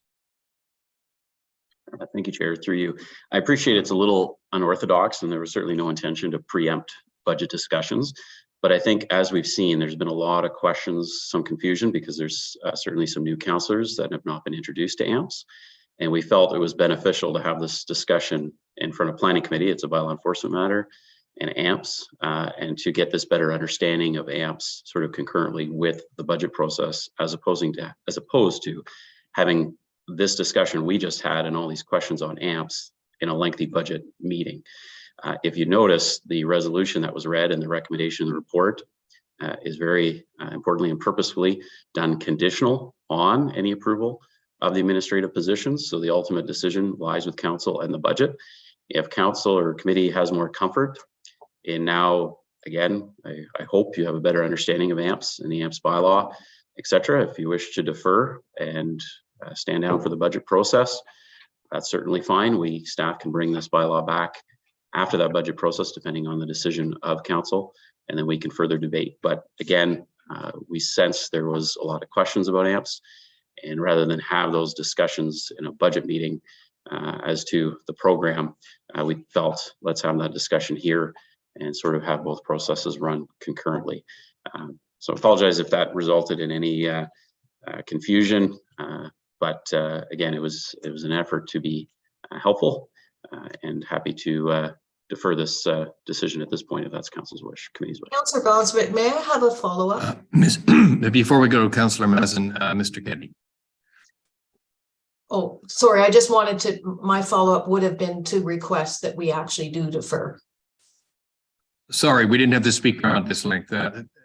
Councillor Nishikawa, did I hear you saying something? Or see you saying something? Yes, sorry, I was requesting a follow-up, and that in fact that I would like to ask for that deferral. Thank you. We'll up for consideration. Mr. Kennedy. Through the chair, just to go back to Councillor Roberts in regards to the screening officer, I just don't want everybody taking away some misinformation. But with the Ontario Regulation 333/07, that spells out what has to be in the administrative penalty system bylaws. There is no way under that regulation that we can use, in analogy, a committee of adjustment style for screening officers. It has to be a singular person, and they are the sole person that makes that decision. So I just wanted to clarify that. If you wish, please take a look at that Ontario regulation. If you want it sent to you, I'm sure I can do that quite quickly. And you can take a look at what is actually needed in those bylaws. Thank you. Thank you, Mr. Kennedy. I think we just took one item off the parking lot. Councillor Mazin. Thank you, and through you, I'm trying to follow the conversation, so I do apologize if I repeat.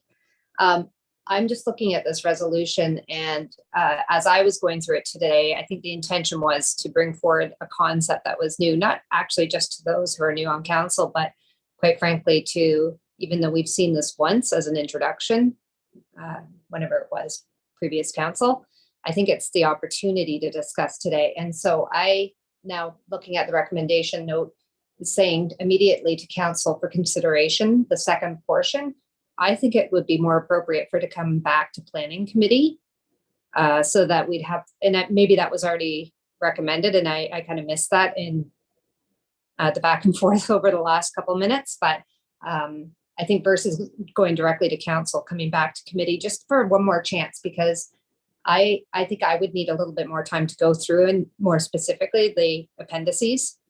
So I have full comfort before it goes off to council. And that's all on the assumption of the first point of the recommendation, which is that if this business case is actually supported in the operating budget. I don't want to make that assumption, but.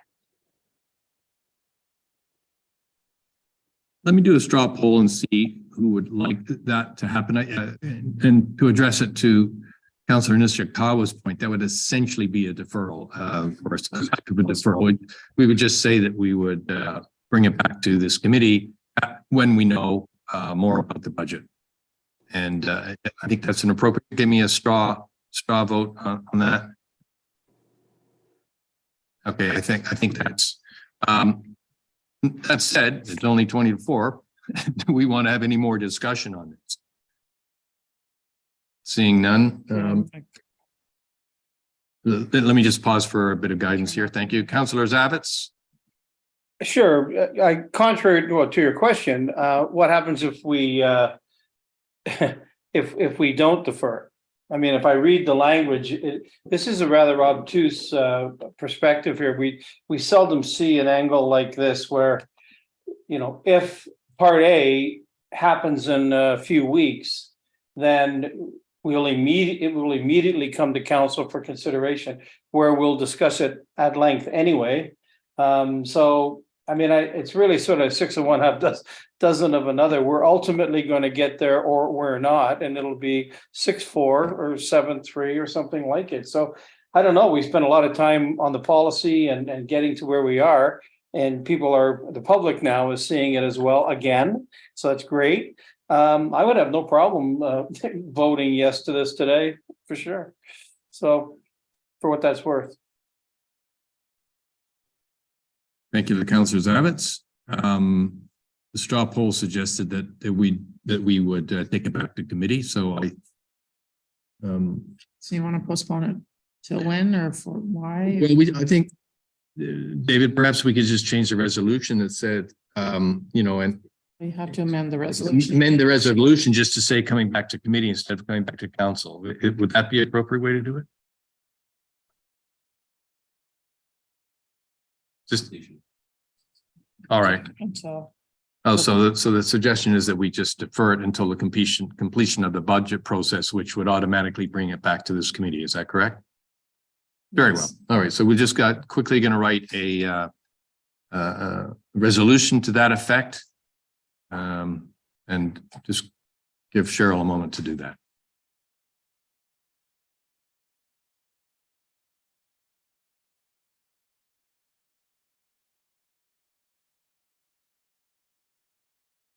All right, we have a really long resolution here. Moved by Councillor Zavitz, seconded by Mayor Kelly. Be it resolved that the resolution be proposed until the budget postponed, until the budget process has been completed. Any discussion on that?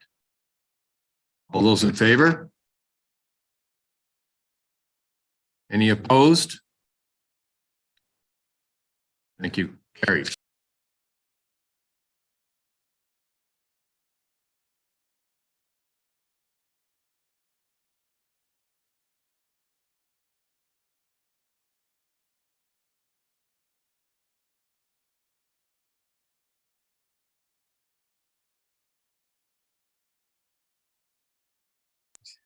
Our next item is a report from Director Corey Moore on climate adaptation plan.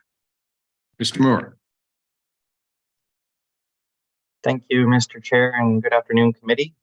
Yes, today's report provides a progress update on the development of the climate action plan. In particular, the process so far to develop the first of two parts of that action plan. The first part being the adaptation plan, the second being the mitigation plan that we hope to get to later or this year. The adaptation plan in particular, we've been working with the District of Muskoka and their resources, and along with the 6 lower tier municipalities to develop the adaptation plans themselves. I do want to acknowledge we have 2 staff members from the District of Muskoka here today as well in the meeting from their Environment and Watershed Services Department. We have Lauren Valliere and Glenn Cunnington. If there is any questions that they can assist with, or if there's any questions regarding to some of the programs the district has as well. As it relates to the adaptation plan in particular, the focus of the plan is on adjusting and preparing for climatic changes that are already happening or expected to happen. In other words, the township's systems and infrastructure, are we resilient to the changes in climate we're seeing? The plan itself can be found in the appendix of the report. The second part that I mentioned and moving into this year will be the development of the mitigation side of the action plan. This will look at the corporate reduction of greenhouse gas emissions in the atmosphere to prevent the planet from warming due to extreme temperatures. With that, we're again looking to a similar process, working with the lower tier municipalities to hire a consultant to help understand those baseline emissions currently and some action items as to how we can work towards reducing them. The last part, more of an information piece that we just wanted to make committee aware of, was the District of Muskoka additionally is also working on a community greenhouse gas reduction plan. This will focus on local residents, the public, businesses, organizations, what they can do to help reduce greenhouse gas emissions. With that, the district has invited staff to participate on a working group for that, and the township CAO has appointed the economic development officer to participate in that regard.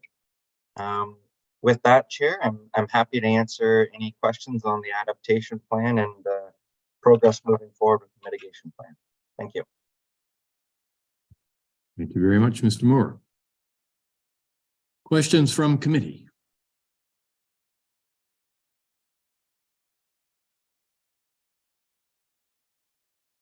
Councillor Burry.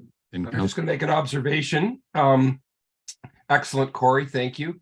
Observation that as a township, when we're looking at building equipment and building envelopes, HVAC systems, we probably shouldn't be putting propane in, and we should be looking for air source heat pumps and geothermal and other technologies so that we have, public works and our own infrastructure walking the same walk that Mr. Moore has so eloquently outlined for us. If we're gonna talk the talk, we as a council are going to have to walk the walk. Thank you, Councillor Burry. Councillor Roberts. Thank you. I have a question through you to Mr. Moore. Mr. Moore, when do you think we'll start addressing our first or working on our first policies for township policies to reduce the impacts of climate change? Back in July of 2021, I expressed a concern that we had declared an emergency, and it didn't appear that we're going to have any tangible actions until Q3 of 2022. But because of the election, that didn't come. Now we have this report, and then there's going to be more talk. So I just think there's some, as Councillor Burry is saying, about a policy pertaining to not putting in propane as we have proposed or could be proposing for Milford Bay Community Center. So when do you think the first policies that the township will actually start working on will occur? Will it be in 2024 or 2023? Mr. Moore? Yes, through you, Chair. Councillor, the comments from Councillor Burry and the questions from Councillor Roberts, they'll certainly be part of that mitigation plan. Those are going to be looking at kind of those tangible actions we can do to reduce our emissions. So first steps first, we will work on developing that plan itself this year. In regards to timelines associated with those actions, I think at this time it may be a little early to speculate. We'd certainly want to go through the development of that plan, and I think with committee and council kind of prioritize what items we want to tackle first, and then obviously kind of the associated budget in regards to those as well too, if required. So I think right now the plan for 2023, develop that mitigation plan, which completes our overall climate action plan, and then we can definitely start tackling some of the specific action items in that plan. Okay. So basically, I think I'm reading, sorry for supplemental, Chair. Yes, go for clarification. I'm reading from your response that we won't see anything tangible until well into 2024. Thank you. Councillor Mazan. Thank you, and through you. I think this is actually just a process idea or question, sorry, for staff. When an idea, and I'm going to use the one that Councillor Burry just brought up, but if there's one idea, there's probably going to be many, and there is a strength in numbers. And the more people that are out and seeing things that are being perhaps used or new technology, whatever it may be, that are fall in line with the spirit of improving the way we conduct our business. Let me just start with that. What is the best way for us to bring forward these ideas to staff, knowing that not only that would they now have the possibility of impacting us here in the township, but possibly it sounds like you would be able to take those ideas to the district as well in your discussions. So I think it's important that we understand what's the best way for us to bring forward these ideas and then have a better, more fulsome understanding and discussion or decision-making around this table. Mr. Moore, thank you for the question, Councillor Mazan. A little bit tricky, I guess, but in terms of the process, I think if that's something committee or council would like to direct staff to do, we certainly can do those things.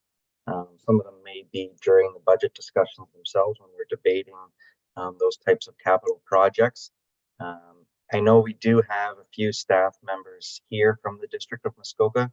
I don't know if they perhaps want to speak to some of the initiatives they're working on at the district as well in regards to climate change. And I've seen CAO Hammond, so I may defer to him as well. Yeah, thank you. Thank you, Mr. Moore. I should have probably directed it towards CAO Hammond because it's a bit more of a global discussion. Thank you. Mr. Hammond, you have.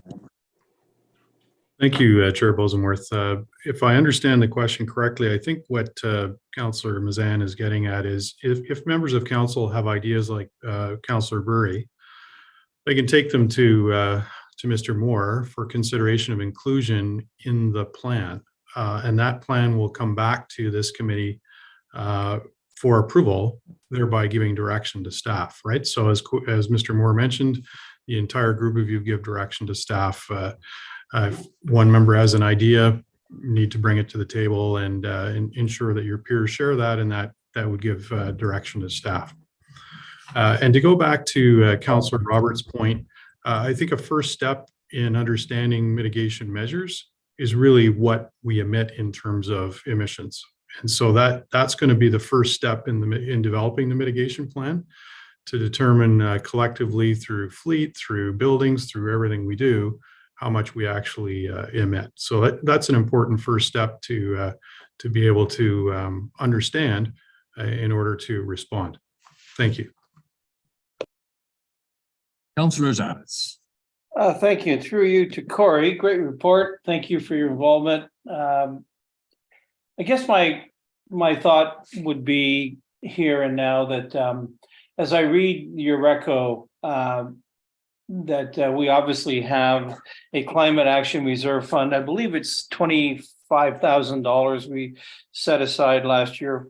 Corey, is that's the right number, isn't it?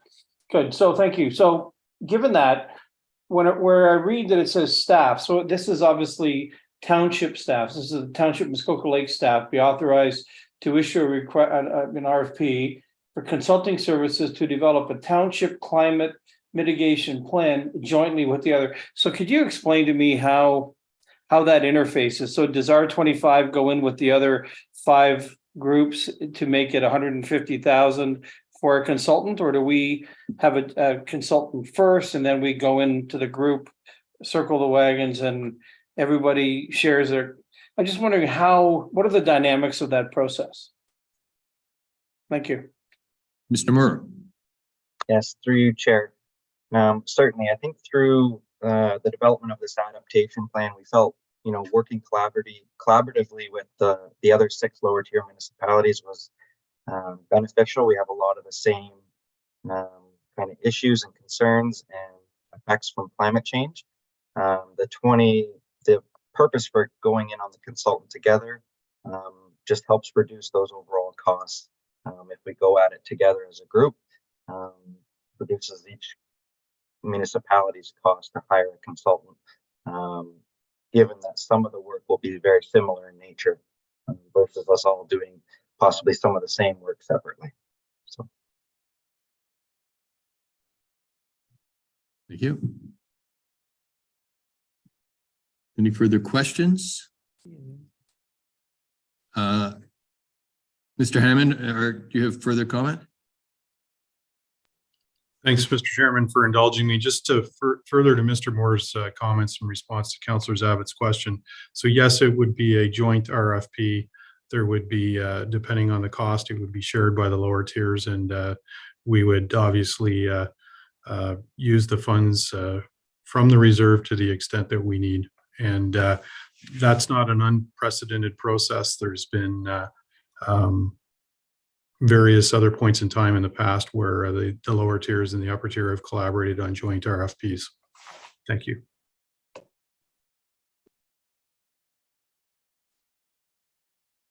Any further questions? Councillor Zabit. Thank you. And through you, of course. I guess to some of the other comments we've heard, it seems that we could have started yesterday with obviously a very passive, list of things, buy less diesel fuel, less whatever. Are we as a township now, and I'm not putting anyone on the spot here, just sort of how are we embracing this today as of right now? I mean, and last week, what do we have measures in place that we're at least sensitive and cognizant of the notion that we need to be and must be more environmentally sensitive? Clearly, in terms of a footprint, are we doing that? And I guess that's to the CAO. I mean, do we have a passive plan in place that we execute on a daily basis, or is this going to be a brand new, larger scale initiative? Thank you. Or CEO Hammond. Thanks, Mr. Chairman. So the organization tries to achieve efficiency with all of our operations and everything we do. As you know, we have a mindset of continuous improvement. In that regard, I think some of the examples that I would point you to with respect to Safe Fleet, my understanding is we have installed GPS units in our larger vehicles or larger fleet vehicles with a view to trying to optimize routes and doing them the best efficient way we can. You'll also recall that Council authorized last year, I believe it was last year or the year before, automated salt and sand spreaders. So we're trying to reduce the amount of material that we use. So there's a few examples of yes, we do. We're going to continue to do, and hopefully these plans will give us better guidance as to how we can do better. Thank you. Thank you, Mr. Hammond. Are there any more questions for Mr. Moore? If not, I will read the resolution.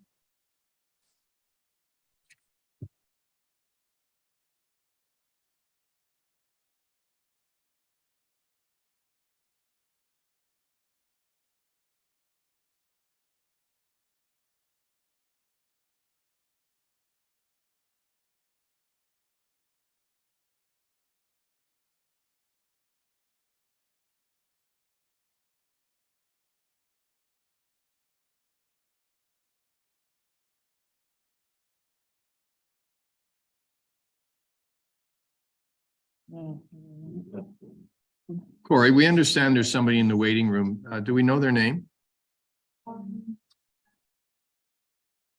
Lauren Valliere, is that from the district? Yes, those are the two staff members from the district. Then I would allow them, I think we'll ask them if they wanted to make a comment here. If they can turn on their camera.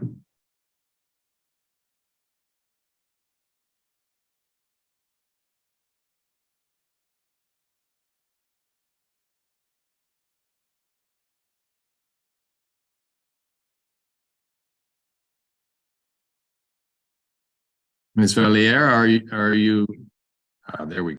Hi, sorry about that. I just had my hand up from a few minutes ago, but I don't think I got anyone's attention, but sorry about that. I was just hoping to respond to Councillor Mazan's comment about how initiatives can be addressed. Sorry for the delay again. That's fine.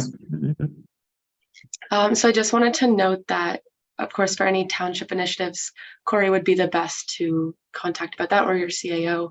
That's definitely in terms of the township, that's how that would be handled. But if there are actions more responsible for the district is more responsible for, the actions could be addressed directly to me if anyone has something they want to talk about a district initiative specifically. And we also, in terms of the district initiatives right now, have the mitigation initiatives going on. So that's for greenhouse gas reduction plans for the corporate side of things, for the district's emissions, as well as the community emissions, which Corey touched on, that the district or that the township will be involved in as well. So if there are specific opportunities around greenhouse gas emission reduction opportunities that anyone would like to address, there will be a working group that we're not planning to have councillor participation in the working group, but if there's opportunities where councillors would like to be involved and be privy to the knowledge that's going on inside the working group and maybe provide insight offline and to me directly, I'll be facilitating that working group. I would be more than happy to have that input come through to me or through the district, if that helps with just the line of communication to provide input. Thank you very much.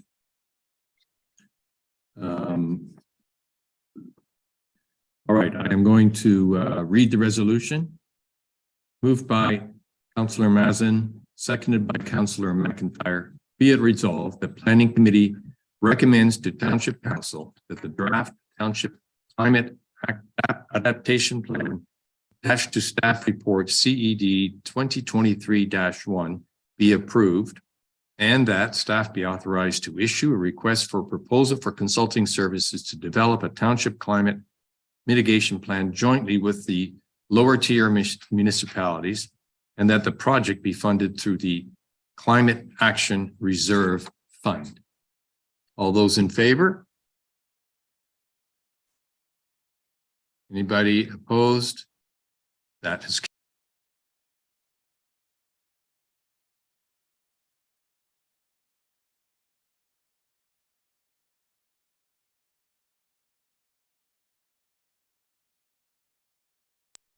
our next, and I believe last item is number 15, Ontario Land Tribunal status update. I'm not sure who is delivering that. Oh, it's only if somebody wants the update. David, could you at least tell us a little bit about what it's about so we can decide whether we want to hear more on it? Thank you. Through you. As you recall, this agenda item is on every agenda. It's a sort of a placeholder. If any committee member wishes to ask a question about an OLT matter that wishes to discuss it, what's happened in the past, sometimes committee members wanted to talk about an item, but it wasn't on the agenda.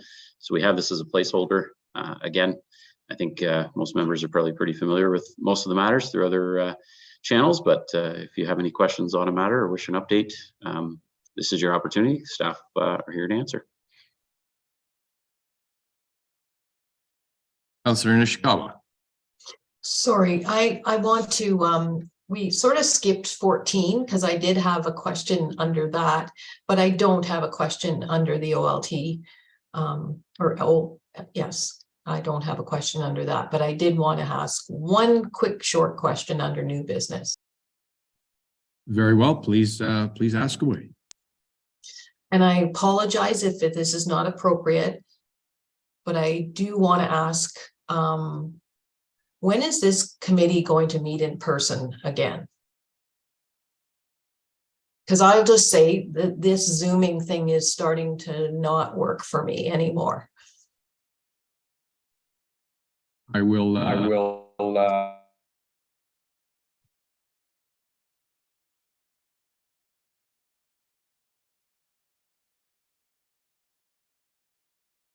We will ask the acting clerk to answer that question.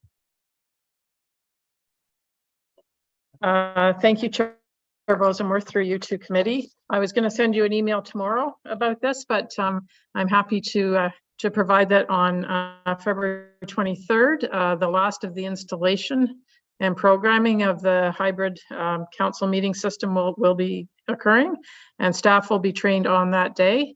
And once that's done, of course, we'll be training senior management, and then I'll be reaching out to all of you to try and test the new hybrid system. And if all goes well, we hope to meet in March using the new system and have all the parameters in place to conduct those meetings. So you'll be getting some communications, but it will be step by step. It's all contingent on how each step goes. Thank you. So hope. Very good. There was I think no requests on the OLT item then. We have one last thing to do, which is adjourn the meeting. Moved by Councillor Mazin, seconded by Mayor Kelly. Be it resolved that the Planning Committee meeting adjourn at 4:06 p.m. The next regular Planning Committee will be held on Thursday, March the 16th at 9 a.m.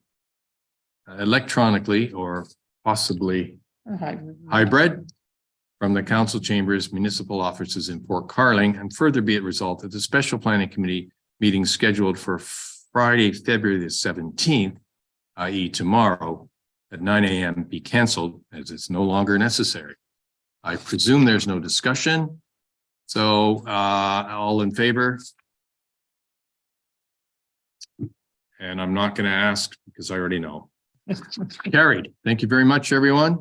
And enjoy the remainder of your day.